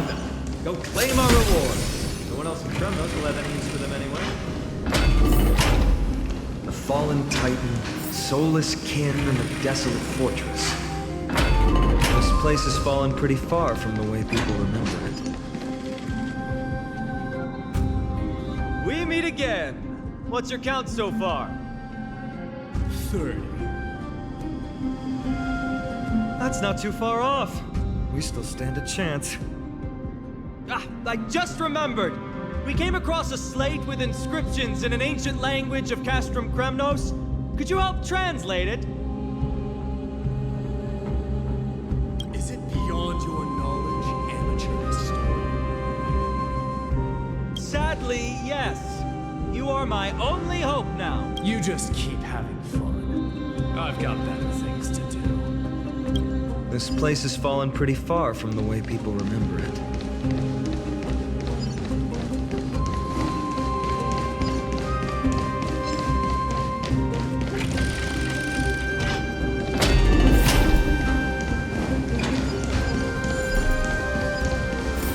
There's another mural up ahead.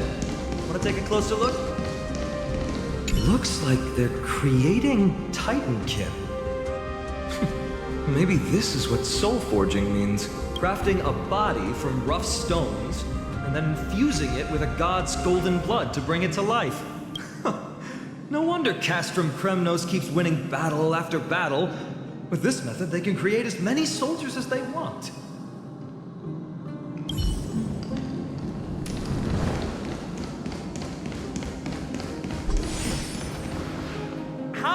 meet us here again. But there are still plenty of enemies around. What's wrong? Already tired? I gave you two this final chance on purpose. If you're not interested, fine. Well, how generous of you. This is the stockpiling zone. We must be getting close to Nikador.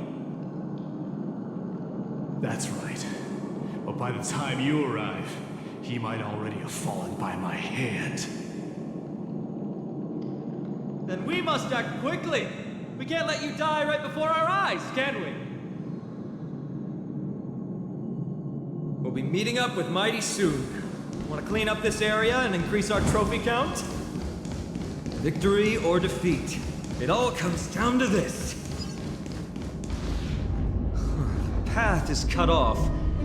But how did he get through? Oh, did he set up this roadblock on purpose? He might look honest, but he's a lot shrewder than he seems. Enough joking. Let's look around. Ah, this might come in handy. A stone table for the hand of Zagreus. Let's use it to fill the crack in the path. Simply put, Zagreus is the titan of trickery. Thievery, deception, and betrayal. These unsavory acts are all tied to them. That titan has fallen, but they left bewitching hands scattered all over the world. Now people use these giant hands to move things around. And, well, to steal things, too. I don't normally approve of this, but given the circumstances, let's use it this one time.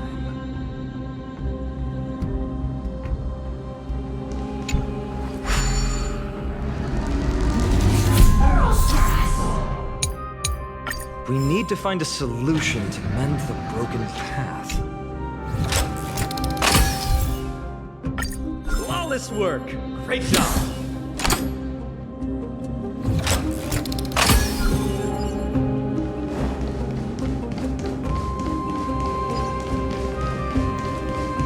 So many stones here.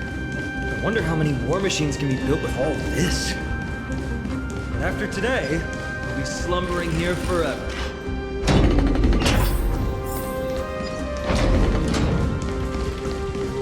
Look, someone's getting impatient.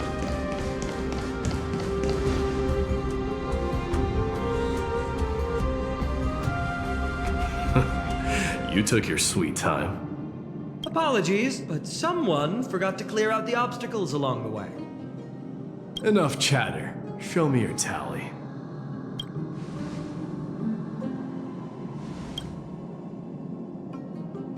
Haha! Looks like we won! Well, I'm a man of my word. You can deliver the final blow. Wait. On second thought, the stakes seem a bit too high. Deciding who gets the glory with just one competition might be disrespectful to the gods. Let's change the stakes. You can just share half your spoils with us. As for Nikador, we can take them down together. The real question is if we can pull it off. Well, here's your spoils. They're right up ahead then? There's just a faint scent, but I'm certain they're here. We're about to cross paths with strife.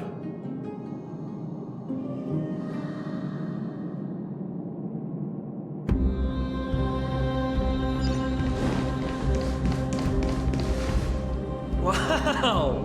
Look at this big guy! Could this be Varric's Leo? Show some respect. This is Chrysius Leo, not some rumor-spouting gossip monger. Chrysius Leo was the top advisor in Castrum Kremnos, whose wise counsel helped my tribe win many battles and thwarts numerous schemes. Sadly, he has lost his voice now. If only the Chrysos heirs could benefit from his wisdom. Mighty Master.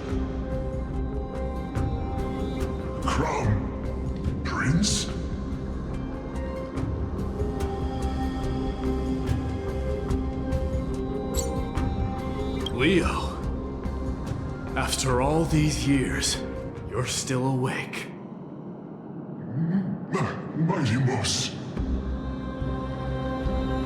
I could never forget your voice. I've been waiting for this moment all along. Please, teacher, share your wise counsel with me. Crown Prince Castrum Kremnos has lost everything. Its people, traditions, and most importantly, its glory.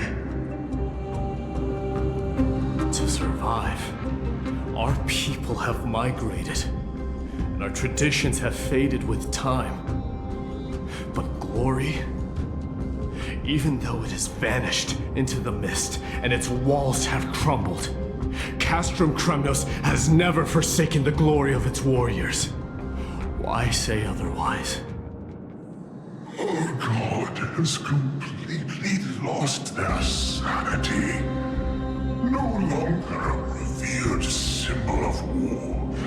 They have fallen and are now plotting an evil scheme.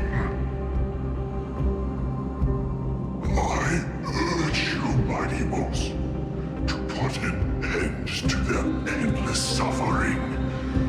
Allow them to die as a warrior. They must go with honor.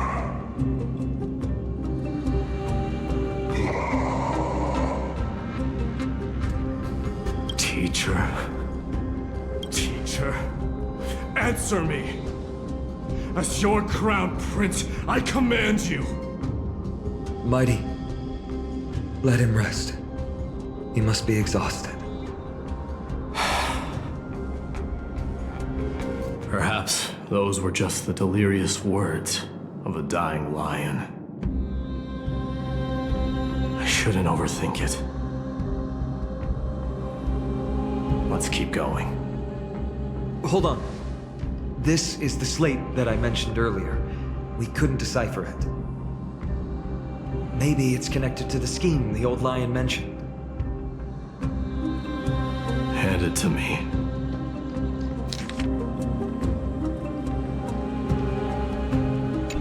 No. Nikador would never. That explains the surprise attack on Akama. I didn't think that the Mad Titan could have orchestrated it. Akama is on the brink of destruction. Someone needs to go back and rescue them. No. We need to press on and finish our mission. Are you blinded by glory? As I said before, victory only lies in assembling a full-fledged army. We're just one step away from Nikador. Defeat the source of the evil and the threat will vanish on its own. Just like that decisive strike, there is no turning back for us. Nikador could drive Akama to the brink of ruin, but we can do the same to them. Besides, I have faith in Aglea and Tribbie. With two demigods and our allies watching over Akama, they should be more than capable of protecting the Holy City.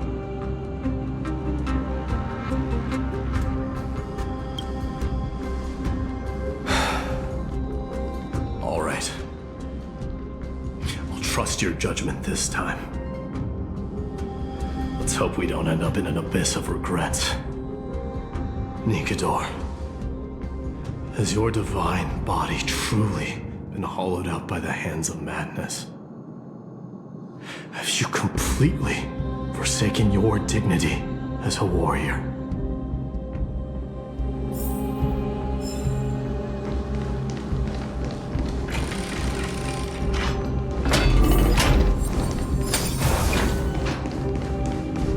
The sweltering heat. The Titan's wrath has set the air ablaze. Yeah, we're getting pretty close. It's getting even hotter. Is this place still in use? After we pass through here, we'll reach the soul forging zone. The heat is unbearable. And all these thoughts are echoing in my head. On second thought, this could very well be where we meet our end. Right? Be careful. Your thoughts are being corrupted by strife. You're right. It was my decision to keep pushing forward. And with him here, we're sure to complete our mission and return safely. Just like the path ahead. Even though it's completely dilapidated, it will still lead us to our final destination. Let me smash it. Hold your horses. Don't waste your energy here. Use your head. Looks like we need to use the head. And again. Look out! An enemy! Put your sword away. It seems to still be rational. We might be able... All hail Nikador, my master and guide. Immortal soul of war, ever by my side. Titankin, let me ask you this. Is Castrum Kremnos planning to destroy Akhima?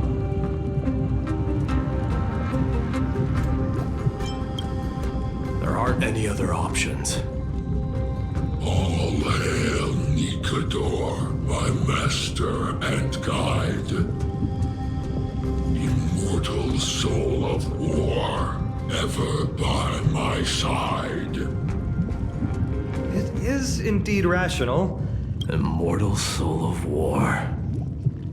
Let's keep going. There might be other Titankin nearby we can talk to.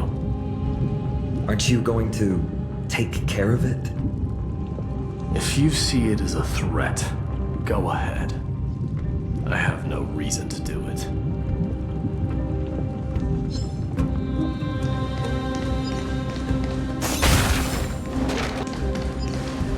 Sculpt an indestructible body with steel that never rusts.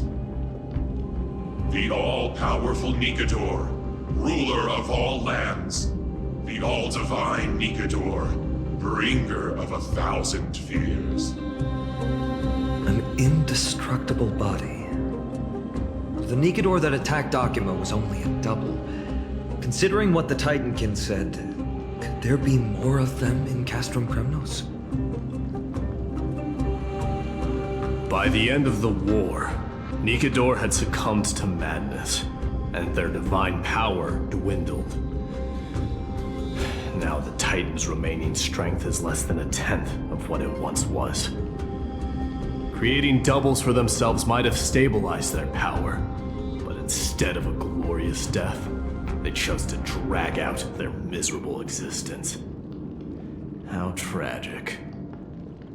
They seem to have forfeited all their dignity as a warrior. Leading your people away from here was the right choice, Mydei. There's no need to glorify my choice, Deliverer. It was just a self-imposed exile that cost me my pride. Not something worth celebrating in a song. But if the Titankin's words are true, going up against Nikador is destined to be a bitter fight. Speaking of indestructible bodies, you're quite the expert in that area yourself. You talk too much. Did I ever tell you the Chrysos heirs are all endowed with unique powers? Legend has it that Mydei, the invincible crown prince of Kremnos, has a talent for defying death.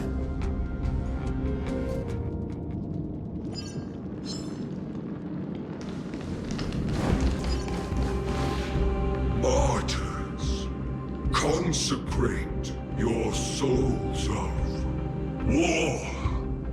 For the lands of fury, you shall become Nikador's blade to pierce through the enemy's heart and core. You shall be the timber to nourish the core flame, to reduce the decayed world to ashes. Reduce the decayed world to ashes with nefarious schemes. They've been twisted by madness, just like Cass from Kremnos. They remember how to kill, but they've forgotten why. I've always believed that killing with blades isn't any nobler than killing with subterfuge. Aside from one's mission and survival, no other reason can justify violence. That's where we differ. For my tribe, glory and conquest are also valid reasons. But deep down, you don't really agree with that, do you? Martyrs. Was it facing us the whole time?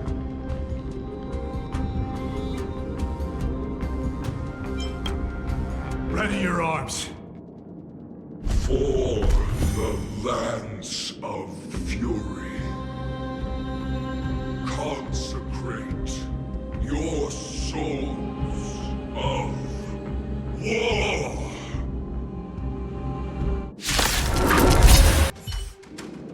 I've given up on figuring out the logic of these minions.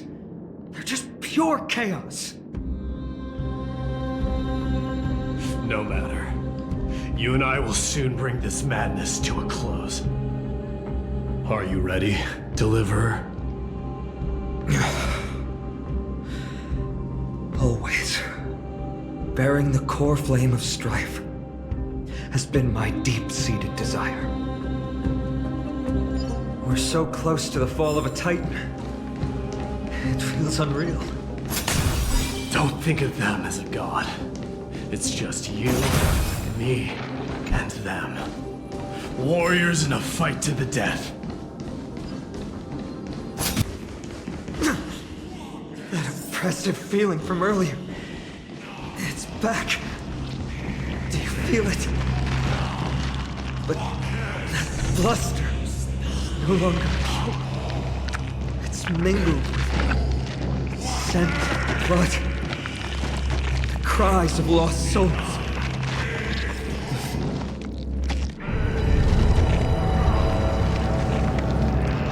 Remember, you insisted that we come here.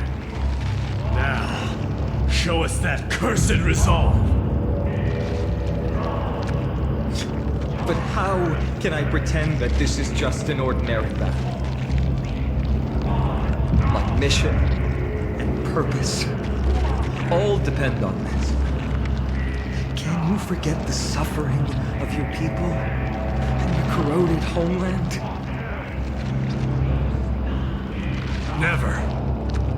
But I've learned a method you probably wouldn't understand. All that anger and regret I feel right now, I've learned to control them and hone them into a razor-sharp weapon for my use. It has a simple name: intent to kill.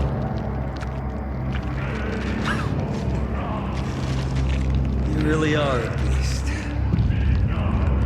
But right now, perhaps it's best for us to submit to the beasts inside.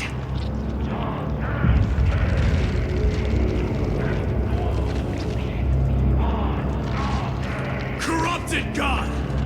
Face me and meet your doom!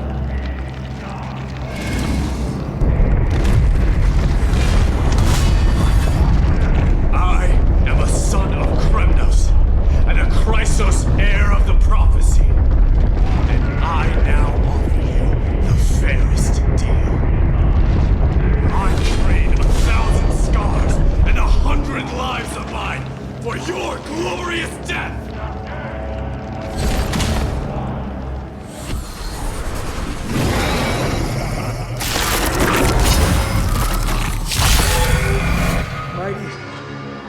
not be able to fight like you. I will do battle in my own way and bring down this god!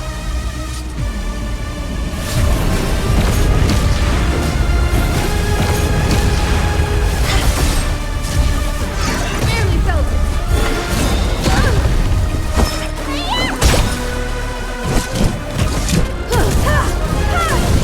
Offer you a requiem. Think with me.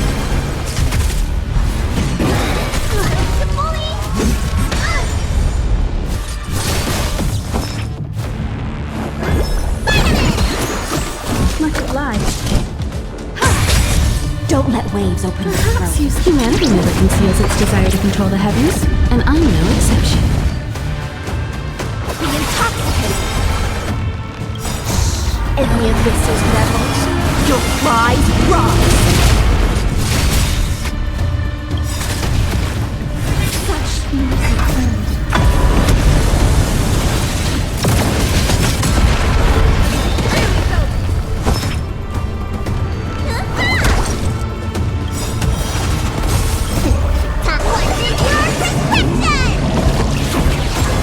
I have something for you.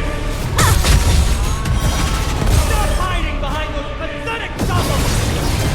We'll crush you!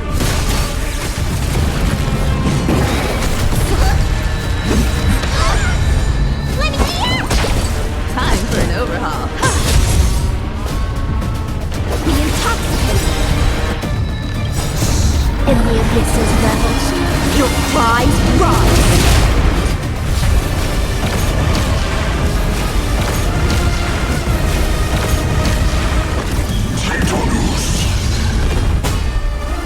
Finally ready to reveal your true self and hide it. Wrath of humanity, corrupted god! Offer you a requiem. Think with me.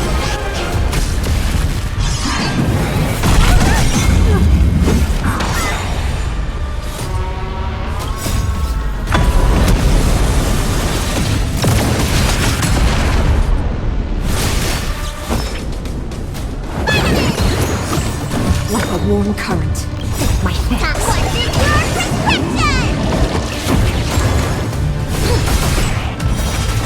I have something for you. Perhaps humanity never conceals its desire to control the heavens, and I'm no exception.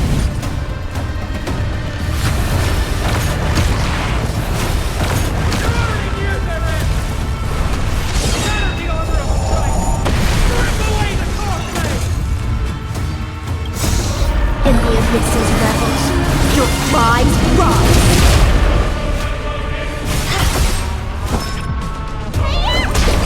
Time for an overhaul.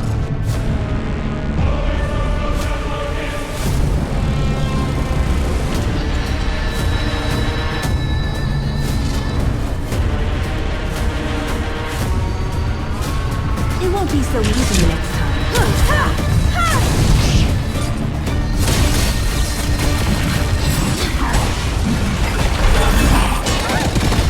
Don't let waves open. Let me tend your wound. Like a warm current. My face.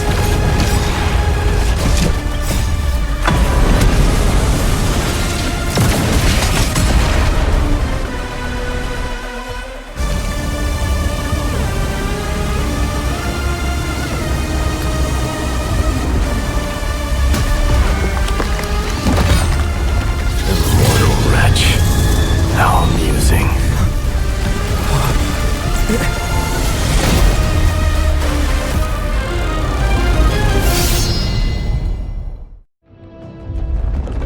The souls of war are amassing in the skies above Kremnos, surging toward the Blade of Fury!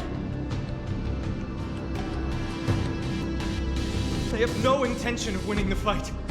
Instead, they're using death after death to temper their blade. Even with 100 deaths, they've resolved to pierce through Kefali's body!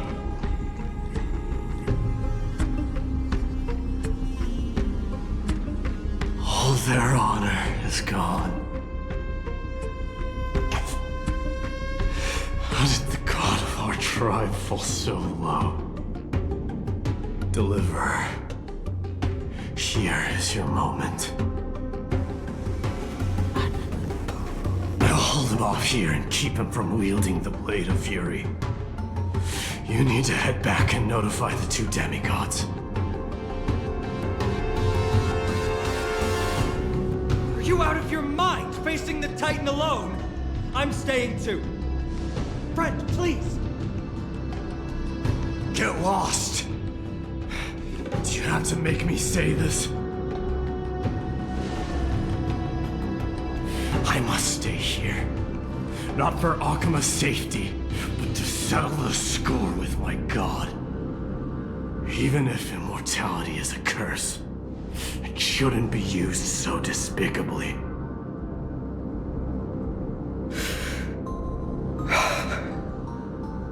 Go, Deliverer. Your battlefield lies elsewhere. Stay strong. Try not to get killed too many times.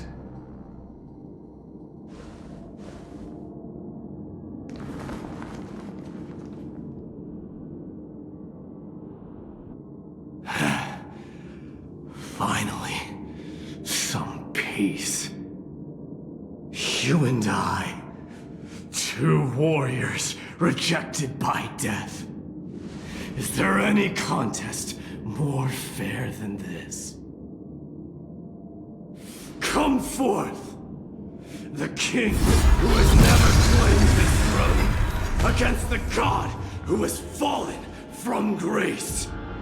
How perfectly matched we are!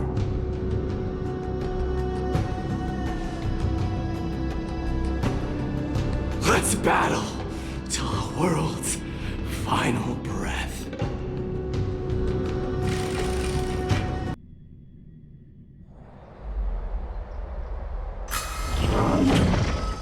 We're back.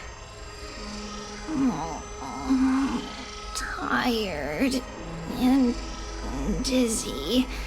Will they be okay? He'll be fine. Mydei is the fiercest warrior I know. Something Mydei was born with. A blessing and a curse. The true mark of a Chrysosaur. Go get some rest, Trian. We might need your help again before you know it. Hey, don't worry about me. Take care of yourselves too. Let's go. It's a race against time. We have to find Aglea right away.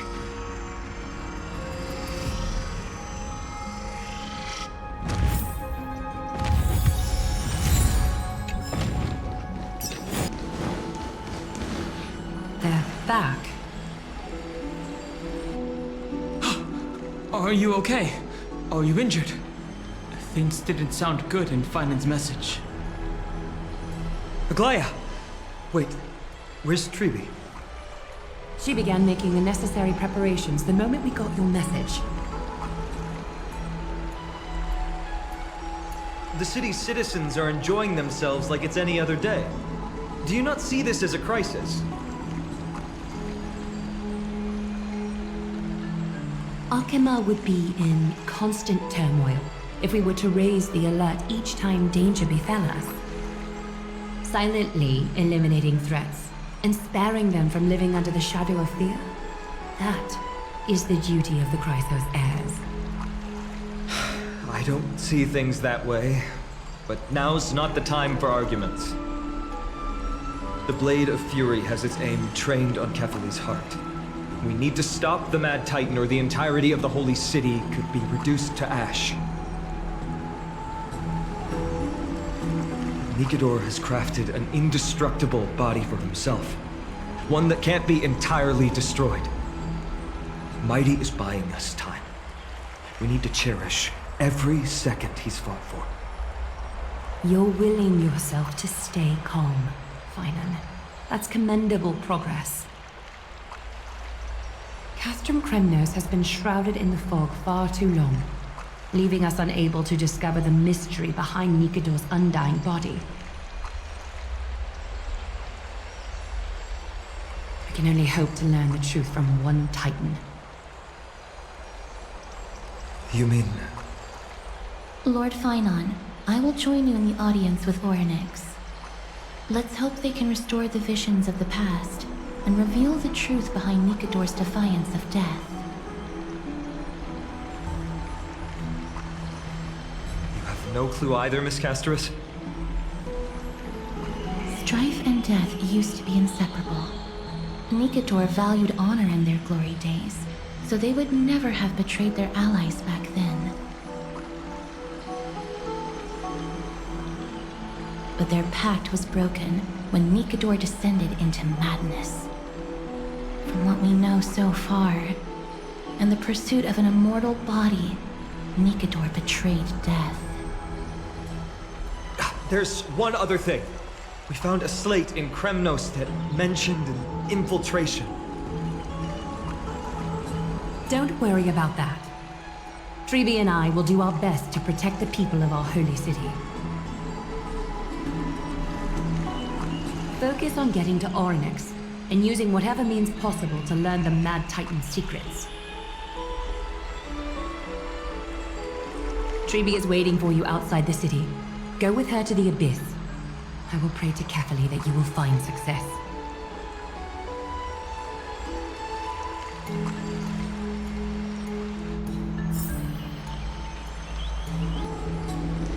Tribbie is waiting for you outside the city.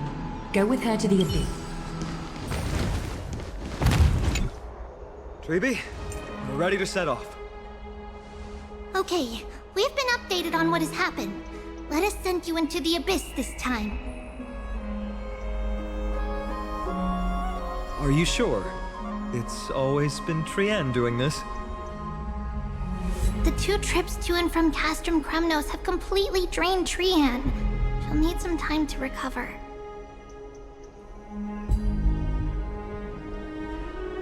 We can handle this, Snowy. This is as much for Dee as it is for everyone else. High Priest Tribbie, do you have any suggestions on how we can get Orynyx to respond to us later? Sorry. We wish we could help, Cass, but Orynyx has never been a Titan to chat or interact with humans. I suppose we'll have to rely on ourselves then.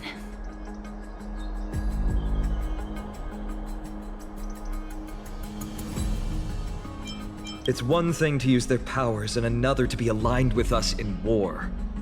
If that Titan refuses to be on our side, we'll have to resort to a fight. Orynyx isn't an evil Titan at heart. Let us hope things won't reach that point. Time is of the essence, everyone. We should get going.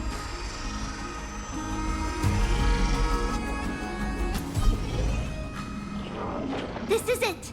The Century Gate can only take you this far.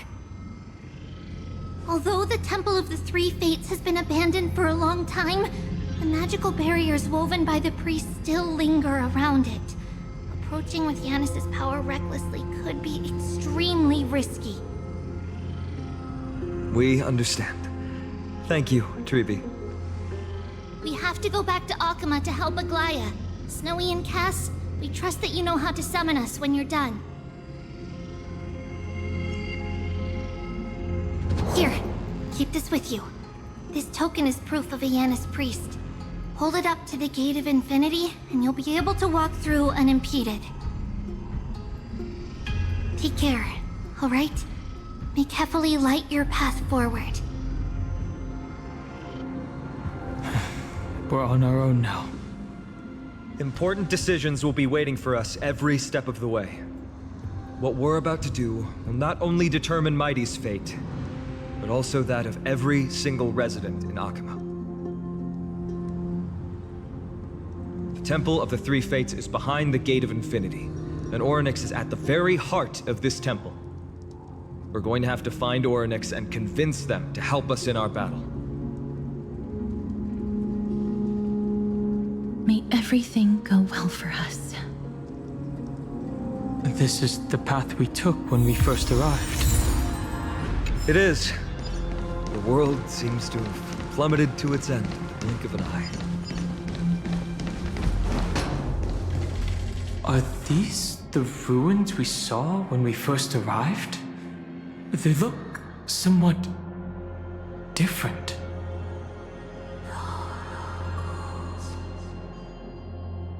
What was that? I believe that was the Titan speaking. I believe it was Orynyx. I have to listen closely to what they are saying.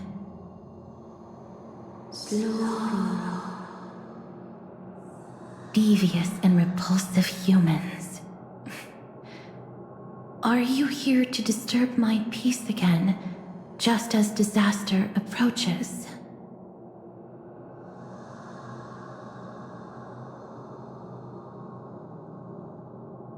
Miss Castorice can understand the Titan's words.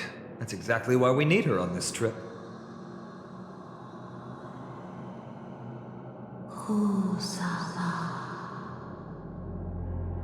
Cease your efforts, and let yourself be swallowed by the confusion of time and space. Orynyx is turning us away. It seems like we've hit an obstacle on the very first step. Could the Titan have created this chaotic scene we see in these ruins as a barrier to hinder us? We'll overcome any obstacle, no matter what they throw at us. Tribbie gave us a demonstration when we had to pass through here the last time. It's up to us to recreate these miracles now.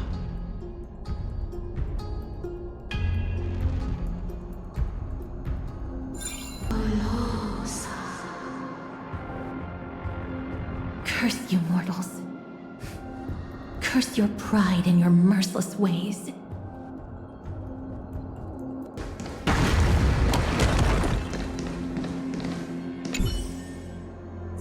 Lift the curtain of memory, and once again stir the ripples of past reverie.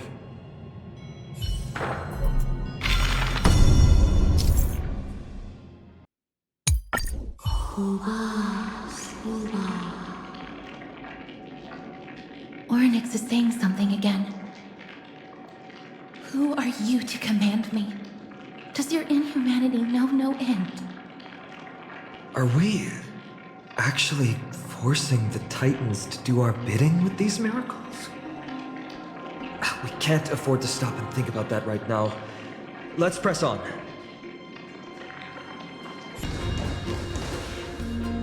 It won't open?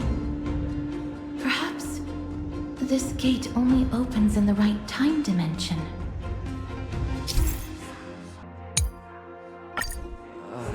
There! Those miracle orbs are instruments often used by time priests. They could prove handy.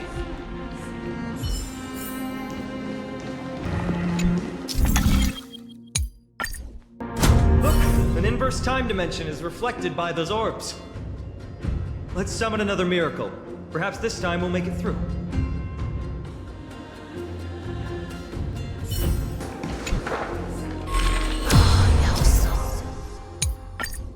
Great. Should be smooth sailing from here. At last, we're out. That place was in total disarray. This gate looks just as magnificent up close. The Gate of Infinity. It represents the divine power of Janus. According to legend, Janus is the eldest of the three Titans of Fate. They created the space of Amphoreus. But the Titan has long fallen and surrendered their core flame. Tribbie is the demigod that inherited their divinity.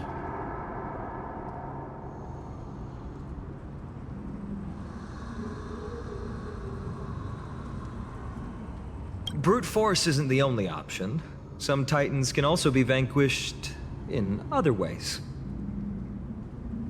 But that doesn't mean Tribbie isn't powerful enough.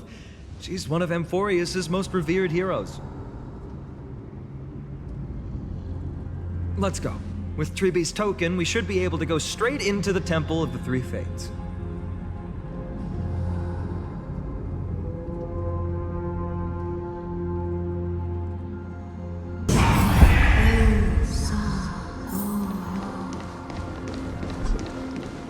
Please pardon me. Words this... This temple has been forsaken for so long that we have no way of telling what dangers await us behind this gate. From the way Orynyx spoke to us in the ruins, I won't count on them being cordial toward us.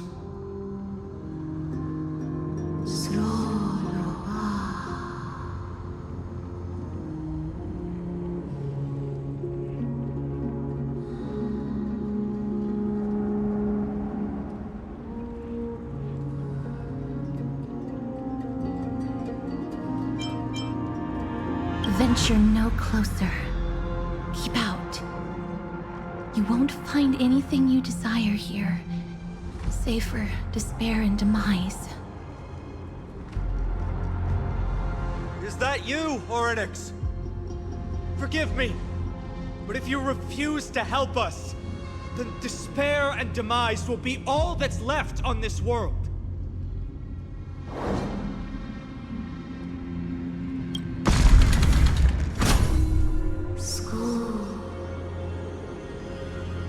You are not welcome here. You have no right. You'll never pass my challenge. A challenge? Great. At least they're willing to speak to us now. Even if they're only making things difficult for us. Push onward, my friends. But watch your step. The silence is deafening. This place isn't as I knew it.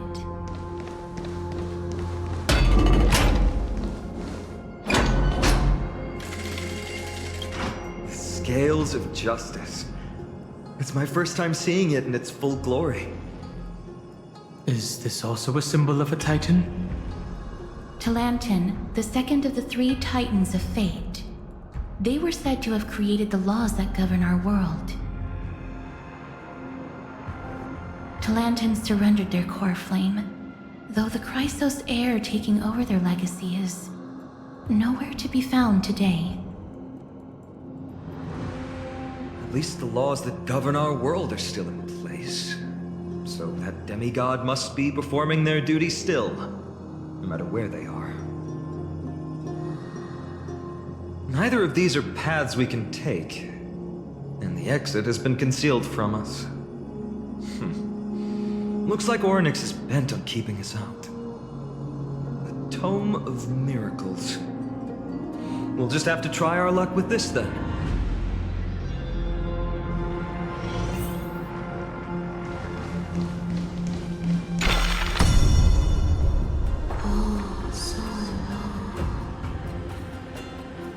Hurts. It hurts so much.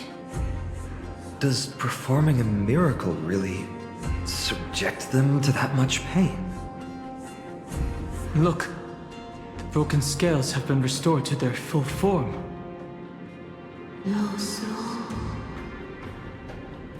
No, you cannot. You must not come any closer.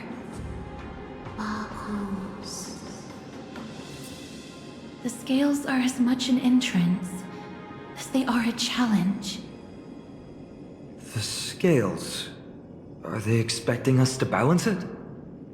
I believe so. Are you alright, Miss Castorice? I'm fine. It's just... I can feel Orynyx's misery. Being able to understand the Titan's words is as much an affliction as it is a gift. Let's get this over and done with.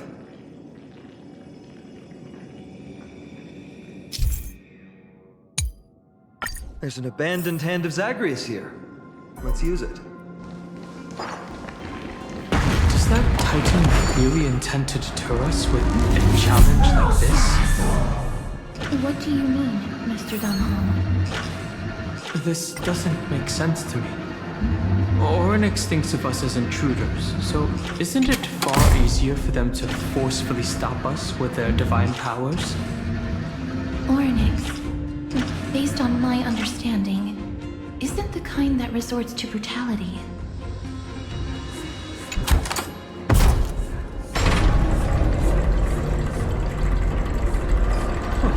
Does this mean we've passed the challenge?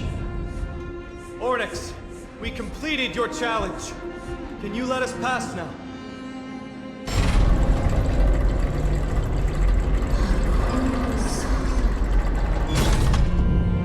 No. Unsatisfactory. You cannot pass. Looks like this Titan doesn't like to keep their promises.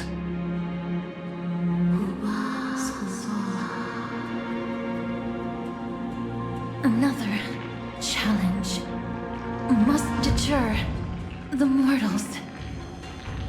Are they just stalling for time? We don't have the time for games.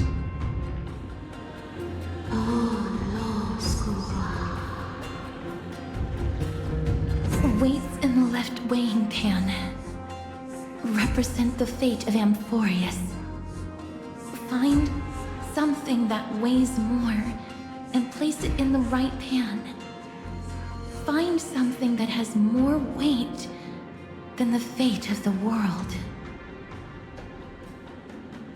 They seem somewhat fickle, much like a child. Something that has more weight than the fate of the world. That's a baffling riddle. Look, behind that gate. Isn't that the exact same type of weight? If we can use it to balance the scales and add more weight to the pan, we might be able to solve Ornyx's riddle.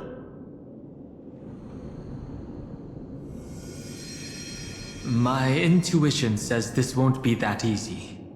But I suppose we don't have any better solutions at the moment.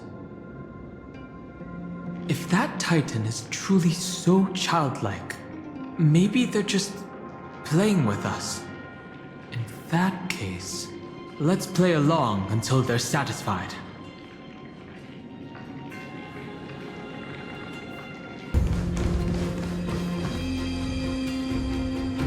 There's an obstacle ahead. Perhaps the miracle orbs can illuminate the way forward.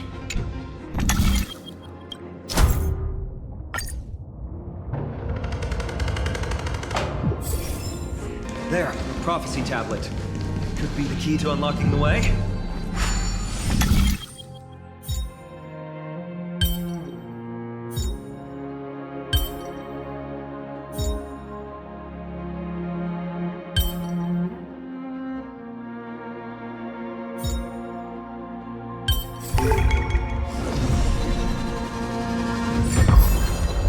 Everything's going well.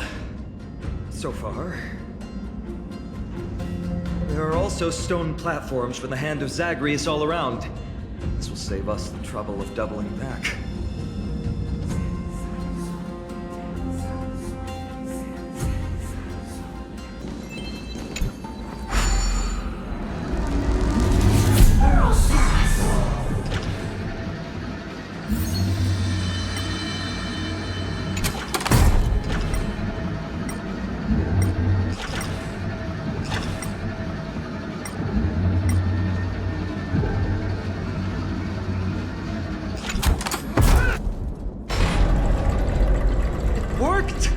Now the scales have once again been balanced.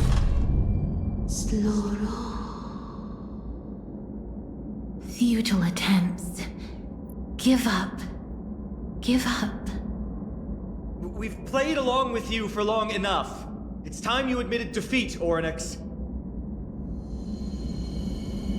Let's go and complete their challenge.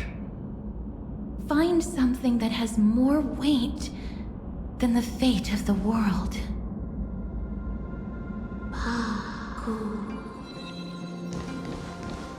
You think that you've won? Arrogant. Foolish. Titan, are you still trying to hold out? We just have to make the weighing pan on this side drop, right? Let's think about it. Shouldn't be that difficult.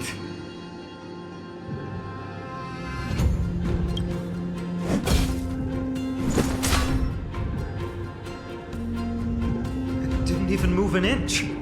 I've held his flaming lance before, and it's quite heavy. Seems like this isn't going to work.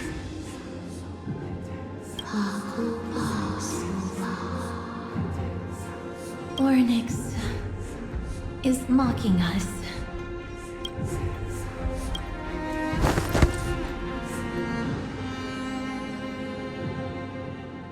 Have you thought of gaining some weight? Come down. Seems like this isn't going to work.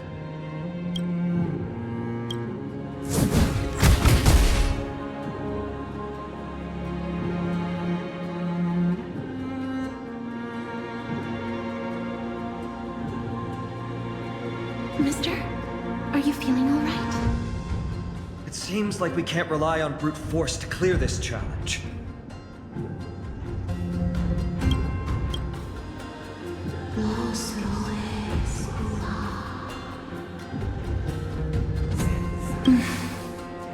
What did they say, Castorice? Ornyx is frustrated because we're treating their challenge like a game. Which means that we have to find something that literally has more weight than the fate of Amphoreus? It sounds like an impossible task. For the people of Amphoreus, is there really anything that has more weight than this land? They don't even have the option to flee beyond the sky. Something that has more weight than the fate of the world.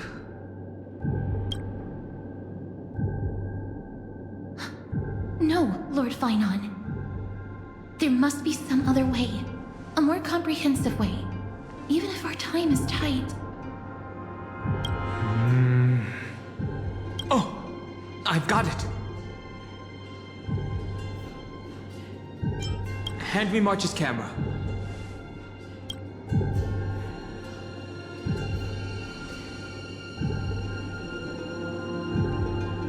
Indeed, for the people of Amphoreus, the fate of the world is a weight that is far too heavy.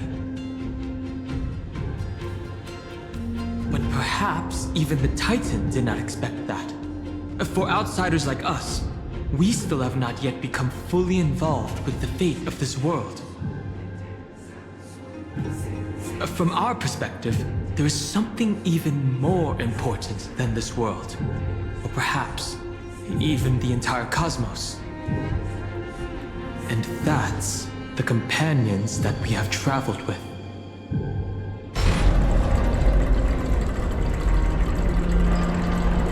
If this is indeed the case, we will have passed the Titan's challenge. That was an unexpected solution. Thankfully, we had you two here with us.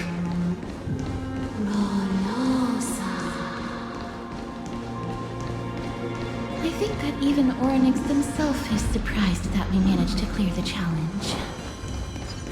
At least they kept their promise and opened the path for an onward.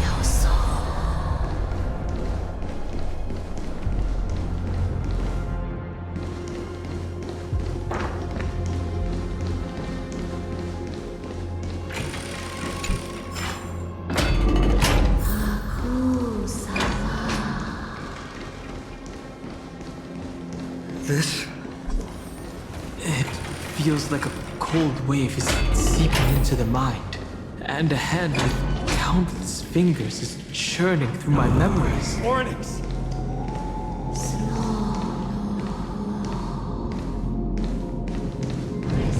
Leave. Leave. Help us, Titan. Help us prevent this world from being ruined by madness.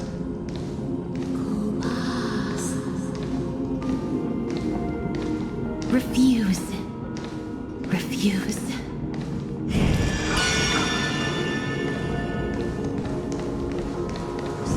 A Titan who still possesses reason. Both mysterious and awe-inspiring.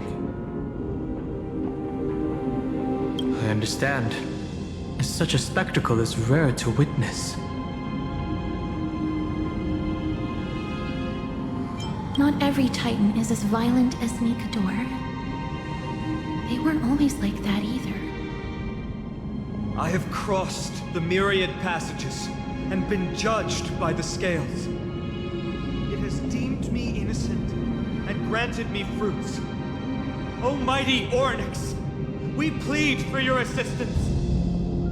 The madness of Nikador is pushing Amphoreus toward the end times.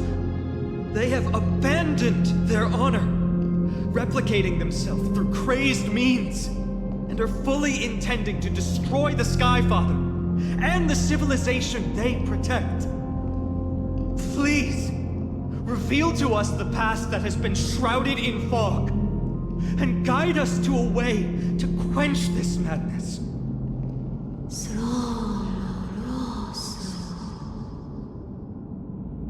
Chrysos heirs. Heroes that uphold rage, cruelty, and darkness. Pursuing the cursed prophecy, you've treated my kind as prey. In the name of deliverance, you would seize my core flame and leave me to suffer in endless isolation. Leave. Just leave. Even if the world will be destroyed as a result, I will not help a group of ruthless butchers. I see. Godslayers asking their prey for assistance is a hypocritical act indeed. Then I can only apologize, as we're running out of time. If we're unable to positively conclude our negotiation, you leave me no choice but to take your core flame and search through the past locked within it.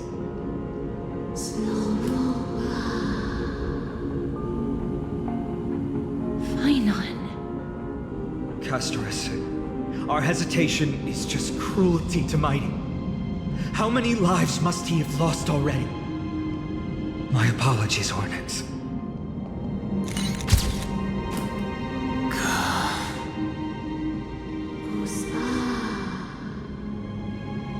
Wait.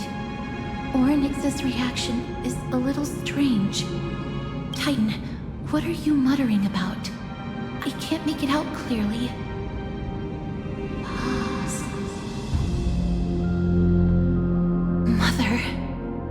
Mother.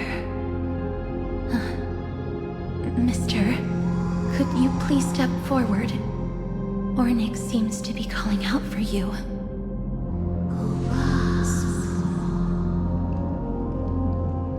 Mother? What exactly is going on? Is that you? Is that you? Mother encountered you. She misses you. Follow me. Please follow me. I see you. She also misses you. We want to see everything about you. Is that Titan extending an invitation to him? I don't understand either. But if this means that Orynyx is willing to establish a connection with us, maybe it'll be worth a try. Mister, please consider carefully.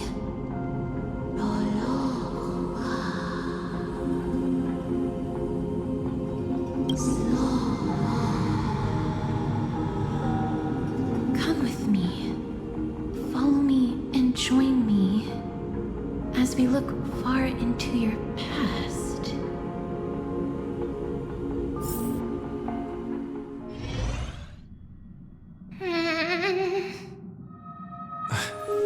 It's you again. Where do you want to take me?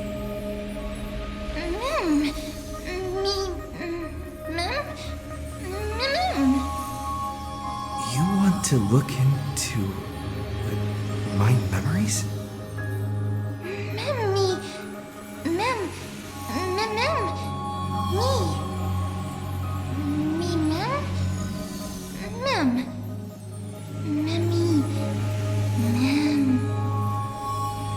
This is the Express?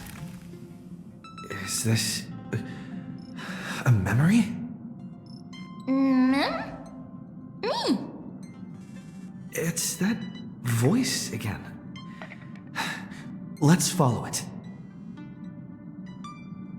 Is that me? there's also Himeko and Don Hung.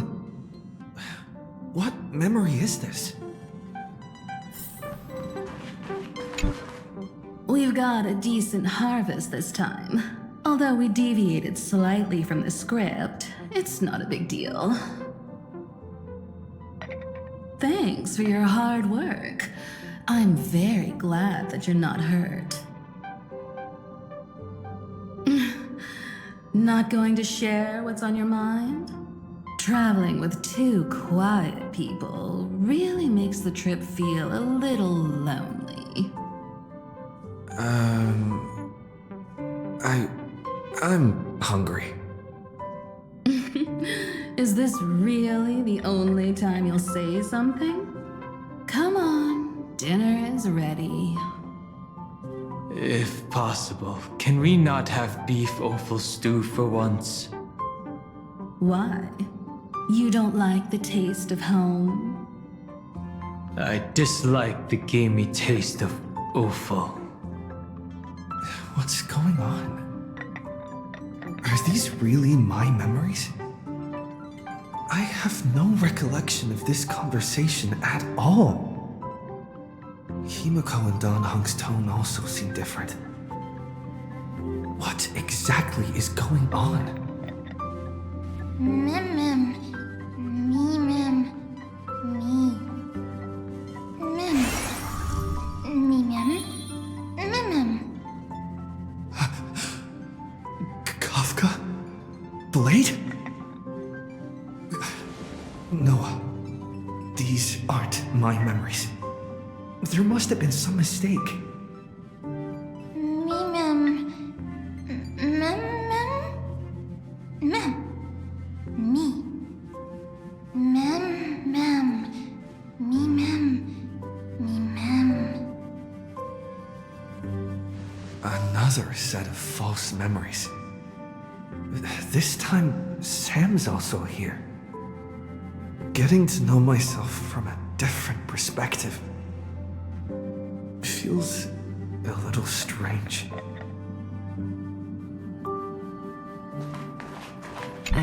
Do you have any dietary restrictions, little one? I'll eat anything. You really aren't picky about food.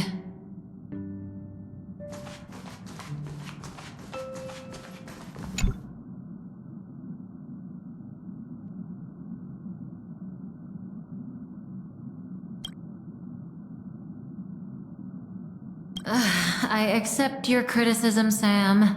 Indeed, because of the script, I failed to consider the possibility of failure. I suppose even Stellaron hunters could use a retreat signal to respond in dire circumstances. There's no time like the present. Why don't we come up with one right now? Bladey?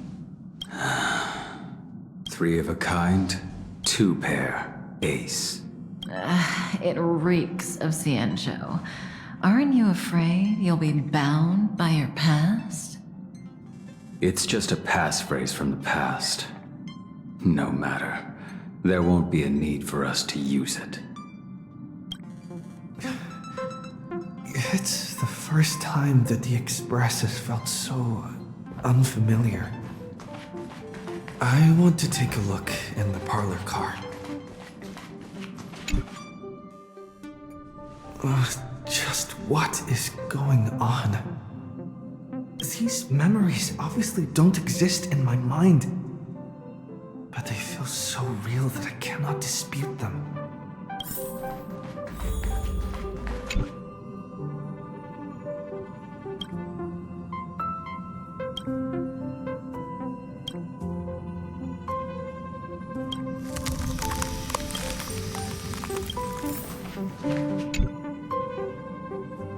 What's up? I'm in a raid and don't have time for small talk. Oh, I've only just joined recently. If you have any questions, can't you just ask Kafka? Anyway, online games cannot be paused, so if you don't mind...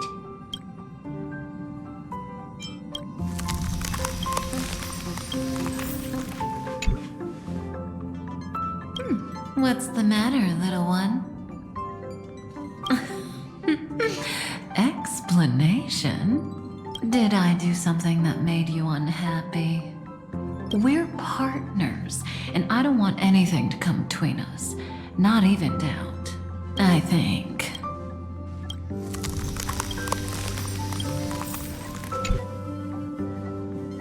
What's wrong? Guided by the script, we've assembled here to temporarily accomplish a common goal. That's all. I don't care about anything else. I'll give you one piece of advice. Don't let Kafka down. She sacrificed a lot to keep you here. Furthermore...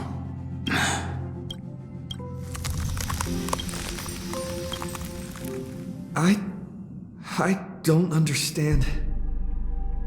What's the point of all of this?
You're finally here, pal. The script says, leave no survivors. I am glad to have you here, hun. Now, this path is anything but smooth. It's marked by flames, scars, malice, and bloodshed. But I guarantee, as long as you stand with the Stellaron hunters, you will never know the pain of betrayal. Hun, come join us on stage. In the script, we are the most brilliant actors on the cosmic circuit, and the focus will always be on you. All the bloodshed and cries beyond the screen are merely there to serve as the backdrop for the main characters. Together, we will dance against the current until the universe meets the finality. Let's dance, buddy. Let's dance. Let's dance, hon.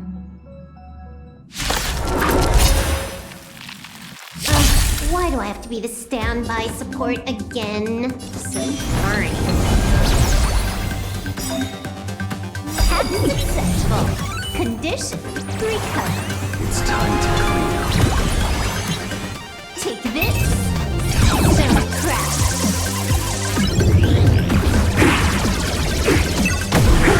You impede me. Your end approaches. Savor it. You're unworthy. Stand still. I will dispatch you by my sword. You impede me.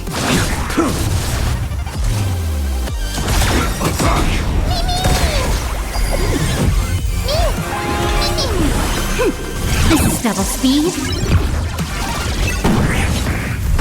Will you surprise me? Like fireflies to a flame. Life begets death. Until everything burns to ashes! Failed to send you. This is more than I can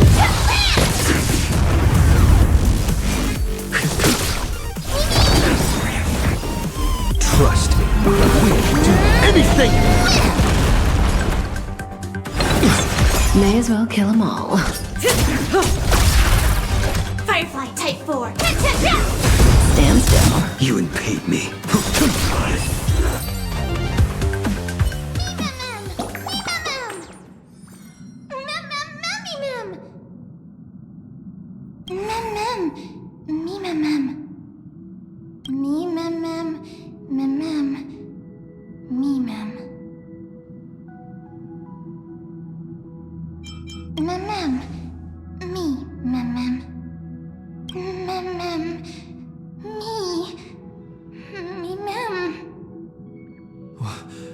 Kafka and Firefly. Who should I bid farewell to?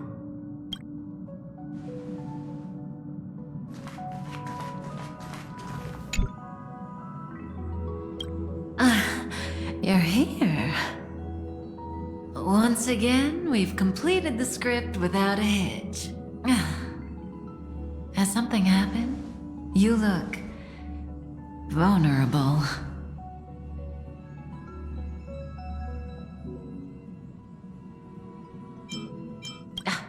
You know I'd never ever do that. Tell me what's on your mind. You're used to confiding in me by now, aren't you?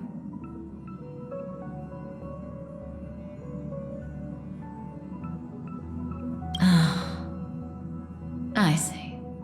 You have lost your past and are feeling very helpless. Unfortunately, I'm not Destiny's slave. I can't peer into the future. I can neither fill the gaps in your memory nor tell you what we later experienced together.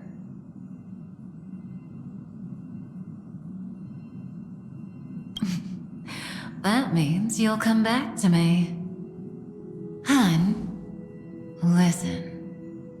I suppose, in that script I haven't yet read, you'll face plenty of danger and end up in dreadful predicaments. You'll probably also experience many wonderful things and find companions who feel like family, even if it's no longer with us, the Stellaron Hunters. You'll also embark on adventures beyond your wildest imagination. After all, you were born for adventure. There's only one thing that I want you to always remember. No matter where you go, or which corner of the cosmos you may be in, you will always be able to find a safe haven by my side. Patience may not be my virtue, but toward you, it is something that I will never lack.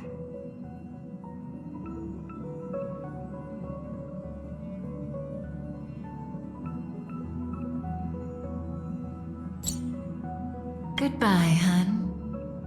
When fate places you at a crossroads, make your choice boldly, and don't fear regret.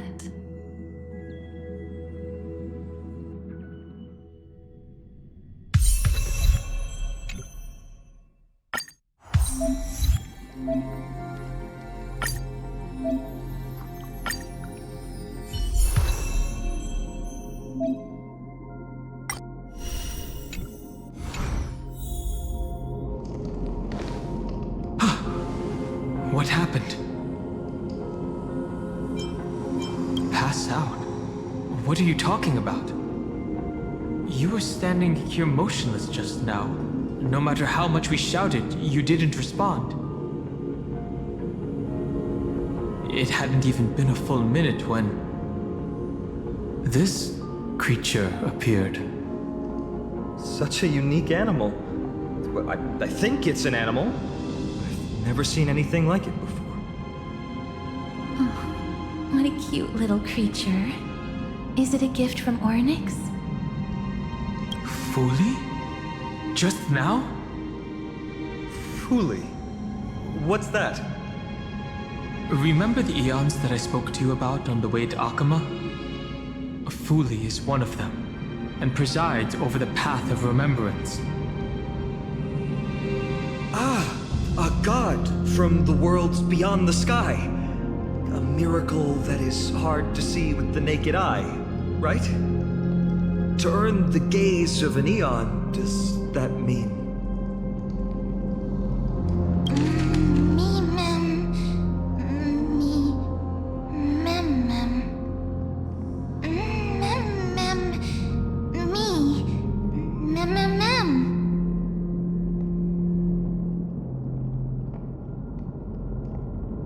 Understand what they're saying. Collect the memories and recreate the past. How can we do that? We don't have much time left.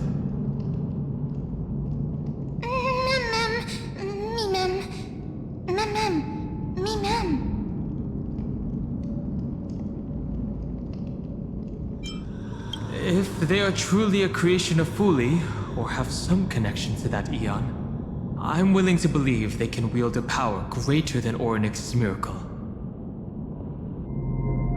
Let's go! We need to follow them.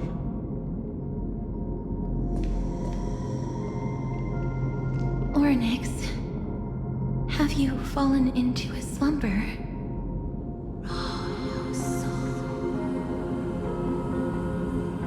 I don't know who the mother that you're referring to is, but thank you for all your hard work. If Titans can dream, may your dream be a sweet one.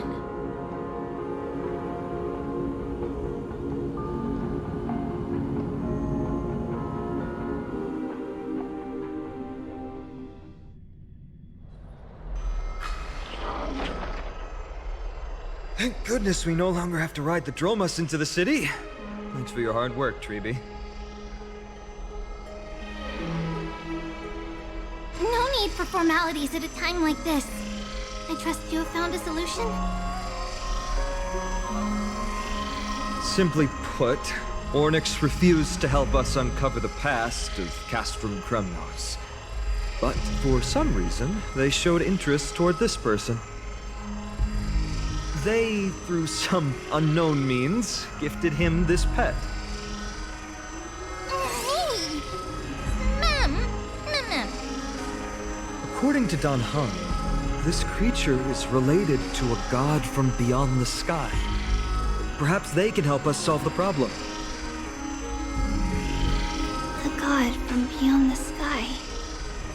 Tribbie, let's split up here. I'll make my way to Kremnos immediately to lend my support to Mydei. As for the mission of finding out Nikador's weakness, can I leave it to you? I ask this sincerely, from the bottom of my heart. Mydei and I will be waiting for you on the battle. Let me come too, Phainon. I'd rather be on the front lines, helping ease the burden. Thank you. I don't have any reason to refuse. Then, this is where we part ways. Don Heng and I will head to Castrum Kremnos immediately, while you work on uncovering the secret behind the barbaric god's indestructible body. As for Miss Castorice, I'll stay with him to ensure his safety. I'll leave it to you. Tribbie, could I trouble you once again? Of course. Just leave the sentry gate to us. We're the only ones left. Where should we go to find the lost memories? Mem.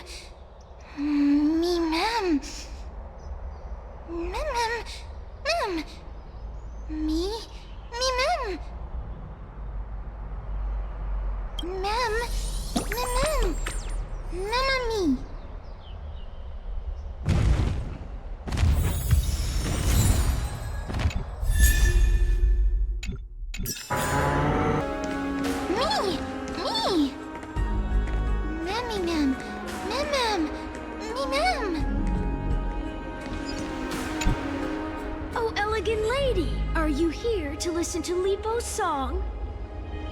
What are you in the mood for? The love stories of the ancient Chrysos heirs, the turbulent era of the Chrysos War, the rise and fall of the seaside states? Lipos has it all. I wonder if there is a ballad about Nikador's madness, as well as the mystery of Castrum Kremnos vanishing into the fog. Ma'am, you have come to the right place. There is such a ballad within my collection that has yet to grace the ears of others. Allow me to sing it for you. The War of 1,000 Years has drawn to its close, and now the world descends into a long night of chaos. Oh, valiant Titan, tell me, how did your golden heart shatter into 1,000 fragments? Oh God, have you grown weary of endless strife? Then how do you justify your ruthless tyranny? And how shall you cast off the darkness that so deeply shrouds your divinity? Oh God, have you forgotten the glory of old? Then how will you defend your dignity? And where shall your faithful subjects find their home? Oh mighty Nikador, the truth is clear to us all. Your steadfast divinity is not vanquished. You are shrouded momentarily by that encroaching black tide. But you never faltered, nor did you flee. Your golden warrior spirit, brave and bold, will conquer the black tide, as foretold. To the throne of Kremnos, you'll return once more. Our God, our King, to aid your timeless struggle, we have prepared a grand ritual. Please grant us the honor to touch your soul with our humble hands and present to you this sacred sword vessel. It shall consecrate your eternal life and enshrine your everlasting glory. Mem. Mem. Thank you, esteemed bard with an enchanting voice. Your ballads will endure through the ages, serving as a bulwark for Akama.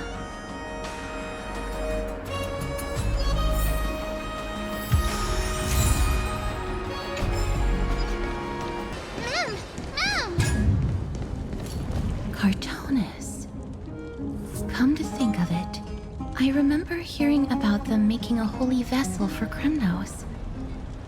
Oh, Castorice. Outlander as well. To Cartonis, what brings you? I remember the Kremnoans commissioned you to craft a divine object before. Do you happen to recall the details? Ah, happened it did. Why ask, do you?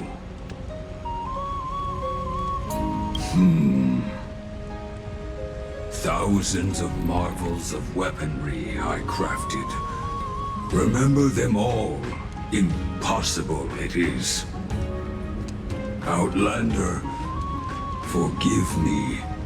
Help I cannot. That makes sense. With such a long life, the Grand Craftsman can't remember every single item he's made. Is there another way? Ma'am! Me! Me, ma'am! Me!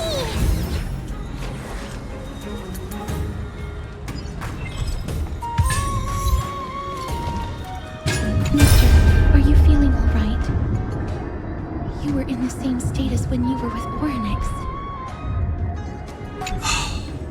Grand Craftsman, would it be possible for you to craft a sword vessel that can seal divinity? Anything my forging hammer cannot craft, there is not. The finest stones in Kremnos give me. The golden blood of Strife Titan find me. The sword vessel I shall craft. Does that mean we have a deal? And what of your payment? For a commission of this magnitude, proper compensation must be ensured. Payment simple. Peace for my people. Mountain dwellers, no longer servants or fighters for Kremnos. Ever. You have my word, Grand Craftsman. Me! Me! Mister, are you feeling all right? You were... was it because of this little one? That's incredible. The ability to look into others' memories sounds like something that could easily be misused. Luckily, you're the one wielding it. Memmy, ma'am. Ma'am. Memmy, ma'am.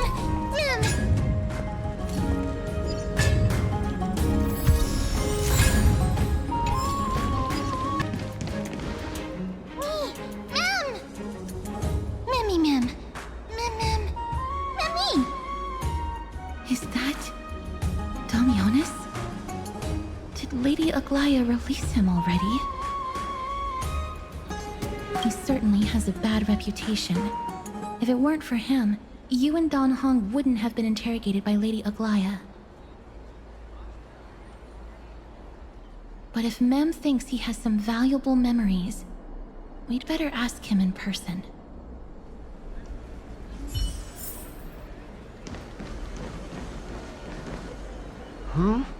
Who's that? I'm busy working on a scene. Please don't... Oh, us the esteemed Outlander. How have you been? It hasn't been all that long since we last met.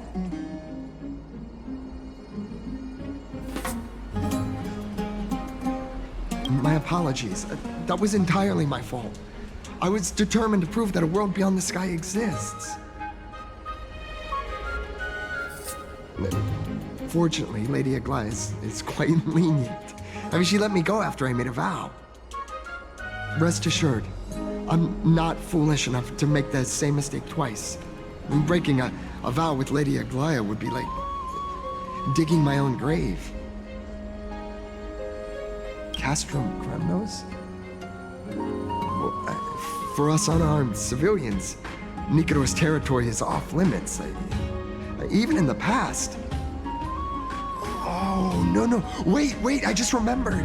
I did visit Castrum Kremnos once. Let me find it for you. Yes. This is the one. I can't believe I still have it. Could you tell us the story behind it? During the final days of the Chrysos War, the final festival took place in Castrum Kremnos. However, and due to the tense situation, few outsiders were willing to compete. Well, I gathered the courage to go there, but I found the atmosphere of the festival to be quite strange. I mean, it felt more like the Kremnoans were preparing for a mysterious ceremony.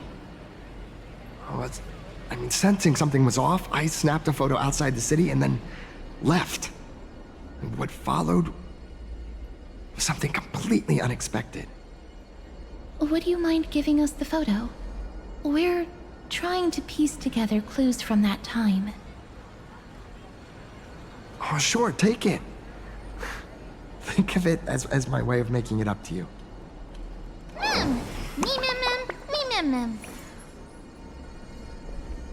Mem me mem! Me mem mem! Mem me! Mem! Mem! Mem! What did they say, mister? Is everything in order? If so, we need to meet up with Lords Phainon and Mydei. Before we leave, I'd like to check with Lady Aglea again. Do you mind waiting for me, mister?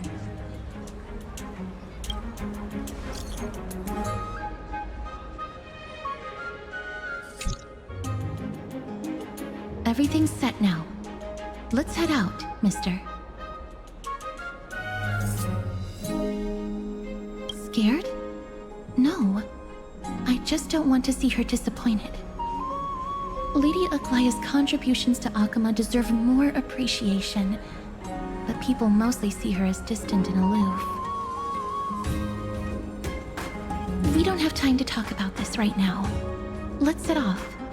Hopefully, this little one will help us recreate the memories of Castrum Kremnos. Me mem mem! Mem! Mem mem!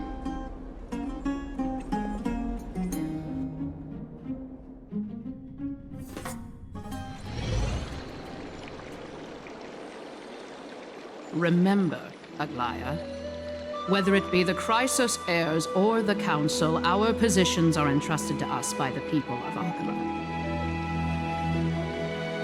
Before you attempt to overreach and make decisions beyond your place, take a moment to recall the Chrysos War and what became of those heroes. If you're not well versed in that history, have her refresh your memory. Do not be concerned, Elder Kindness. Following the prophecy's guidance, we shall cast down the gods. In the new world, no god will stand above humankind. I'll hold you to that promise. For now. The pampered little girl has grown up to be a shrewd politician. Should I be pleased or concerned? Times are changing drastically, and people must adapt. I'm not the only one committed to making a difference, Elder Kindness. My teacher and I have other pressing matters to attend to. Please, see yourself out.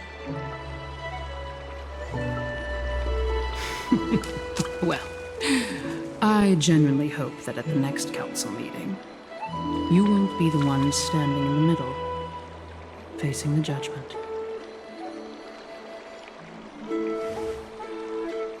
Aggie! Are you alright? It's nothing more than an empty threat. Much like before. A reflection of their inner fears. So sorry, Aggie.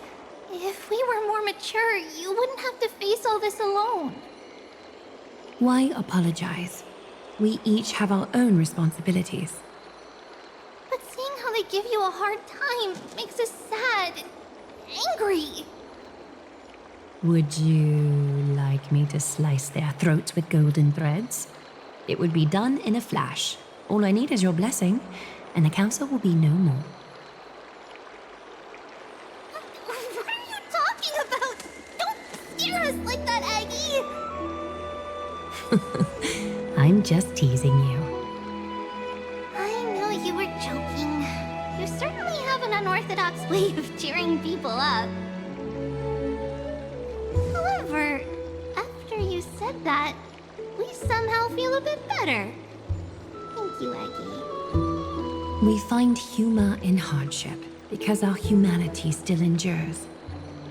So, about the infiltration Snowy mentioned earlier, did you find anything? Don't worry. Even without their intel, I've already detected hidden currents within the city. A trivial issue, nothing I can't handle on my own. Do you need to inform the city guards? That would alarm Archime's citizens. If they learn that the enemy can bypass the Chrysos heirs and infiltrate the city, the situation might spiral out of control. Is there anything you'd like us to help with? It's fine, Tribbie. As we discussed earlier, you need to prepare for the Blade of Fury. We got this. Don't exhaust yourself, Aggie. The nymphs have located the source of the disruption. I should check with the garment maker for intel.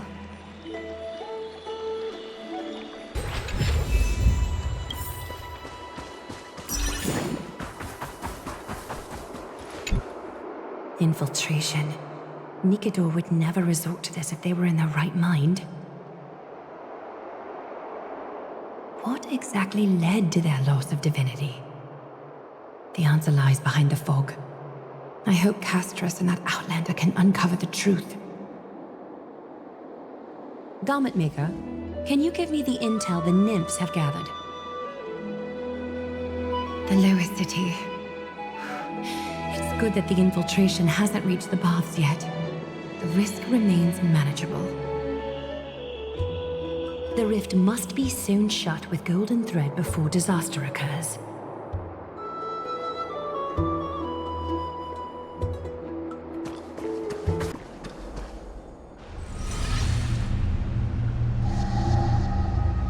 Something wrong? Who goes there? Lady Aglea! What brings you, Corruption and madness are lurking behind these anomalies. I must deal with them myself to prevent further troubles. But I don't want to alarm the public. Can I trust you, Honorable Guard? Absolutely, Lady Aglea. You have my solemn vow that none of this will come to light. Thank you. If you don't mind, I will handle it from here. May Kefali bless you, Lady Aglea. That young guard reads between the lines well. If the end weren't so near, he would have a bright future ahead of him. I'd better focus on the matter at hand first. Filth, show yourself.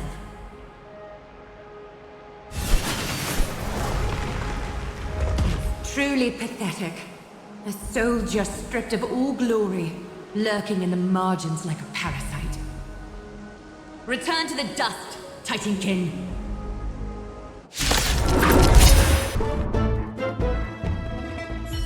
I need to ensure that I leave no trace behind, so that no one suspects anything. Time to move on to the next nymph.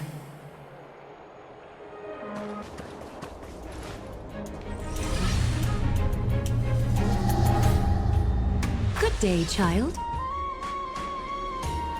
Child?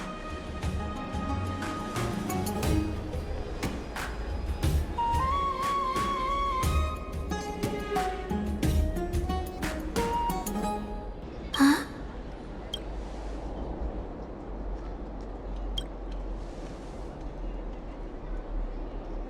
Tell me everything, child. My knucklebone talisman fell into this really frightening place. It's so dark and scary. I'm too afraid to reach in. Ah, I see. Don't worry. I'll help you find it. do me a little favor, okay?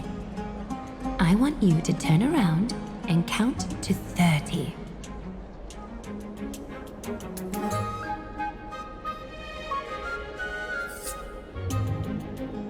Show yourself, worm.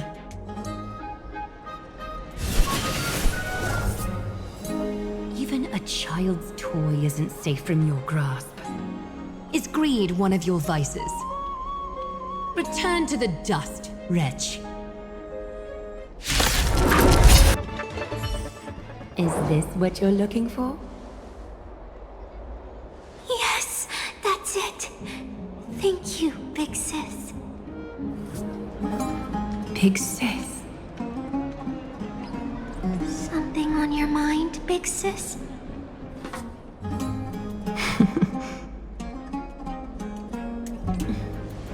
Nothing. But promise me you won't play on the streets alone from now on, even in Akima.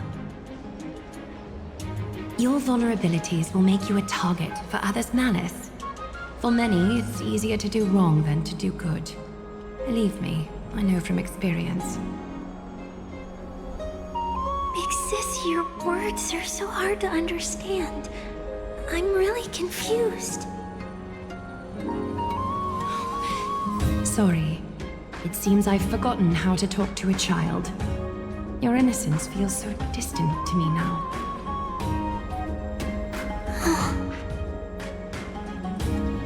That's all right. I might not understand everything, but I still appreciate your advice. I'll be careful. Oh, and by the way, you look so pretty. Just like Goddess Nestia on the teleslate. So shiny and sparkly. Your eyes are like two beautiful gems. I'm so jealous.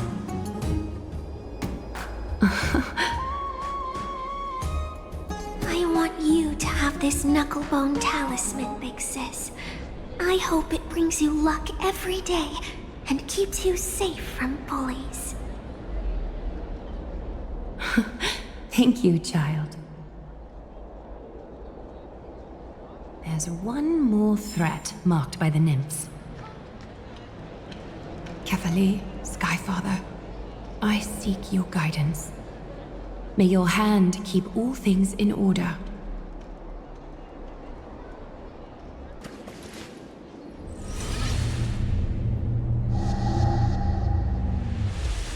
If the enemy were to infiltrate from here, the damage could be catastrophic. I'd better deal with it at once.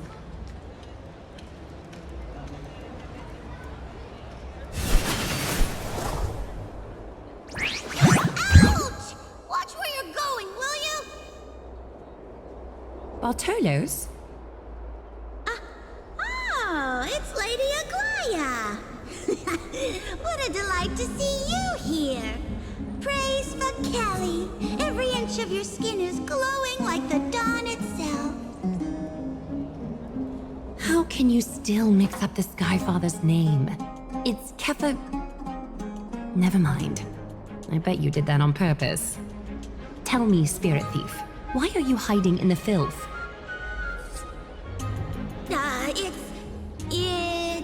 We're just trying to get rid of any threats to Akima. See? We turned this crazy stone monster inside into pieces with our spectacular skills. The traces of corruption have indeed disappeared. We would never dream of deceiving you, Lady Aglea. In all of Akima, you are the most revered. Save the smooth talk, Spirit Thief. I can tell you're feeling nervous.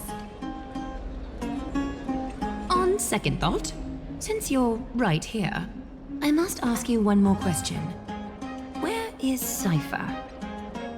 There seems to be a misunderstanding, Lady Aglea. Even though she and I work in the same trade, it doesn't make us allies. On the contrary, we're more like competitors. No competitor would want to cross paths with one another. Forget it. If you see her, let her know this. As demigods, we can't avoid our duties forever.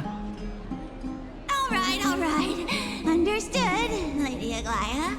If there's nothing else, please excuse. Wait.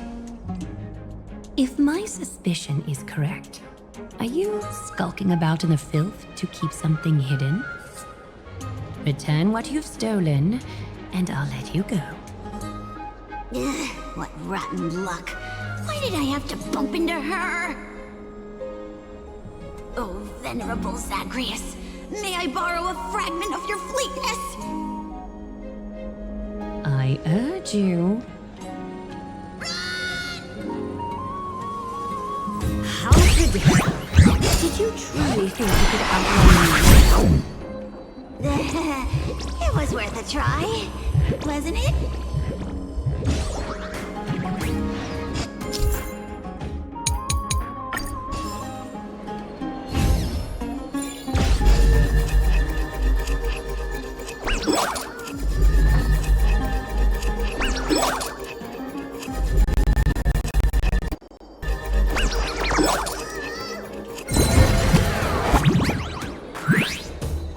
Got any more tricks up your sleeve? Let's see them all. Darn it! That was so close! Go on, take it all! Help yourself to everything I've toiled for. Well, you got me! Even if I starved to death, nobody in this city would so much as blink an eye at my plight! Oh, you poor thing. But you don't actually need to eat at all, do you? You heartless woman! I never want to see you again! Not for all the gold in the world! Farewell, Bartolos. Be sure to get my message to Cypher. All the filth marked by the nymphs has been cleansed. I should go find Teacher.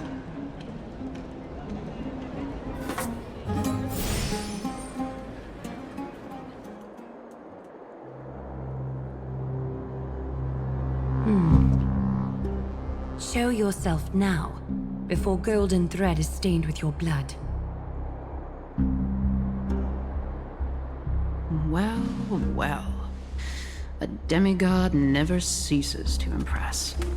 Not even a top assassin with a lifetime of purging experiences can slip past you. What are you up to, Elder Kindness? Drop the act. You noticed my informants a long time ago, didn't you? You stayed silent to throw us off, so we'd let our guard down, while maintaining that everything you did abides by the Council's regulations. Correct?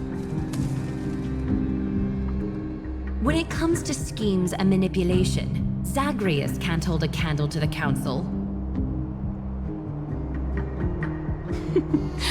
That's quite flattering, Crisis Heir. We bear no ill will. We just want to reiterate that the Crisis Heir's governance of the Holy City is only temporary. A provisional transfer of authority during these extraordinary times. While gods see and hear more extensively, mortals have their own means of dealing with things.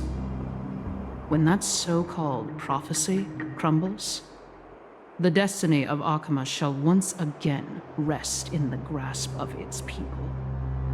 Rest in the grasp of its people, or yours, Elder Kindness? Ease off on the hostility. You'd do well to remember nearly half of the elders stood against entrusting the Holy City to you in that crucial vote. I am but one voice in the dissent. Keep following your chosen path, demigod. Use every bit of your power to show that we are mistaken. But don't forget for a second, in Amphoreus, even gods are not above the law. I'm quite interested to see how long you can stick with this hands-on way of doing things. I will employ every means at my disposal to save Amphoreus, Elder Kindness. Whether it means wresting it from the grasp of the gods, or yours.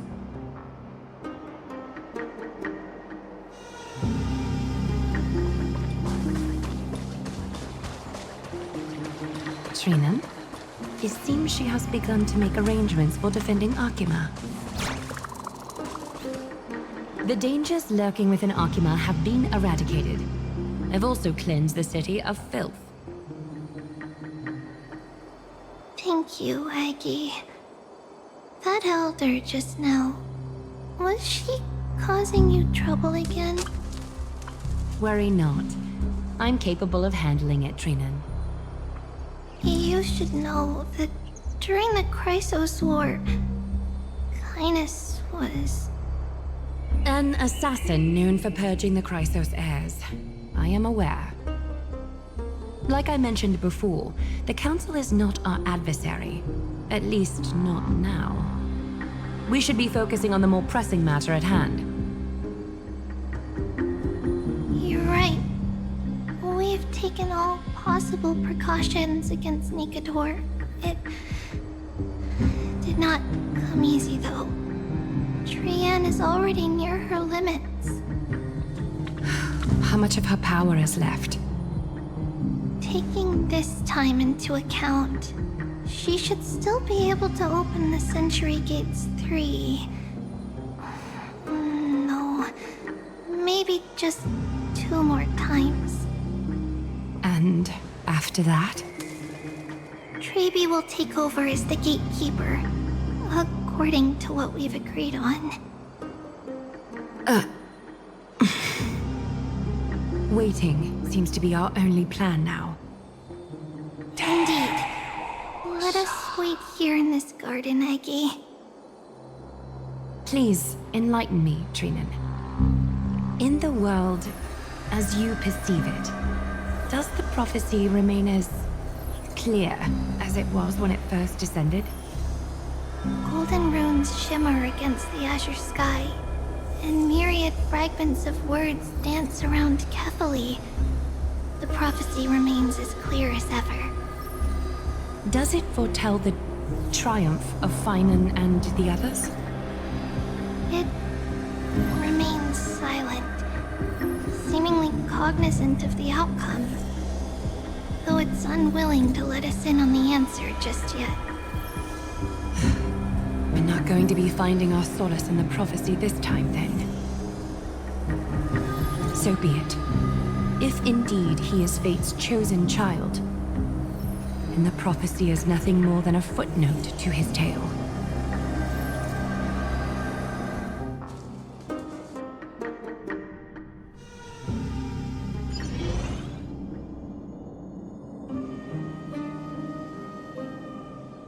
How can we go back to the past?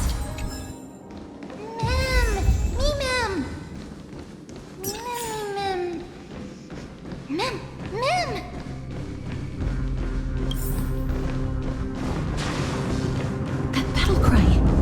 Is that Lord Mydei? Nikador. They're still locked in battle.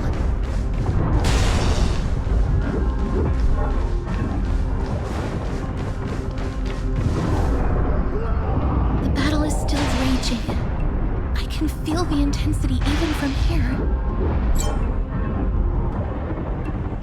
Exactly. We'll only be able to help them once we've seen our own mission through. Mem! Mem-me mem? Me mem. Mem mem mem mem mem. Mem. Me. Mem-me mem.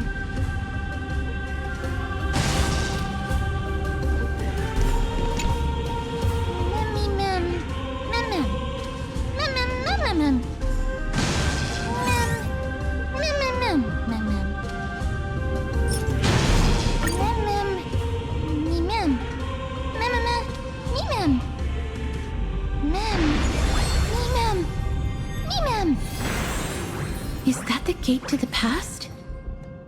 Let's go, mister. We will unravel Nikador's secrets together.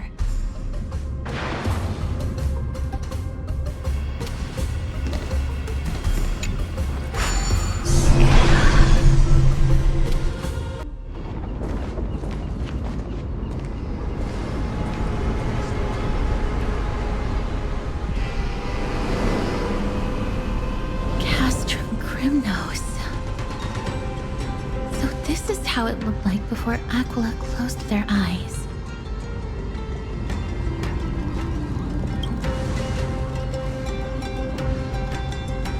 We should first figure out which era we've traveled back to. The memory fragments we gathered from Mem all point toward the final stage of the Chrysos War. We might be able to use that as a starting point for our deductions.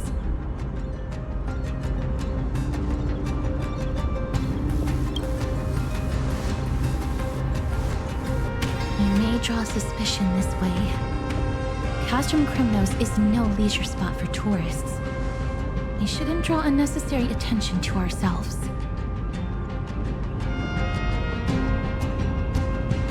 Let's start with the city's surroundings. We might be able to gather some clues by listening and observing. Under all this resplendence is the distinct stench of death. But even the most magnificent of deaths can never be sweet.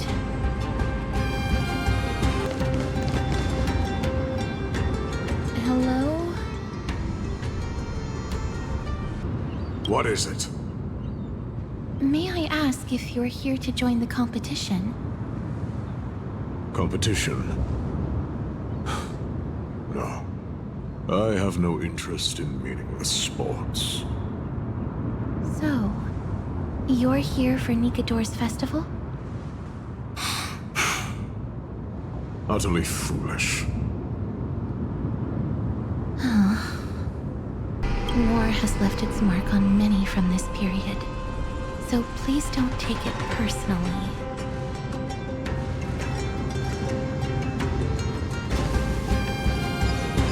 Finest weapons for sale! Come take a look! The sharpest blades in all of Krymnos. Gladiator swords, maces, and bucklers crafted by the Grand Craftsman Cartonis himself. Ha-ha! Looking to breeze through your foes at the Krymnos Festival? Huh. I've got the best weapons right here for you.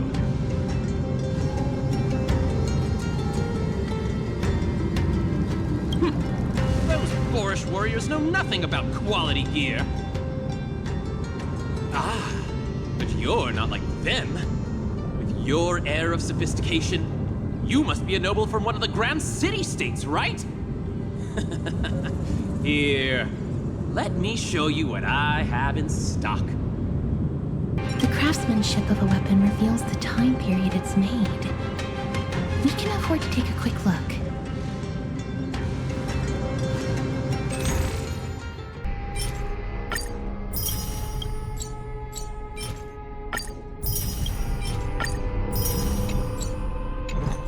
Mister, much as we're in a memory of the past, impulse buying is still an undesirable behavior. You're quite the high roller. Thank you, and please come again. May I take a look at that weapon, mister?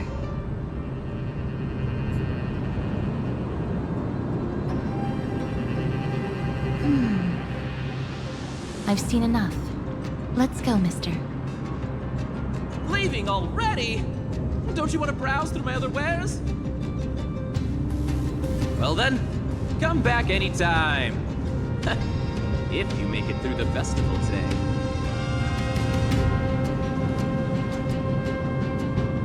Those weapons reek of blood. He made an effort to conceal it, but traces of death aren't something you can easily erase. I shudder to even consider where he got his goods from. He didn't lie about the weapon being one of Cartonis' handiwork, though. Thanks to its inscription, I now have a fairly good guess of the time period we're in.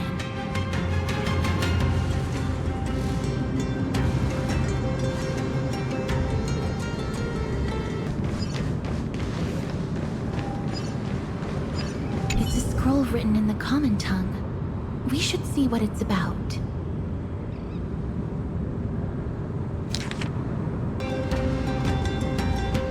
Courage, honor, reason, tenacity, sacrifice. Nikador did live up to these values in their prime, but now... Krymnos seems to be hosting a festival afterwards, Victor can go on to have an audience with the ruler and be bestowed with honor. It's just as Mr. Damionis described. If we can pose as participants, we might be able to get into the city.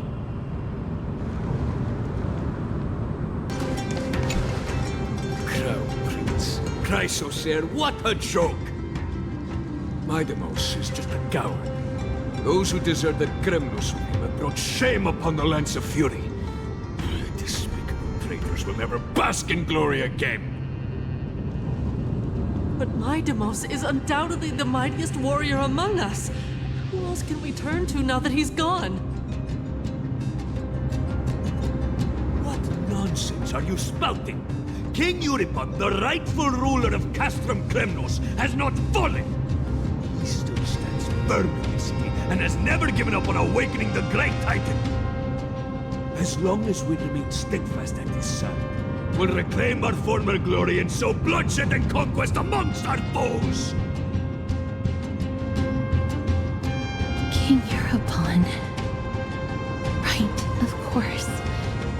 The people of this time wouldn't know the fate of that old king yet. He was killed by Lord Mydei.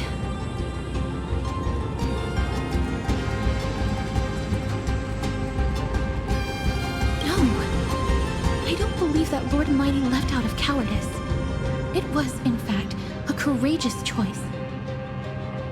With that, we should have enough to determine the time period we are currently in. Let's run through everything we know so far, mister. Lord Mydei has gone to seek refuge in Akhima with some of his people. Old King Euripon still reigns, though Nikador has fallen into a slumber. And Castrum Kremnos is now gathering warriors from all over in preparation for their festival. It seems that we've traveled back to the last years of the Chrysos War, the time when Castrum Kremnos grappled with both internal strife and the Titan's waning divinity.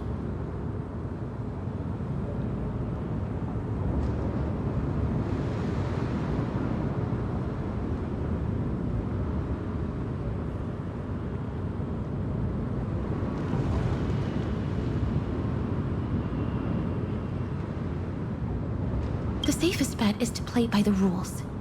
They happen to be hosting a festival in the city. We can try entering as participants? Let's make our way into the city first. We can then wait for the right opportunity to strike. When it comes down to it, I will take care of Nikador's kin. That should be the place to sign up.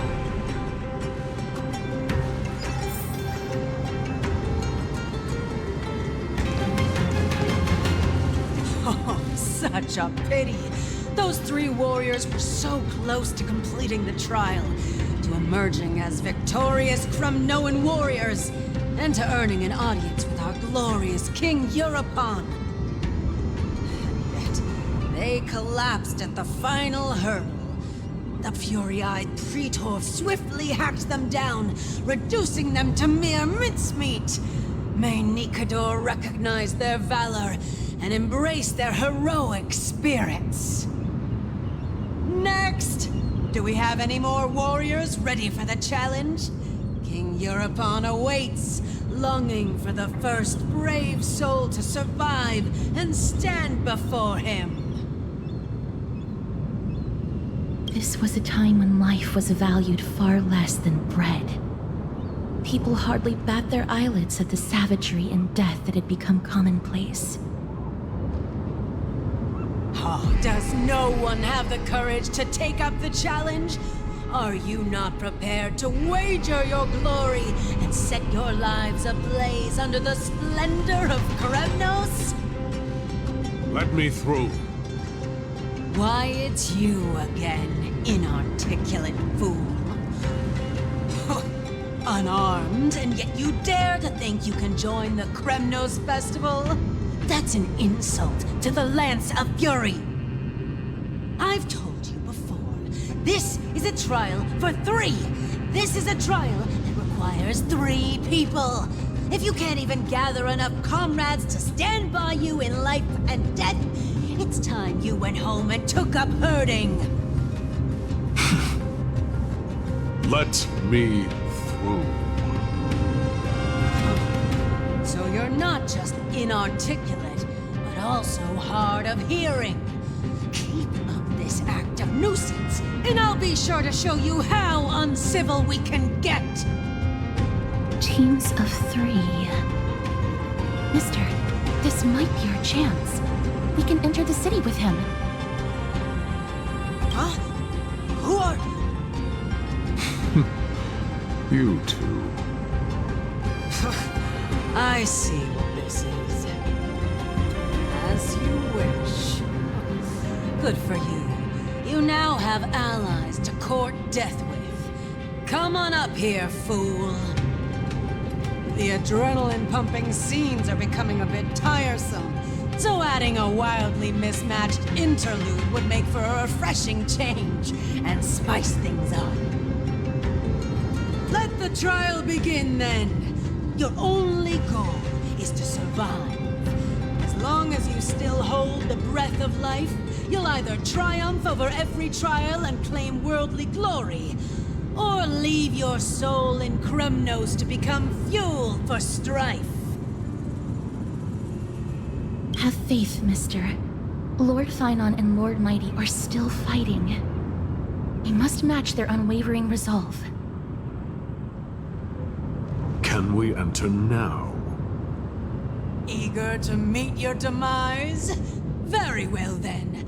Let the trial begin. Give me your names, warriors. Castorice. Nice. Castorice, Nias, and another. It is an honor to see your true faces revealed by the radiant glow of the Blade of Fury. In the name of the 5 virtues of Nikador, courage, honor, reason, tenacity, and sacrifice, stride through the holy city's gate and embrace your fate. May your courageous souls satisfy Nikador and fuel the conquests of Kremnos.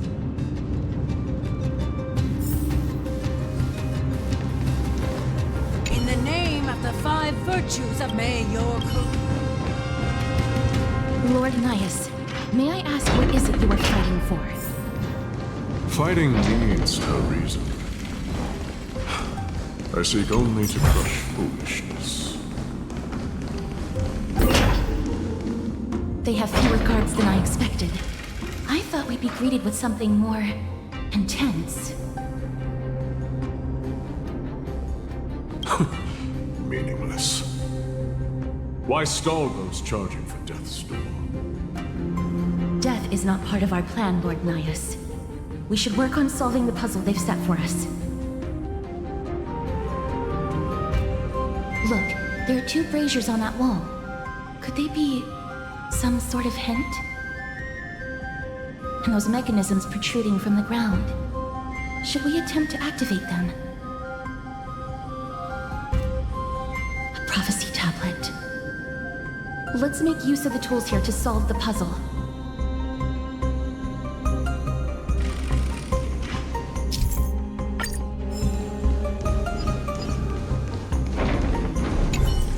A meaningless challenge to erode the patience of warriors. Let's see what you can do. The gate has opened, as expected. A meaningless challenge to erode the patience of warriors. Barricades. We must find a way to remove them. Could it be a challenge that requires us to use the hand of Zagreus? Let's get closer and find out.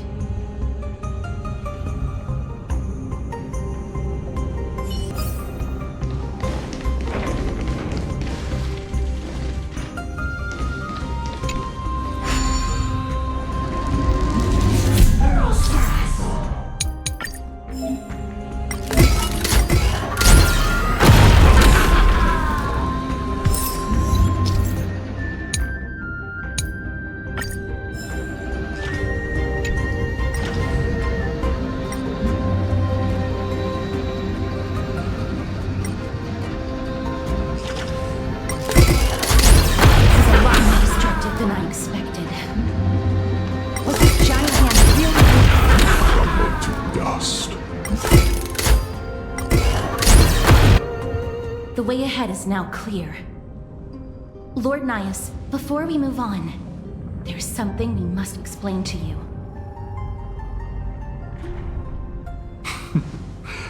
You're not here for this foolish competition.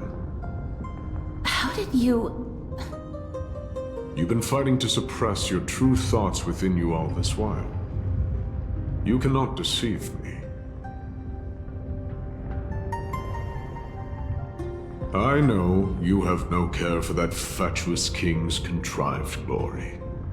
You can keep your motive to yourselves, so long as you stay out of my way. I've said it before. To obliterate the deeply entrenched roots of foolishness within Castrum Kremnos. Now the true challenge begins. This is where it gets difficult. Meaningless forestalling. They are meant to taste defeat on the battlefield.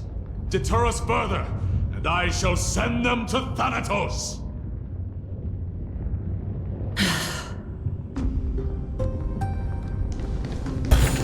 Wait. Hush. Listen.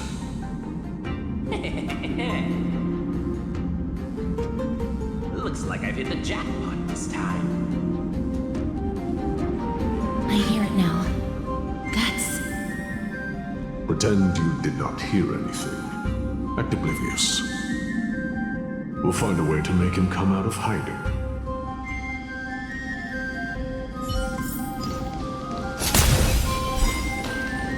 Stop at the next turn. If there's an assassin, we'll take care of him right there.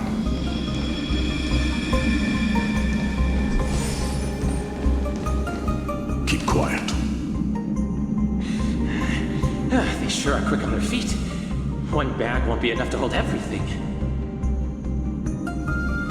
After this haul, I shouldn't have to scrounge for leftovers for the next few days. If only this festival could go on longer. Now.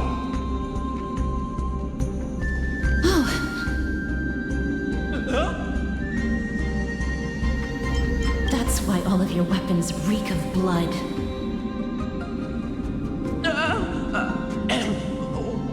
Well, I can explain myself. You see, Looting the arena like a despicable lowlife. Prepare to meet Thanatos, thief. No! Stop! Don't do it, Lord Nias. This isn't right. Please, let him go. Turn around, girl. Look at the corpses of those we crushed. You can cut down warriors without a second thought, yet you show compassion to this star. Give me a reason. Show me you're not as dumb as those ignorant fools. Because he still knows how to fear death. Despicable or scum he may be, but he doesn't deserve to die here, nor become a sacrifice to the hand of Shadow. It is the darkest force in this world, and if left unchecked, all light will be consumed. To answer your question, it is never the desire to kill that drives me to wield a sword, but rather the fear of death.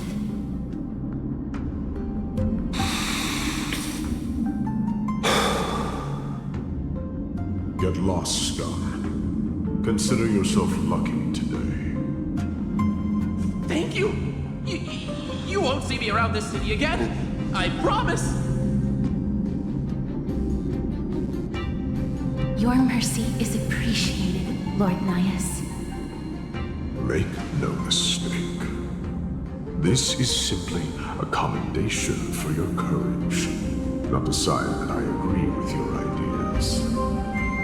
If I understand you correctly, you must have overcome tremendous fear to dare to stand in the way of my soul. This trial isn't over. We should keep going.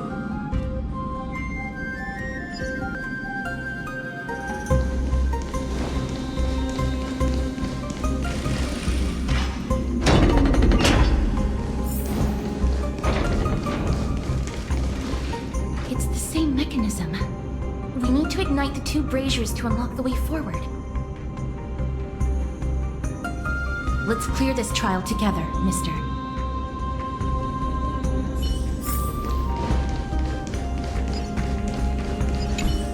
A meaningless challenge to erode the patience of warriors. Let's see what you can do.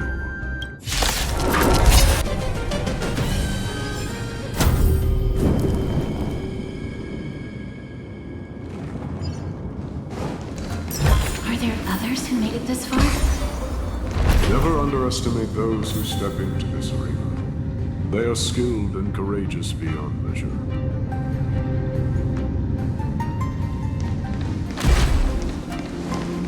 Brave one, step forward. You could well be Castrum Kremnos' salvation. Brave one. Oh, brave one. Come closer. Let me get a good look at you.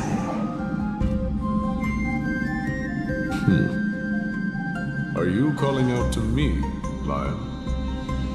That's right. I am. You have an unusual aura about you. I have not seen such a blazing soul in a very long time. The blazing star of Castrum Kremnos has drifted far from us.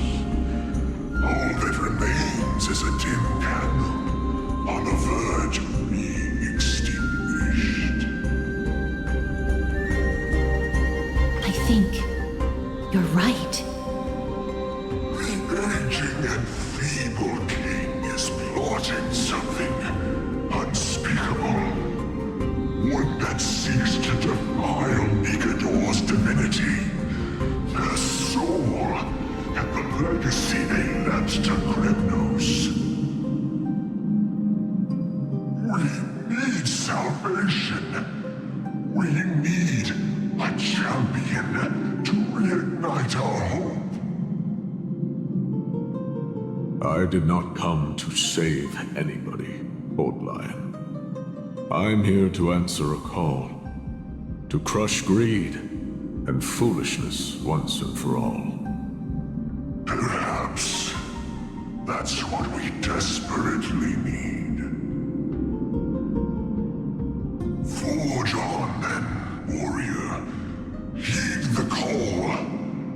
I am elderly and weary, but I shall watch you depart and pray for your victory in every battle encounter.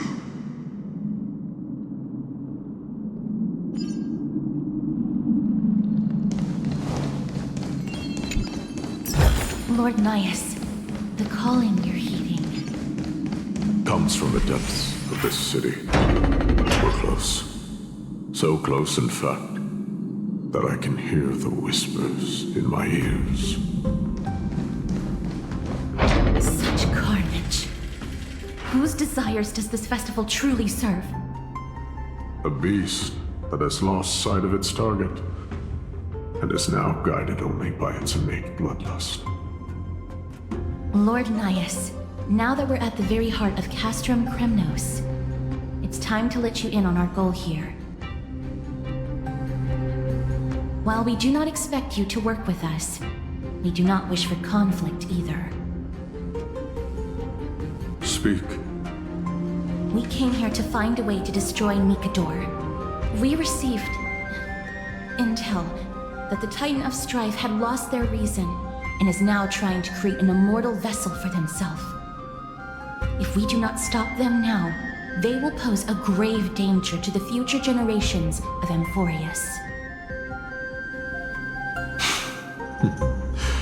Grave danger, you say? Our goals are not in conflict, girl.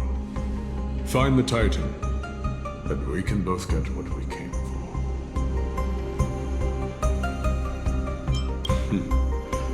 I smelled fear. You're scared.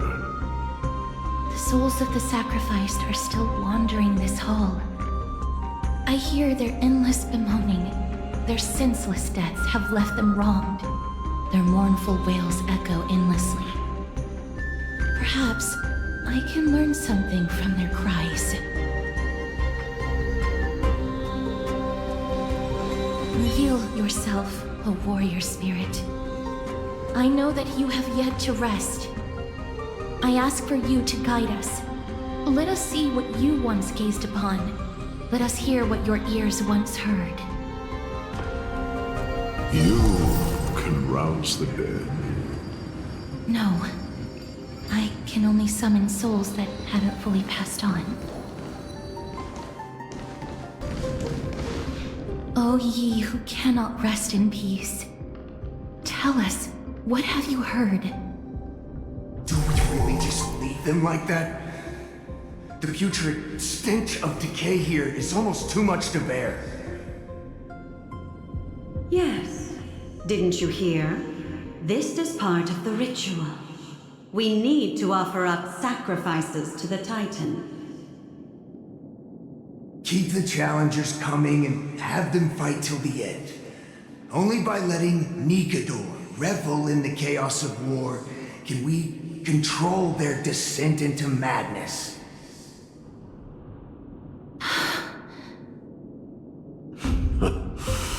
Fabricating a spurious war in an attempt to calm the Titan. Nigador has indeed lost their will. This barbaric method of theirs clearly proved to be effective. The soul can reveal even more to us.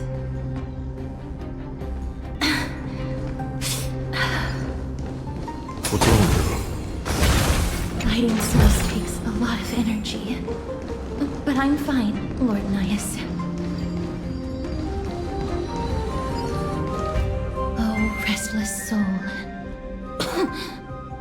Tell us, what have you heard? How much longer is this festival going to last? What is King Euripon waiting for? Be patient, for our plan is still underway. Sealing a Titan soul is no easy endeavor. The priests are already working as fast as they can. Priests captured from other city-states. Who can guarantee their loyalty? I say we punish one of them so they know to behave. Sealing a Titan's soul. Could it be the sword vessel in Lepos' ballad? The one that Cartonis crafted himself? Foolishness. Perhaps now you begin to understand the weight of that terror. They are fighting against the unseen. They have no time for the folly of mortals. Cowards.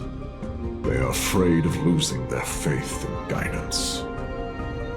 Lord Nias, you seem to know a lot about that Titan. The whispers I'm hearing may very well be from Nigador himself.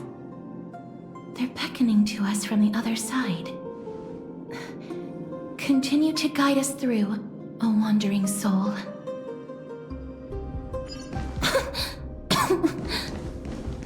The next one. I need to last till the next one. Lost souls. Tell us.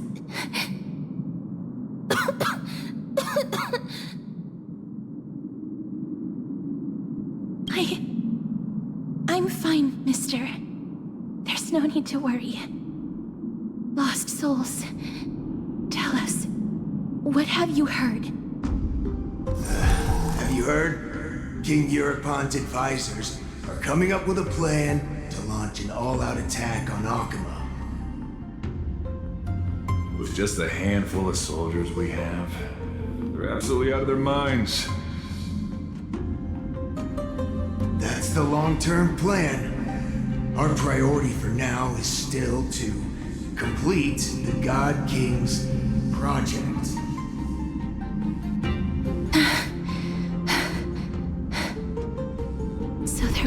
to attack Akama was conceived that long ago. I knew it. Lord Nias? I've long suspected that you two are not from here. No, not just that. You're not from this era. Is it Onyx? No. They would not be capable of such power. Calm yourself, mister. I believe he has no ill intent toward us. Your guess is correct, Lord Nias. We are not from this era. Someday in the distant future, the Mad Mikador will drive our companions and our homeland to the brink of destruction. The reason we came back here is to find a way to prevent Amphoreus from falling to its doom. Their madness will last for thousands of years. The destruction created by human folly is more than anyone could imagine. It so happens that we have the same goal. The souls are still lingering here. Let us keep going.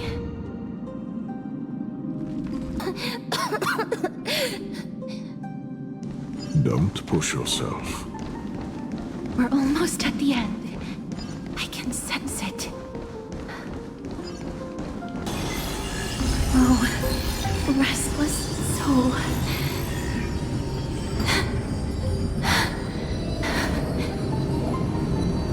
I'm fine, mister. Lost souls.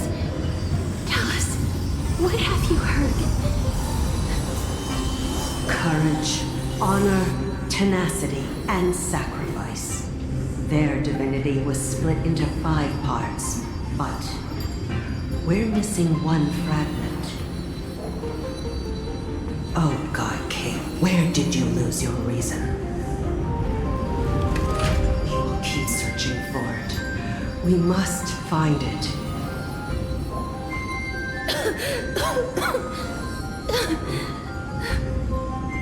I never knew ferrying souls stuck in limbo could bring this much pain. If only death didn't exist in this world. That way, they wouldn't have to linger here. And I wouldn't have to suffer.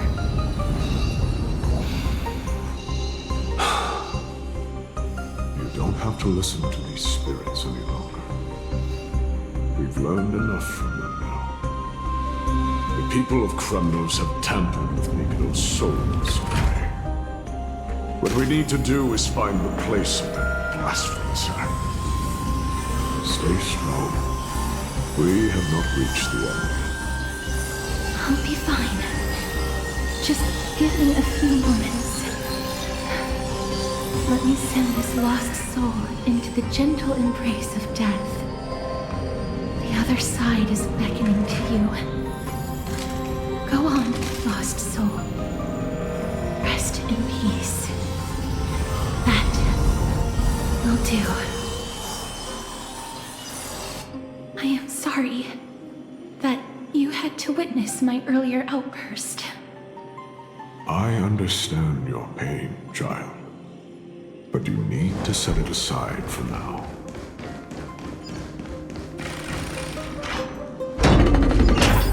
We are nearing the place where they cast and cut the souls. It is likely no one survived this far in the festival. Stay alert. The Titan's kin. Be careful. Warrior. Entry forbidden. Has it lost its sanity? What a woeful creation. I shall put it out of its misery. Split soul. Indestructible body. Is it dealt with? No, I doubt it'll be that simple. Split soul. An experiment. King Euripon wanted to strip Nikador of their divinity and seal it within an intricate vessel for all eternity. That's how he would immortalize Nikador's divine body. Of course, he had to test it out on a Titan King before going on to remold the Titan. The answer is very simple. Because the fragments of Nikador's soul are sealed in these statues, the calls that I've been hearing are coming from them. As long as we reassemble their soul and unite their divine core, they will recover their dignity as a Titan. You will then have a chance to triumph over them in battle. Indestructible body. We finally found the root of everything. I'll find a way to stall it. To Titankin that have lost all reason, death is as intoxicating as nectar is to bees. Please, you must find a way to make Nikador's soul whole again. It is only by fixing this point in history that we can salvage the future of Amphoreus.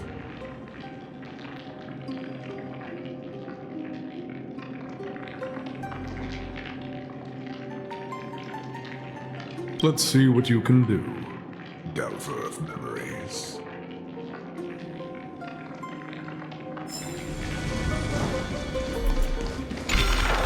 Your soul. Unbelievable.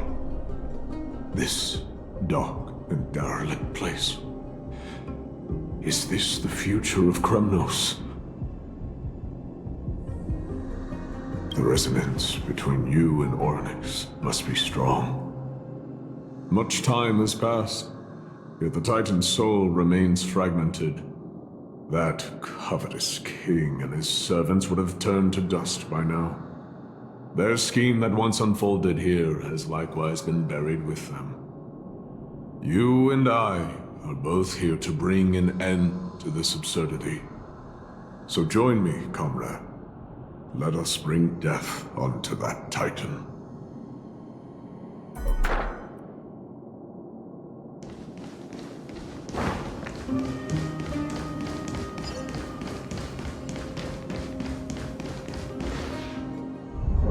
The sounds of battle. Bats! So, there are mortals who fight against fate. Even in this hopelessly bleak era. I am impressed.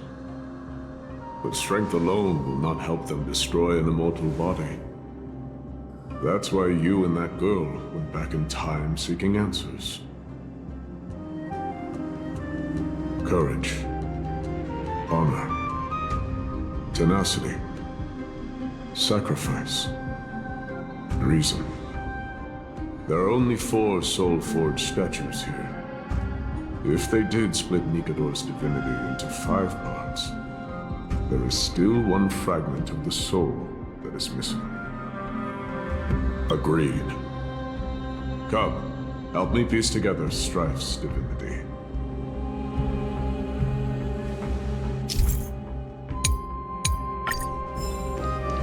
Come, help me piece together Strife's divinity. There's no trace. Let's just start with these first.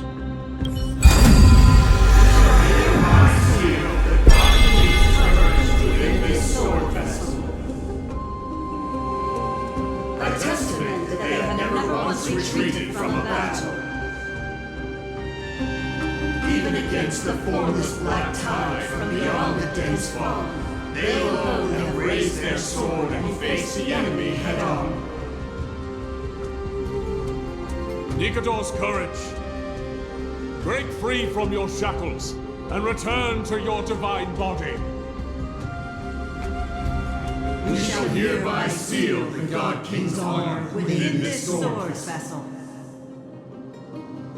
A testament that they have never plunged their divine lance into an enemy's back.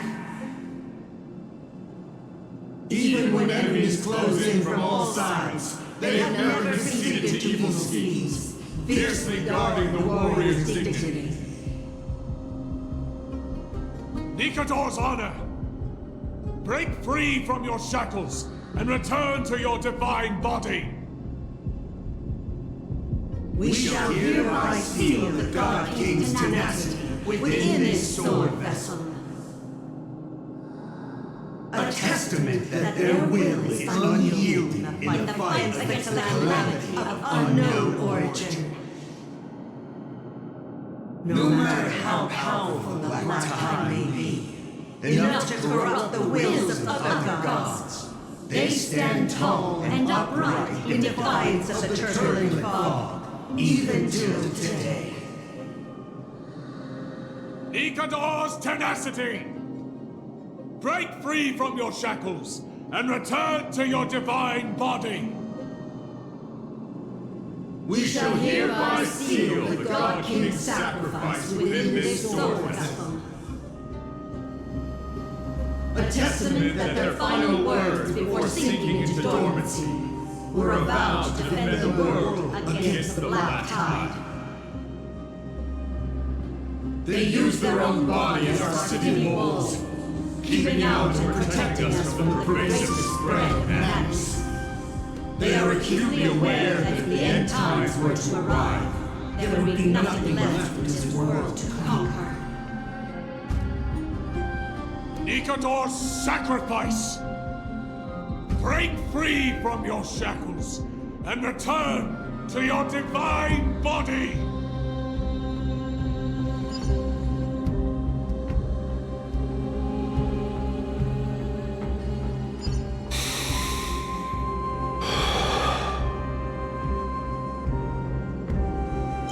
I was wrong all this while. The final fragment of divinity was never lost. I believe I know where it is.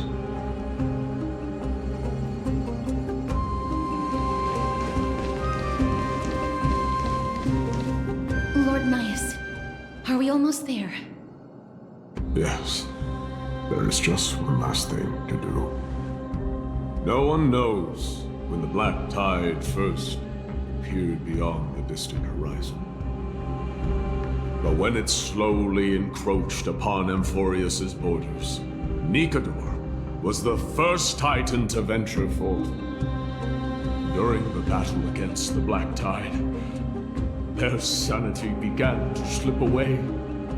In their pride, the Titan could obliterate an entire archipelago with a single slash. They could not celebrate for this corruption.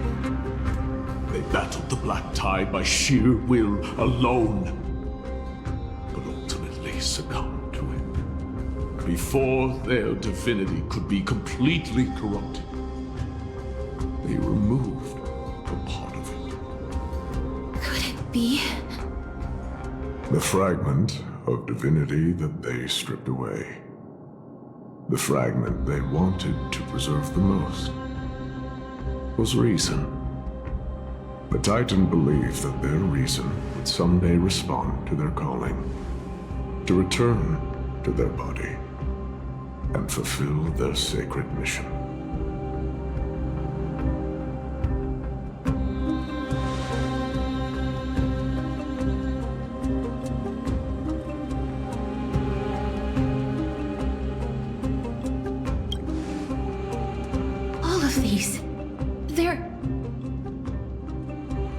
They represent countless failed endeavors. With your help, I can finally put an end to everything. Lord Nias, what do you intend to do? Courage, honor, tenacity, and sacrifice. They are all versions of me. Hearing the murmurs of these soul fragments has led me to a conclusion. Nikador's soul is corrupted beyond the point of salvation.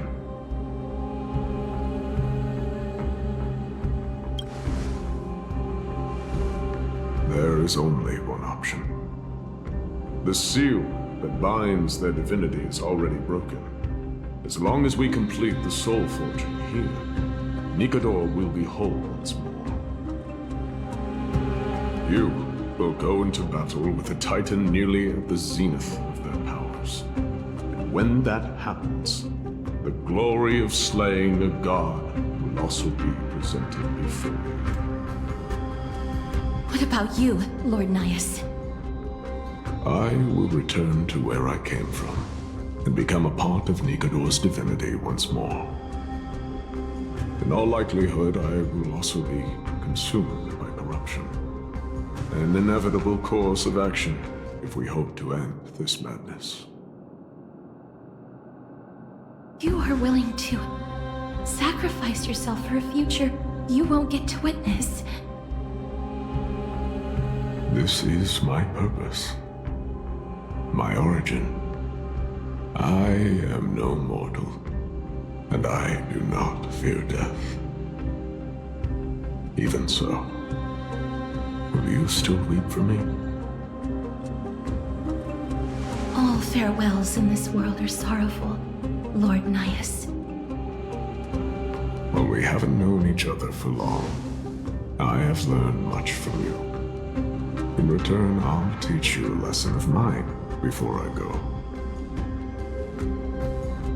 Do not detest your talent, and do not abhor death. Journeys and epics are only glorious and magnificent, because all things eventually fade to dust. The embodiment of strife telling me about the majesty of the world. What an irony. Civilizations only grow under strife. Humans instinctively loathe suffering. Yet suffering is the only thing that teaches them to stand unyielding and tall.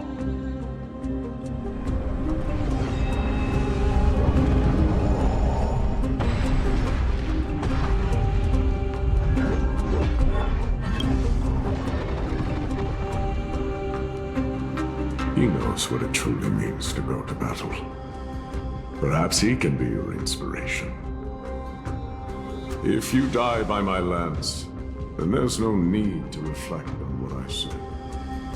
But if you should send me to my grave, promise me that you will use my core flame to fuel a roaring blaze and continue the fight against the Black Tide.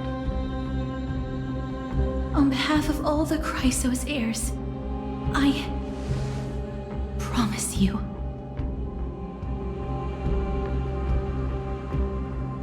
I am Nikador, the lance of fury, the messenger of turmoil, and the embodiment of strife. Remember this! I am the scar that this world needs!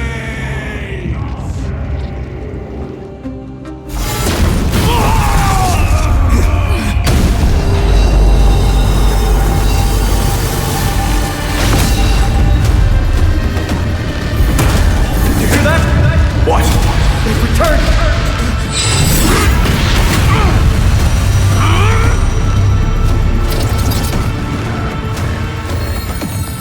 Bless me! Grant me an end! If it is a warrior! Corpus Penis!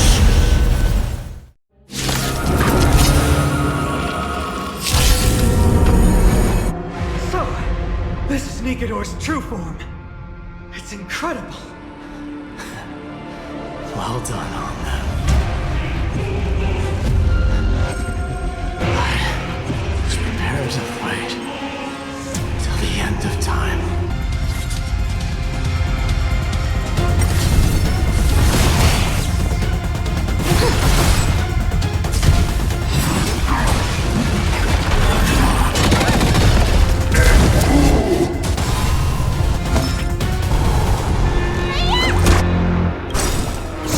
In the abyss's revel, your cries rise!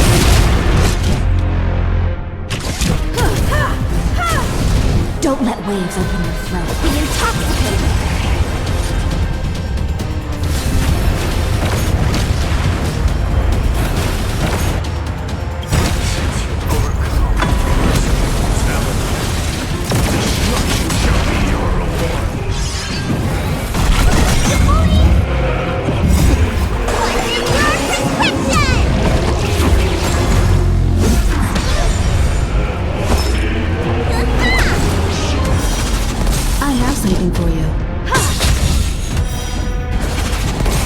You a record.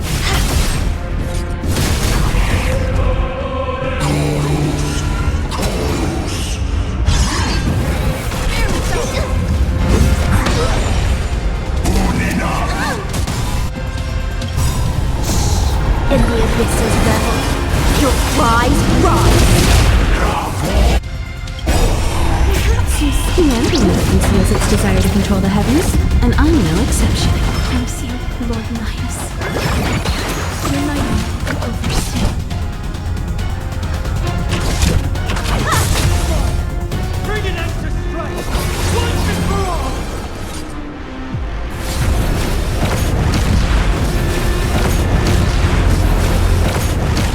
Victory is at hand! Time for the final blow!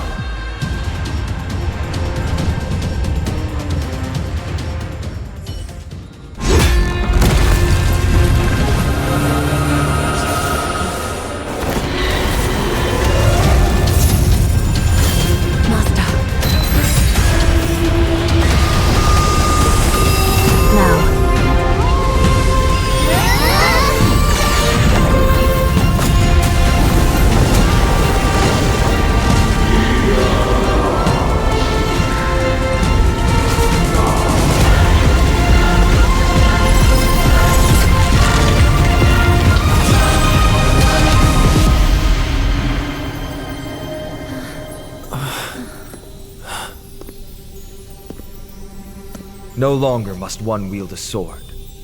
From here on, the world shall no longer know strife.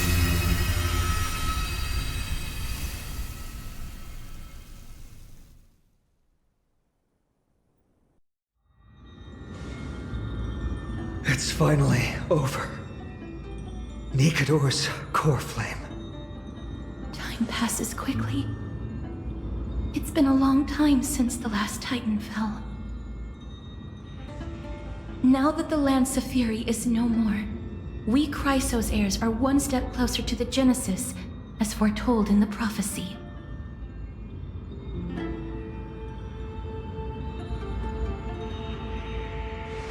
The silence here is stifling. The city feels so unfamiliar now that its Titan is gone. You've exchanged thousands of blows with them. Your ears are probably just not used to this peace and quiet.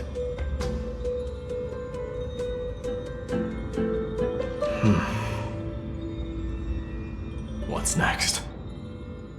I have an agreement with the Titan. The Chrysos heirs will take away their core flame and use it to start a bright blaze that'll illuminate our path onward. You spoke with Nikador.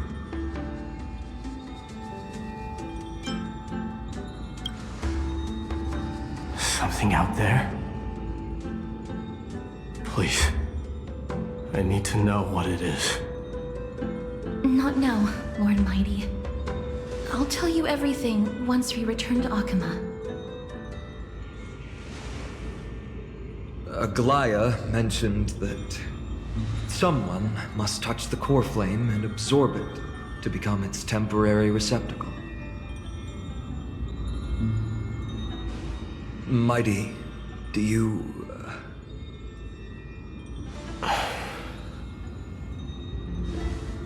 This honor is yours.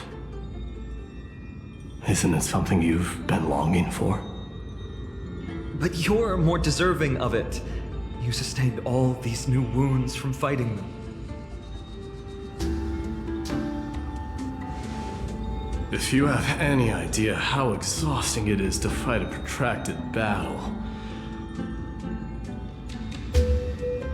You should know that pointless arguments are the last thing I want to get into now.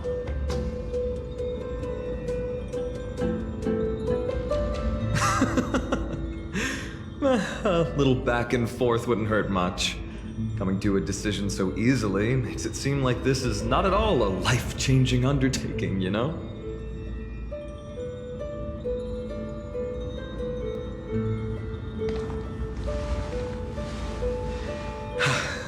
Come with me then, Coreflame. The vortex of Genesis is awaiting your return.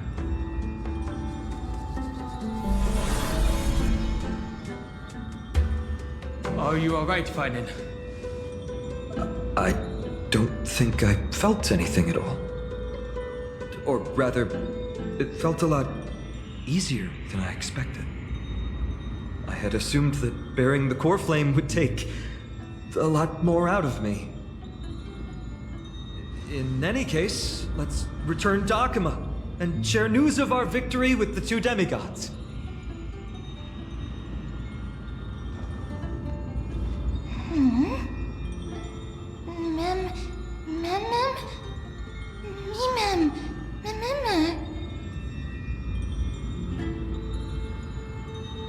Go with the rest, mister. I will catch up with you later. I would like to talk to Lord Nias again. One last time.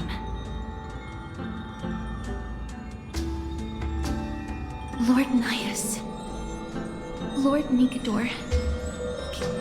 Can you hear me? I know that your only wish right now is to rest in peace. But you are the only one with answers to my deepest doubts. So, forgive me for disturbing you. Please tell me, do you know where Thanatos is? I must find them. The half of me that I've been deprived of since birth. I must take it back from them.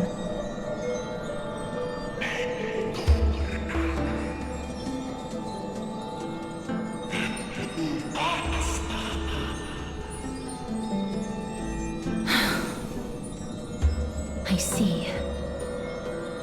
So even the Strife Titan has never seen death in the flesh. I will continue this arduous journey, even if I must travel to every corner of Amphoreus.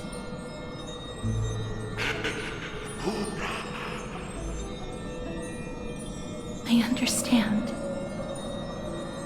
The Chrysos heirs will fulfill the promise we made, and see your unfinished work to its end. Such a peaceful end is not befitting of you, the bringer of strife into this world. But it's a good thing it's just me here. No one else can see what you look like in the final moments of your life. Poets will still describe you as an embodiment of madness and corruption, the god of war who incinerated all of their glory. Yet, at this moment, I am willing to send you into the gentle embrace of death, to a sweet land full of blossoming flowers. Farewell, Titan.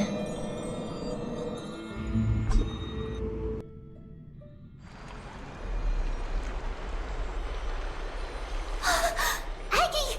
They're back! We completed the mission, Tribbie. No broken limbs or severe injuries. Just a fiery core flame. Palm of my hand. I can feel the core flame's warmth. Well done, Phainon. It has been far too long since Amphoreus last saw the birth of a demigod. Having you take Nigador's place will surely invigorate the spirits of those in the holy city. I want to be honest about this. I believe Mydei is the better candidate. He was once the crown prince of Kremnos, after all, and much of his lifetime was spent fighting alongside Nigador. He is more worthy of the title of Strife than I am. You have thought much about this, sweet child. But there is one thing you overlooked. The qualities you've mentioned are very likely the reasons Mydei refused this core flame. I do not doubt his strength and talents. In fact, he must have imagined himself becoming a god 1,000 times over. But he turned it down because he does not want to lead his people down the same path again. So I will ask you once more. Have you made up your mind, Phainon of Ides Elysiae? I am ready for this. I will shoulder the burden of divinity alongside the both of you. I am willing to make the necessary sacrifices. Very good. This day has finally come, Snowy. You've been wanting this all along, right? If the prophecy hadn't found me back then, I would still be roaming the world aimlessly. Right now, though, I live for the sole purpose of dedicating myself to the mission of the Chrysos heirs. I never once doubted your resolve. This time tomorrow, the Chrysos heirs will gather at the Vortex of Genesis to surrender the core flame that once belonged to Nikador, the Lance of Fury. Remember, this is unlike the unchanging rites our priests perform. No one knows the true cost a mortal must pay to accept Strife's divine authority. Your road ahead is still full of uncertainty. Use this time to properly rest, Phainon. I understand. Until tomorrow, then.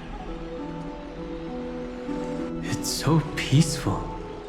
As if nothing even happened.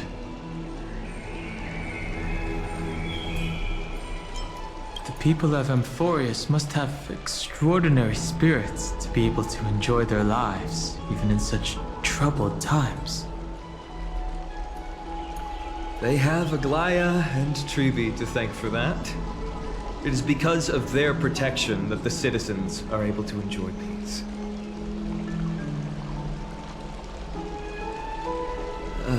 Where did Mydei go? He was exhausted, so he already went back to rest. Our victory might not have been possible without your help. I'm sure you've heard enough words of gratitude, but it's only right that I... Right! It would be the first time I thanked you, so thank you for your help, Miss... Aglea will gather us at the Vortex of Genesis this time tomorrow, where we'll perform a ritual to surrender the core flame.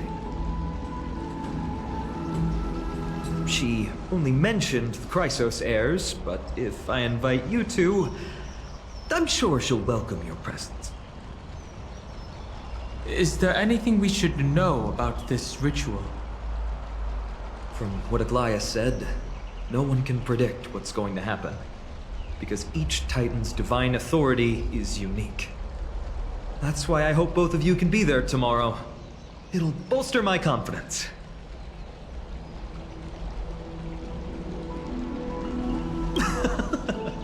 That's settled then. The night's all yours, but get some rest before tomorrow's ritual. I should also take this time to sort out my thoughts. I'll see you soon, my friends. Did you pick up on that? He seems troubled. I guess it's understandable, seeing how he's about to experience something extraordinary. The Titans may only be local gods of Amphoreus, but a mortal ascending to something else altogether sounds like a lot to take in. You're right. So much happened in so short a time that we haven't had the time to consider our own predicament. Our car's scrap. We've lost contact with the crew, and everything beyond the sky is taboo here.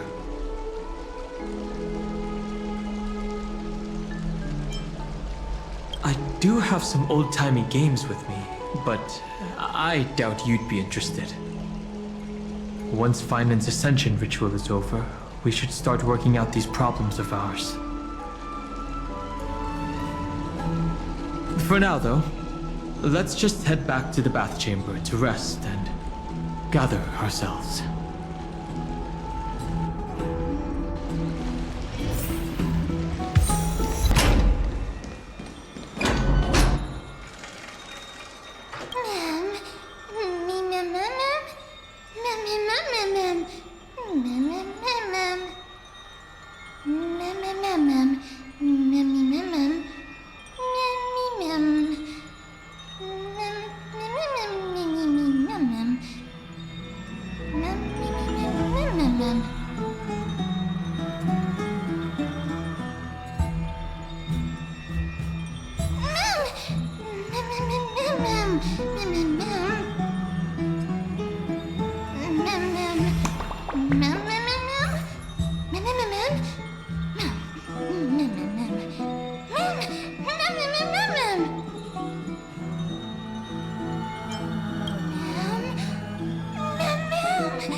You should take this opportunity to rest, Lord Phainon.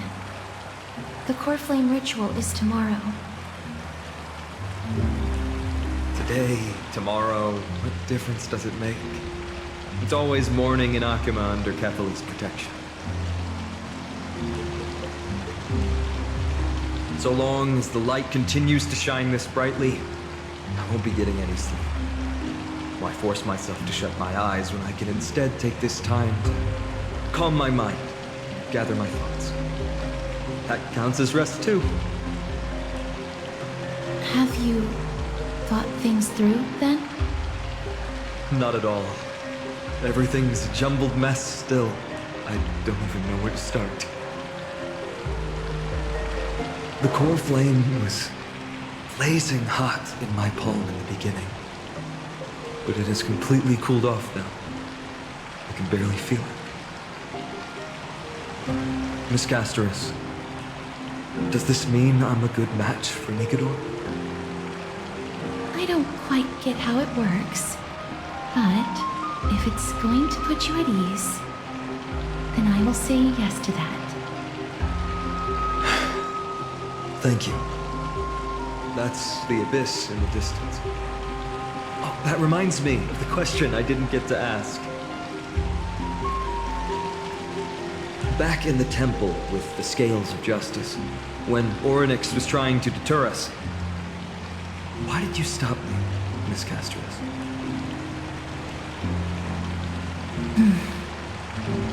Because I knew there must be another solution.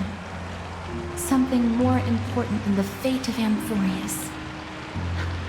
It is far too cruel and unfair to ask that of you. You should know that I would have gone ahead if Don Hung hadn't come up with an answer in time. I know. You should not have hesitated then. I stopped you before I even realized it myself. It's fortunate we had the both of them there with us. Yeah. It's a good thing we had them. Are you still thinking about the past, Lord Phainon? Every waking moment. I lied to the two demigods just now. I told them the duty of the Chrysos heirs is all I think about now. Do you think I managed to slip by Aglea's golden threads this time? No one fools her, Lord Phainon. She merely chooses to turn a blind eye to our lies. You're right. How foolish of me to think I got away with it. I often wonder if someone as ordinary as me can really become a hero. I thought defeating Nikador would quell the voice of doubt in my mind. But it has only grown louder. I don't have the right words for you now, but I know you're far from ordinary, Lord Phainon. Mydei often calls you Deliverer in jest. I don't believe he means it mockingly. I should probably shut out these pointless thoughts and empty my mind until the hour of the ritual.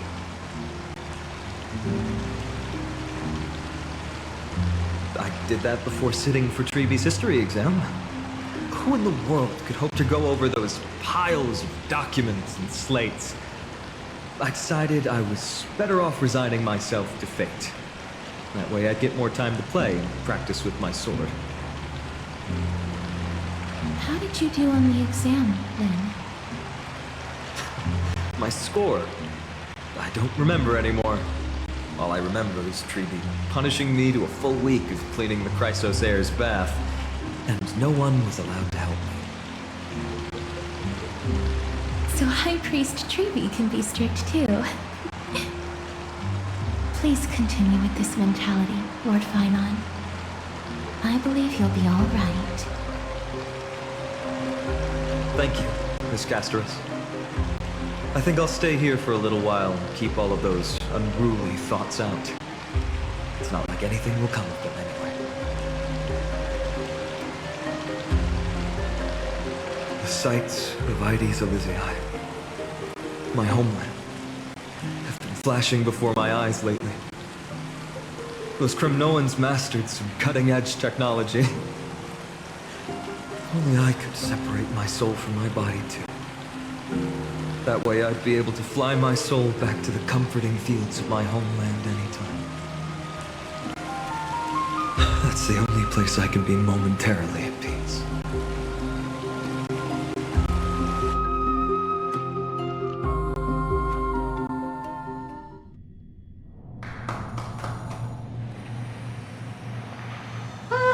An utterly adventure. Feel free to replace blank with whatever description you see fit. Oh, I bet you're as curious as I am. So, what's going to happen next? Oh, keep it together. All that excitement isn't going to get you anywhere, you know? Why don't you follow me into another tale on the other side of the cosmos? Ta-da! Recognize this place? Herta Space Station. The base of a genius and the cradle of science. Look at all these puppets! Aren't they dearly exquisite? Let's just say I've already heard many others secretly gushing. She looks so pretty on more than one occasion. If you ask me though, they barely did justice to Madame Herta's beauty. Maybe just 10%. No, not even 1% of the real deal. Now, I'm no fawner here, just stating an objective fact. Remember this scene? Oh, it evoked so much emotion in me. The esteemed Madame Herta, Genius Society number 83, asking the great Noose a question. An attempt to gain a peek into the divinity's mysteries through them. Alright, so continuing from where we left off last time, this is where everything would begin for the genius smart enough to rewrite the history of the entire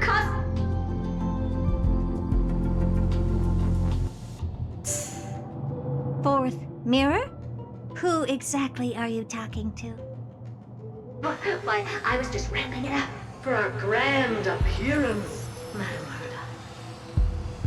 Herta. So a dramatic debut? But what are the odds of that happening? Sure, slightly plausible, if I did manage to talk to Droid Head. But guess what's the problem? They have no reaction whatsoever. But look at this, Madame Herta. You're standing before Noose here.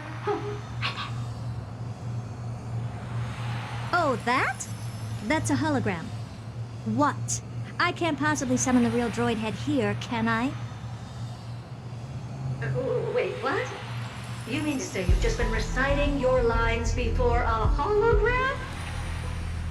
Yeah, creating dramatic value. Isn't that what you're most obsessed with? Moving on. Don't try, but you wouldn't even begin to imagine how difficult it is to send a message to Noose. And I went all out for it. Powering the audience system alone required me to reconfigure the energy supply of the entire space station. I had to switch it to hibernate mode before rebooting everything. Do you have any idea how much that costs? How much? How much? I'm not in charge of finance. Go pose that to Asta instead. Oh, you don't know either. I am Herta herself, the emanator of erudition, and a true blue genius. Why would I be holding the purse strings? That menial task is beneath me. You're absolutely right, Madame Herta. The IPC should really be providing a genius like you with all that you require, so you can freely dive into any research that tickles your fancy. With that said, Herta herself, emanator of erudition and true blue genius. What do you plan to do now? What else can I do? Identify what's malfunctioning within the audience system and fix it, of course. Don't take offense to my candid words, Madame Herta. You may be proficient in many aspects, but is hands-on work really one of your strong suits? I humbly suggest for you to contact Steven instead. Contact him and expose how I shelled out a bomb to send a message to Droid Head, only to screw up everything else? All right. Good that you do. There. That's the audience systems terminal. Come, walk with me. We'll check what's wrong with it. Aye, ma'am. Oh, but I can't walk. I can only float. What's with your witty remarks today?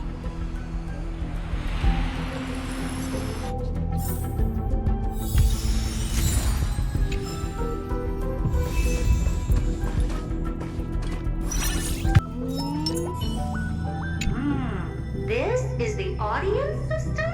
Hi, it looks just like the simulated universe. Keen observation. They share the same fundamental logic and are pretty much identical in that regard. Ah, I see. We call this referencing and not appropriation, right? One more stupid remark from you, and you can watch Fifth Mirror reference your role because I'm going to be dropping you as my assistant.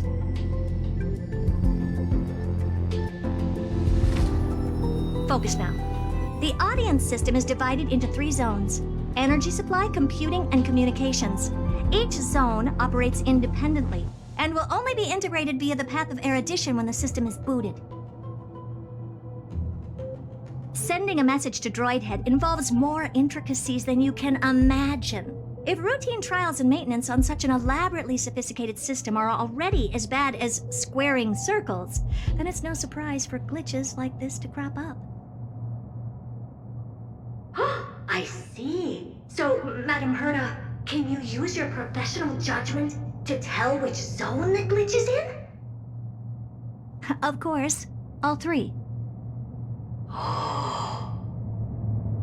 No sweat. They'll be up and running again after some simple technical tweaking.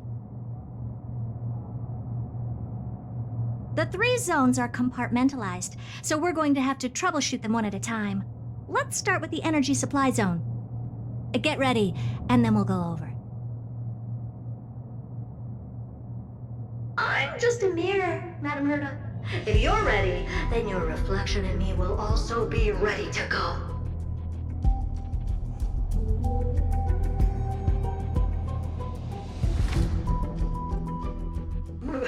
Brr, why is this energy supply zone so cold? I'm already frosting up. Why else? I've converted the energy core that supplies all of Herta Space Station into imaginary state and stored it in this zone. If not for the ultra-low temperature here, the space station would have long blasted up into the sky. But aren't we already in the sky? You're just a mirror? I don't need you to take on comic relief, too. Where did those things come from? Corrupted data?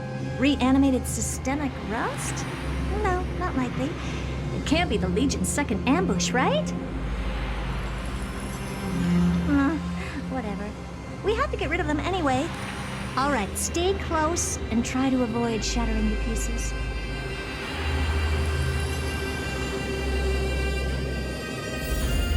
And Madam Herta never fails to impress. Those things are no match for you. A piece of cake. Now that this place is cleaned up, let's set everything in order and move on to the next zone. What's this, ma'am? Looks like one of those memory bubbles. It's not worth that much attention. You'll find many more in other zones.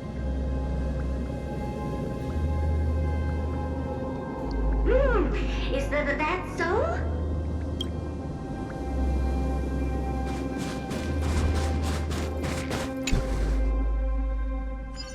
What in the... How did all these disgusting bugs get in here? We're going to need out-of-this-world computing capability if we hope to meet Droid Head. If we can't churn out calculations faster than a Yottaflot's computer, then we can forget about having them notice our existence. But computers with too high a computing capability tend to attract computing stings like them. No one knows how these creatures evolved from their progenitor, the propagation. Ah, the mysteries of life. But even so, they can't compare to a talking mirror. A question on the side, Madam Herta? You have these powerful supercomputers and so, what are they normally programmed to calculate? Is that important? All that matters is that they work and are able to attract Droid Head's attention. I suggest meeting Miss Asta for a chat when you have time.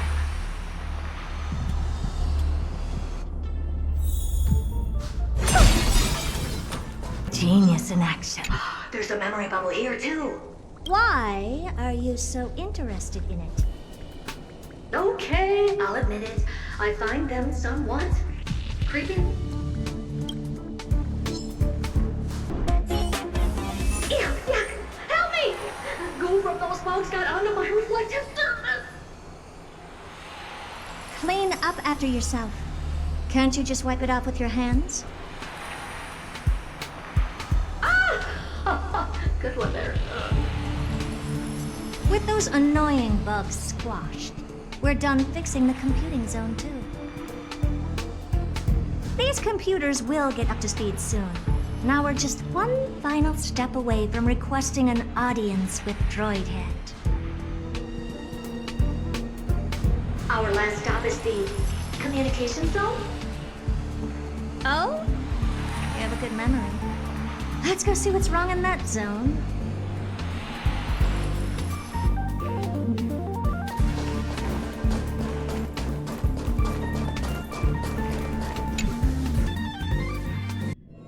What's all this? I didn't think your puppets would be in here too, Madam Herta.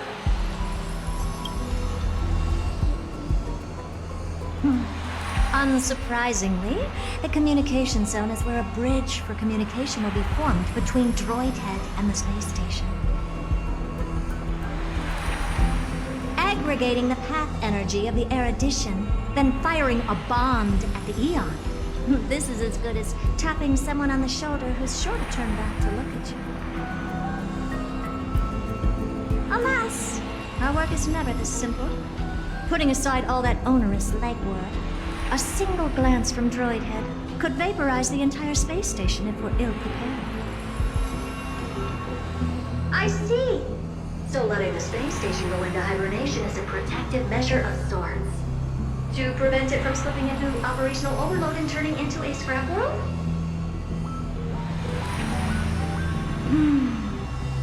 Very perceptive for a mirror. Mirror C. And here. Mirror 2. No, I neither have eyes nor ears. This zone seems to be functioning fine. These puppets are doing their job, and I don't see any obvious malfunction. Things may look fine only on the surface. Madam Herta, behind you. Huh? What does she want?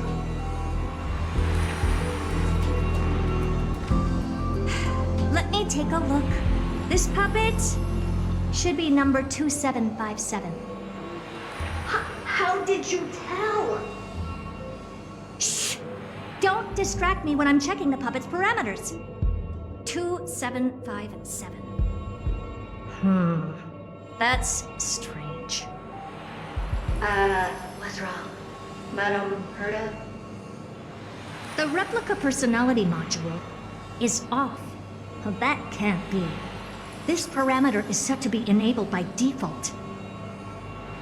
And the utterly absurd module has also been disabled? Something's definitely wrong here.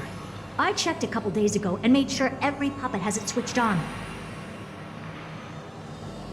The attack, anything, everything module.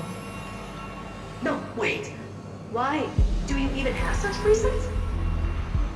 Is enabled. Intruder detected. Threats. Come and help me, Mirror. Anything, everything, attack! These are hermetic remnants?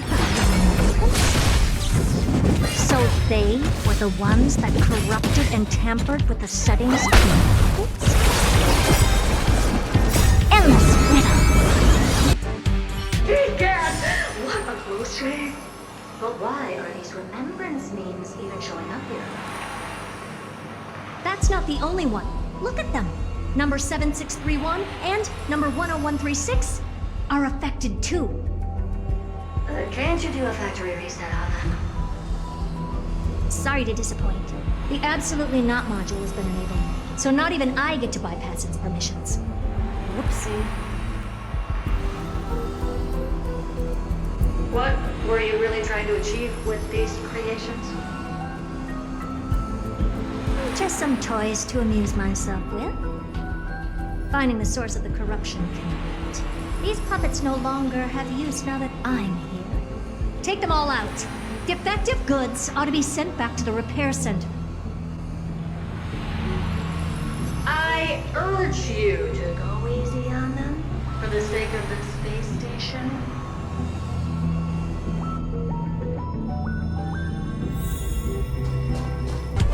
They're completely battered, save for their heads.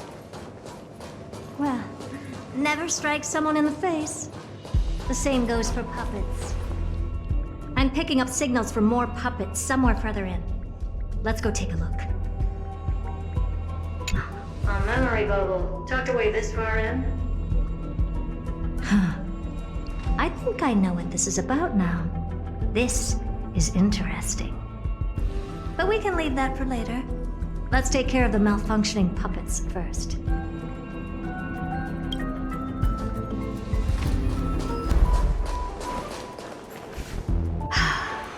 Number 0988.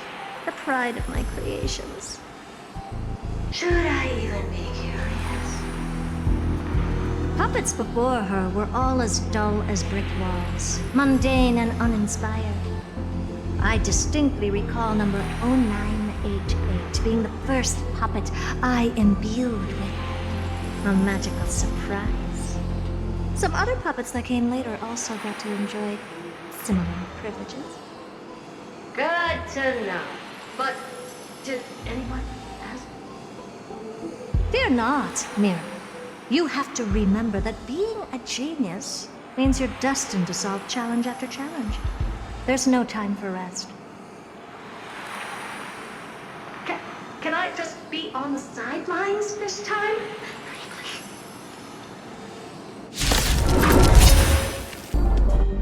Oh, that was close. I almost shattered. But don't be melodramatic. Working even a single brain cell of mine to take out foes like her is an outright waste of my smarts.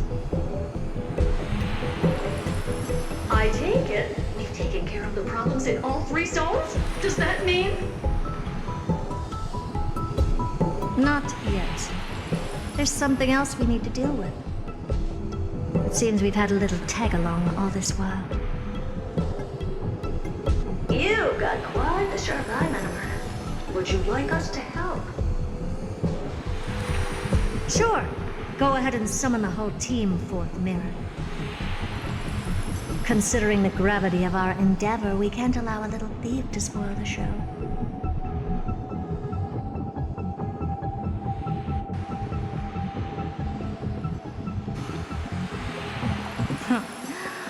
Parasite of the remembrance. Do you truly think your atrocious disguise can outwit the keen sight of a genius like myself? Once you're reflected in my mirrors.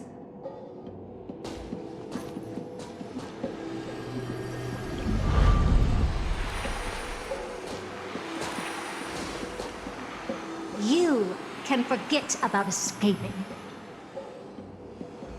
Oh dear, this is bad. Right, stay alive, and again, I can strive. Retreat into the memory zone for now. I can always regroup and try again.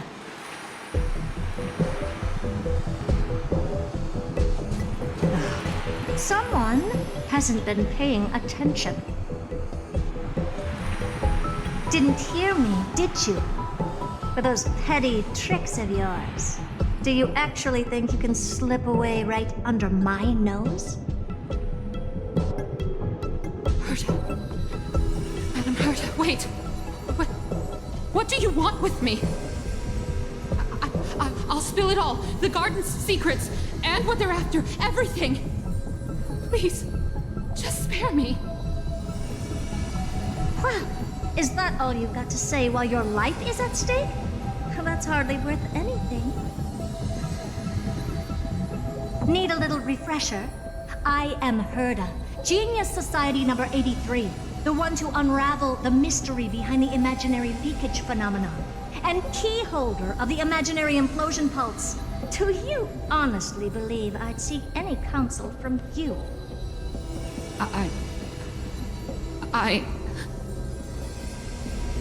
Hush now. Keep quiet.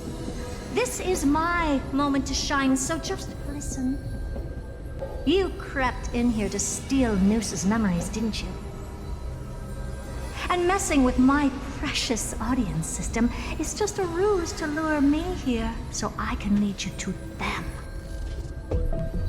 What a shame. You're only only a step away from completing the mission assigned to you.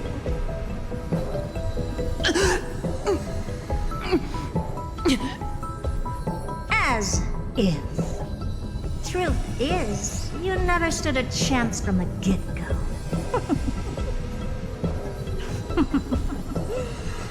Think I only have fourth mirror following me around? Oh, then you've let your guard down. Because her siblings have long been watching your every move. Now, let me think. What kind of punishment should I subject a brazen thief like you to? Oh, I know. You garden folk have a fondness for mirrors, huh? How about letting you enjoy some quality time with your favorite object? A mirror. As for the length of your punishment, let's keep it mildly punitive. How about 100th of a lifetime? That should be enough for some serious self-reflection. Oh, cheer up. You can still do your part for this world while trapped in a mirror. For all you know, your weak path energy could just help me get Droid Head looking this way. Oh, I should make myself clear. When I said 100th of a lifetime, I meant my lifetime. At long last, we can finally be at ease now that we've nipped those problems in the bud.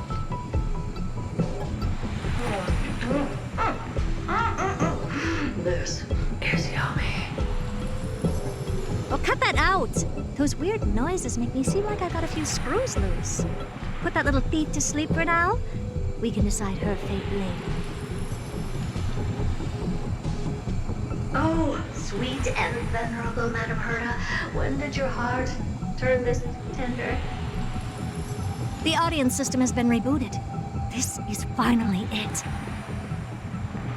After all that I have done to reach you, Droid Head, you better not snub me.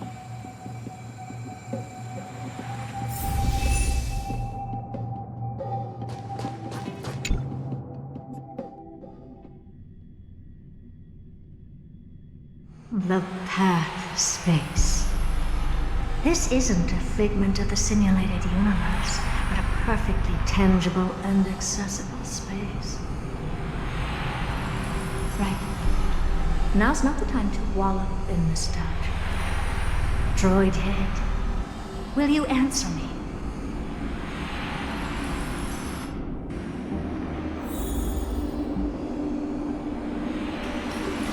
Madam Herta, we picked up some voices from outer space.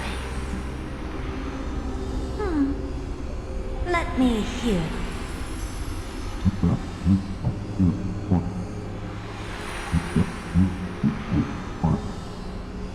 Is this binary arithmetic? Could it be Droid Head?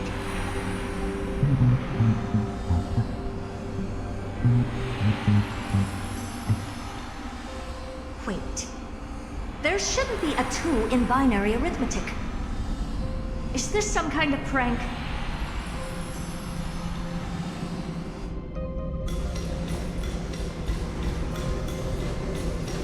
Madam Herta, we're hearing those voices again. What now? What should we do? Keep your cool, second mirror. What did they say this time? Play it again for me.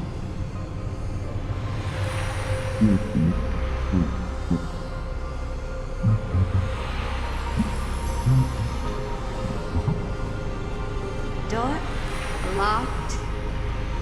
No, this isn't the voice of the path at all. What in the world is going on?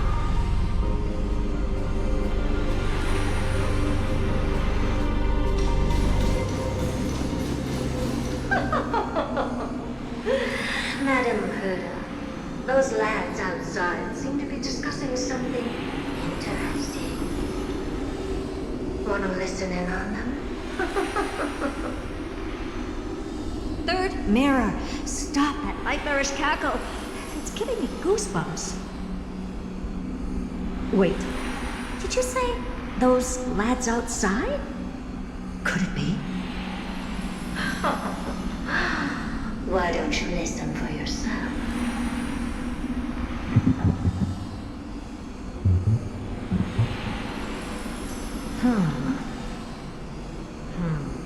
This isn't right. I'm sure we got intruders in the lab.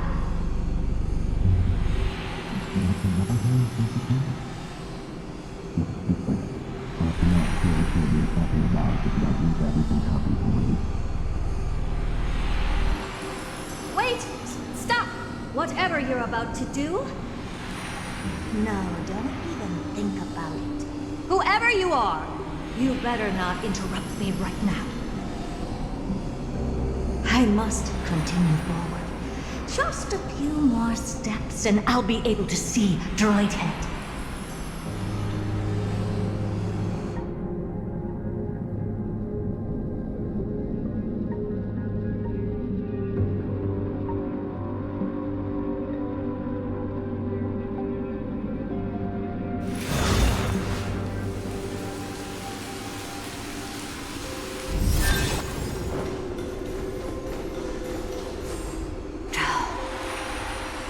Is something wrong, Madam Herta? No, it's nothing. I was just thinking. Madam Herta? I think you'll want to listen to the voices from beyond this space.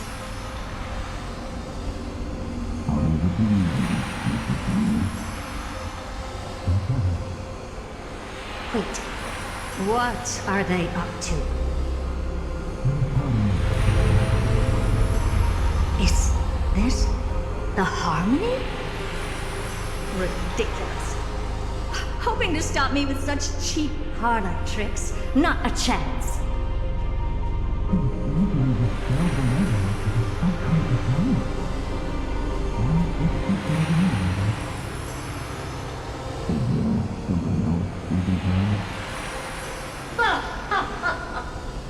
Presumptuous fellows. Who are you to interrupt Madam Herta's experiment?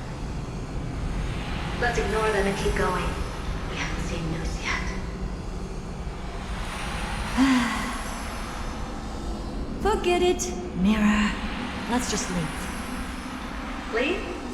Surely you're not suggesting we stop the audience experiment right now? That's not the only reason, ma'am. We went through so much just to get here. And now we're just one step away from making contact with the Eon themselves. Please!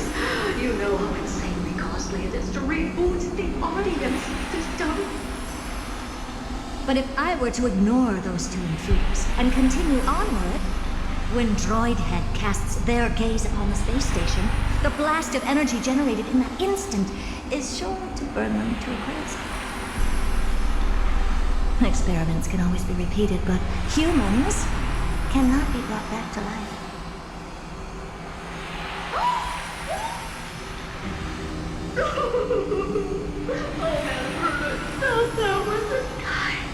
I am truly unlucky there to have found the that puzzle master. Enough! Don't use that nauseatingly fawning tone on me. Looks like I'll have to abort this prematurely again. But mark my words, Droid. I will be back for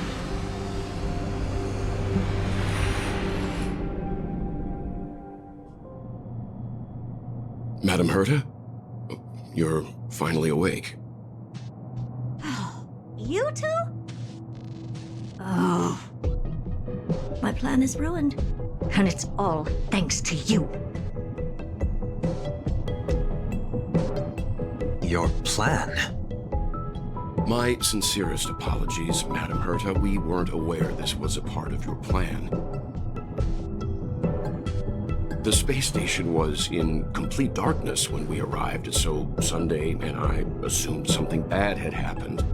We continued further into the space station, hoping to find the cause of the blackout, and that's when we chanced upon your actual self. How did you get in? The door wasn't locked. All right, fine. I am a person of reason, after all. You're not to blame for this. I am familiar with Mr. Yang of the Astral Express. But the one next to you? Looks like Madame Herta doesn't pay much attention to cosmic news. Please pardon my manners. It is unbecoming of me to forget the most basic of courtesies amid all that has happened. My name is Sunday, and I'm just a passenger of the Express. And this, unremarkable passenger happens to be a Harmony Pathstrider? Do you take me for a child? In any case, I don't suppose you came all the way here just to check on how the space station is doing? Well, we were worried for a moment there, but it's good to know the space station isn't in any kind of trouble. We're here because of Amphoreus, Madame Herta. Why does that not surprise me? Oh? Something occurred to you? No! I've told Himeko everything I know. Nothing about the world sounds right. Droidhead has cast their gaze upon numerous worlds in the past, and every one of them is etched in my mind. So how could I possibly not know about it? Perhaps those garden folks lied to you. Anyhow, I've looked at the name Amphoreus in the simulated universe. Though clearly irrelevant results have already been filtered out, there's still an unbelievably long list of generated results. Something about how the divine Amphoreus team will swap out their current crest emblem for one in King Babaru's likeness in the next season. I hope that can be of some help to you. We may as well take a look at it. I still don't get it, though. Didn't the Astral Express already depart some time ago? Is that world so incredibly spectacular that it warrants this return trip? Well, that's because we're caught between a rock and a hard place. If Amphoreus is indeed inextricably entwined with eons, paths, and even the erudition, we're going to need the wisdom of a genius to help us, especially now that we've seen the planet for ourselves. Elaborate a little on this rock and a hard place you're caught between. We've lost all contact with two indispensable companions since they entered Amphoreus. And that's not all. One of our other companions is suffering from a serious and inexplicable affliction.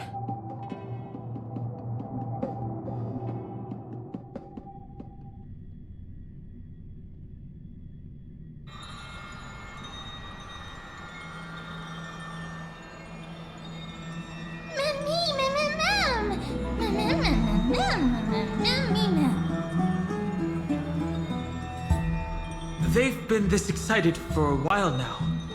What did you feed them?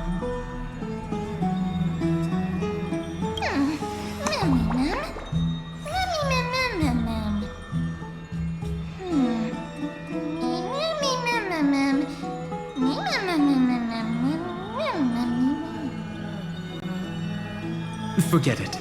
You can skip the translation. I can somehow tell that none of that chatter's meaningful. It's almost time. The Chrysosers should be finishing up their preparations at the Vortex of Genesis. Let's go witness the core flames return when you're ready.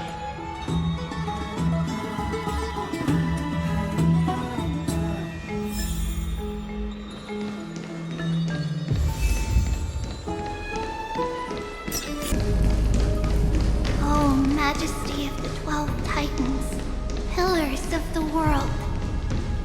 We seek your divinity to mend the rifts of the world. Fill our bodies with blood of gold, till we wither in willing service to the prophecy.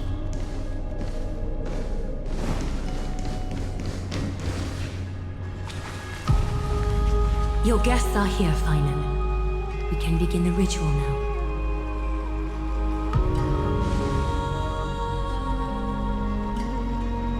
Lord Mydei isn't here yet. It's fine, Miss Castorice. He spoke to me already. I told him he should be nursing his wounds, and that he shouldn't be worrying about all this comrades once-in-a-lifetime ascension ritual stuff.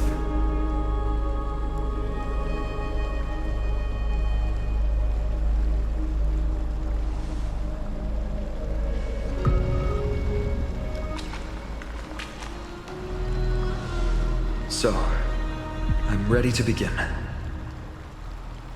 Teacher, show him the way forward.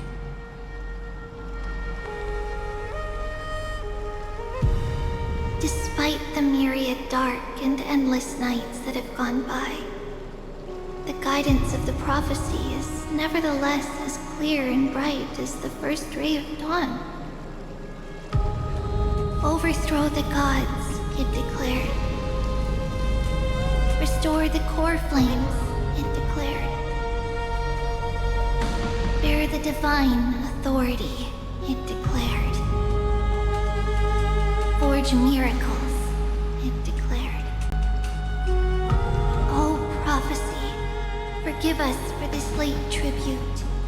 We, HSR, have striven to start the flame chase journey anew over these myriad nights. The seeds we sowed have finally yielded a good harvest. The seventh core flame needed for the miracle that once belonged to the great Lance of Fury, Nikador, shall now be returned by an elected hero of the HSR, an upstanding citizen, a valiant warrior, and a noble soul. Please step forward, Phainon of Ides Elysiae.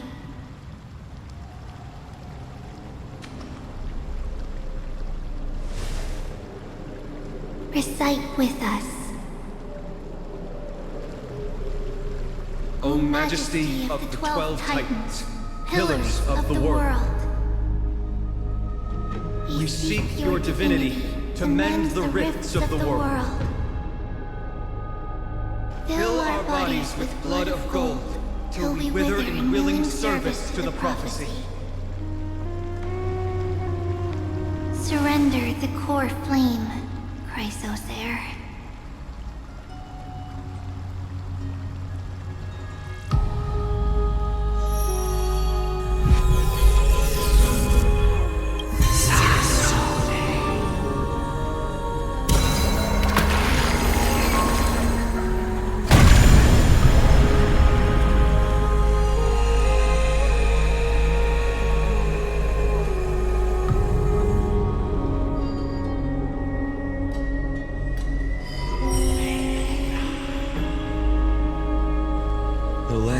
Fury's constellation is illuminated.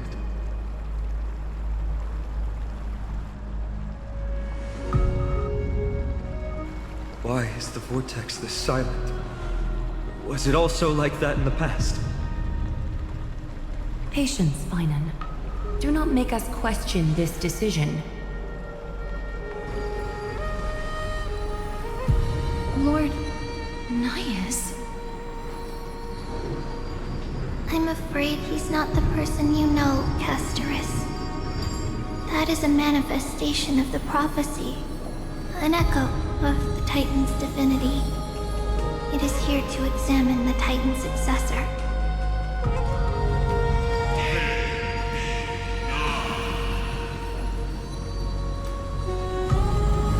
Mortal who wishes to inherit my divine authority. Your strength and character have been thoroughly tested.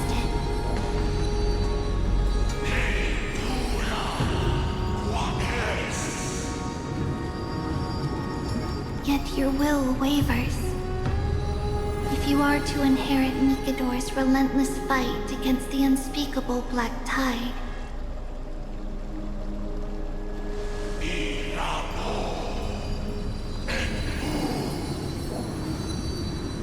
you must accept a trial of divinity. Prove that you possess an indestructible will, and vanquish the fears deep in your heart. Vanquish the fears in my heart. So be it. No matter what obstacles you plan to put in my way, I'm ready to overcome them. For our prophesied tomorrow, I will become the god Amphoreus needs.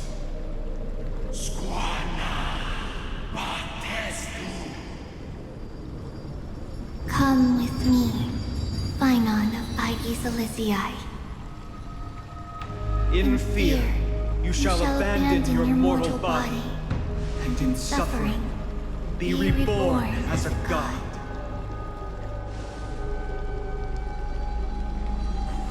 Wait for my return, my friends.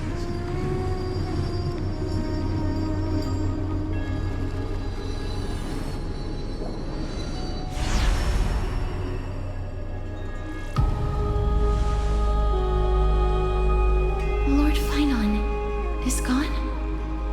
He has stepped onto the battlefield to fight a campaign that can only be won by him alone. All we can do is wait and have faith. What a mysterious ritual. Is there really nothing we can do but wait? I pray you truly are prepared, Lord Phainon. I spoke at length with Lord Phainon before. There was hesitation in his words. The manifestation of the prophecy must have seen this. It saw Lord Phainon's heart wavering. Wherever he is, whatever he is fighting, I pray he makes it through this test.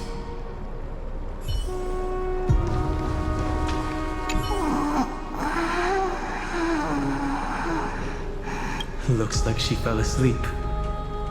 Presiding over this ritual must take quite a toll. Snowy will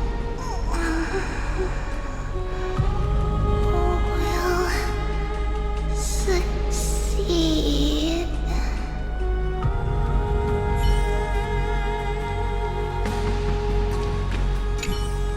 Phainon steers his own fate. If he can conquer his fear and return as a demigod, we will be one step closer to the miracle that the prophecy promised.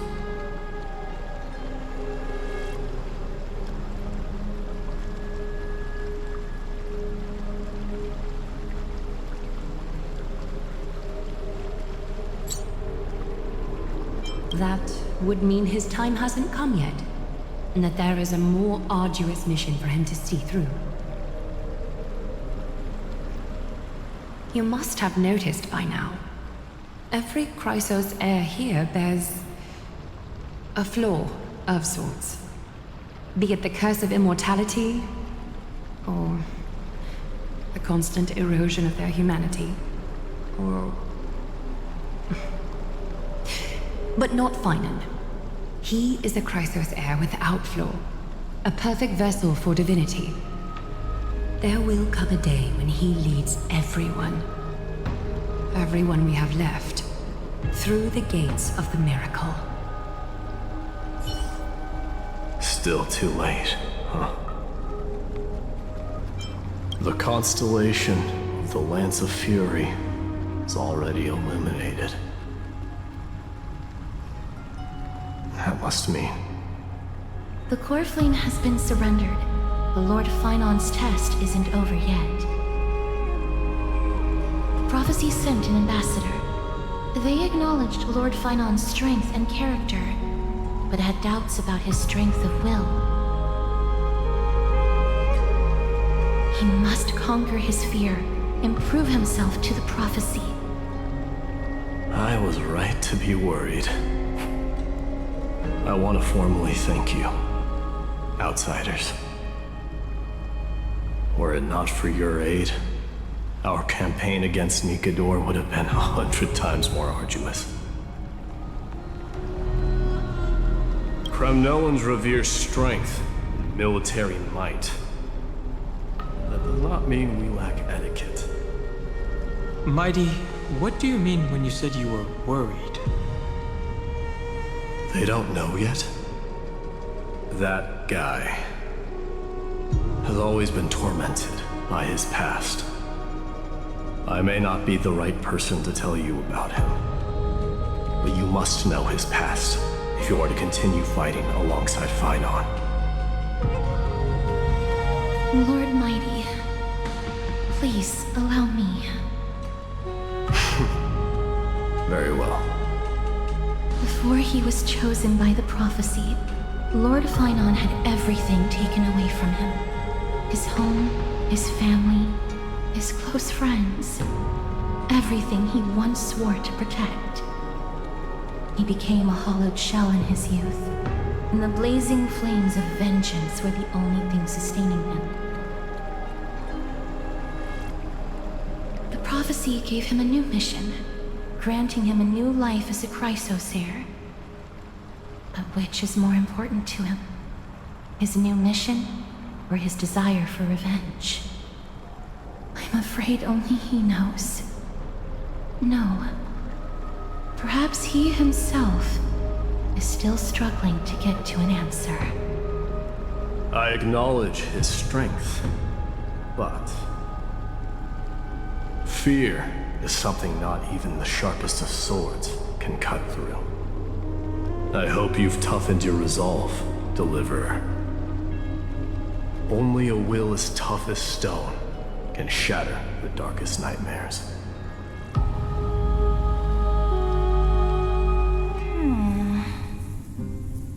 Is something wrong? Ugh, don't keep me in suspense. Come on, tell me already. What did you see? I just wanted to get a reaction out of you. Alright, I'll tell you. This card is the Deliverer. Deliverer? What does that mean? The interpretation is really long. Maybe I should just skip it. All you need to know is, this card means you'll be a hero, worshipped by all. You will protect this world and save lots and lots of people from scary enemies with your sword. Do you like the sound of that? But... What's the matter? This is a good card. But I don't want to be everyone's hero. I just want to stay in this village with everyone I know. Grandma and Grandpa said the outside world is full of bad people. That's why they're always at war. Who wants to save bad people like them? I can be a hero, but only our village's little hero. Well, little hero, if the day comes for us to say goodbye to ID Silicii, could you become a deliverer then? Do I have to leave the village? Mm-hmm. If something like that happens, someone will have to save the world. Then I'll...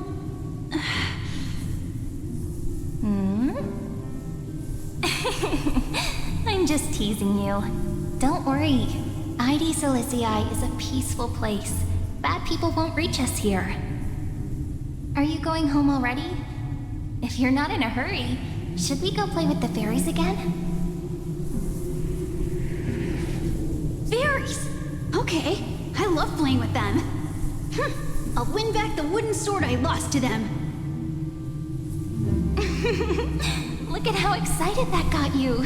Let's go then. May this world never have need for a deliverer.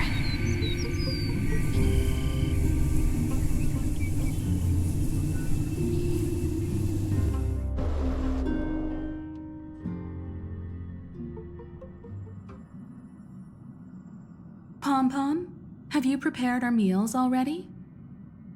Of course the food's ready! March isn't feeling well, so Pom-Pom has specially prepared the conductor's special bland meal that'll be easy on her stomach.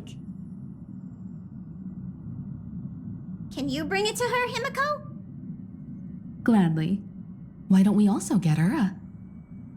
Nuh-uh! No coffee when she's already feeling unwell.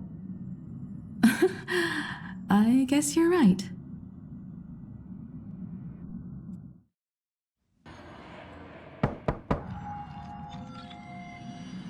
March? I'm coming in, okay?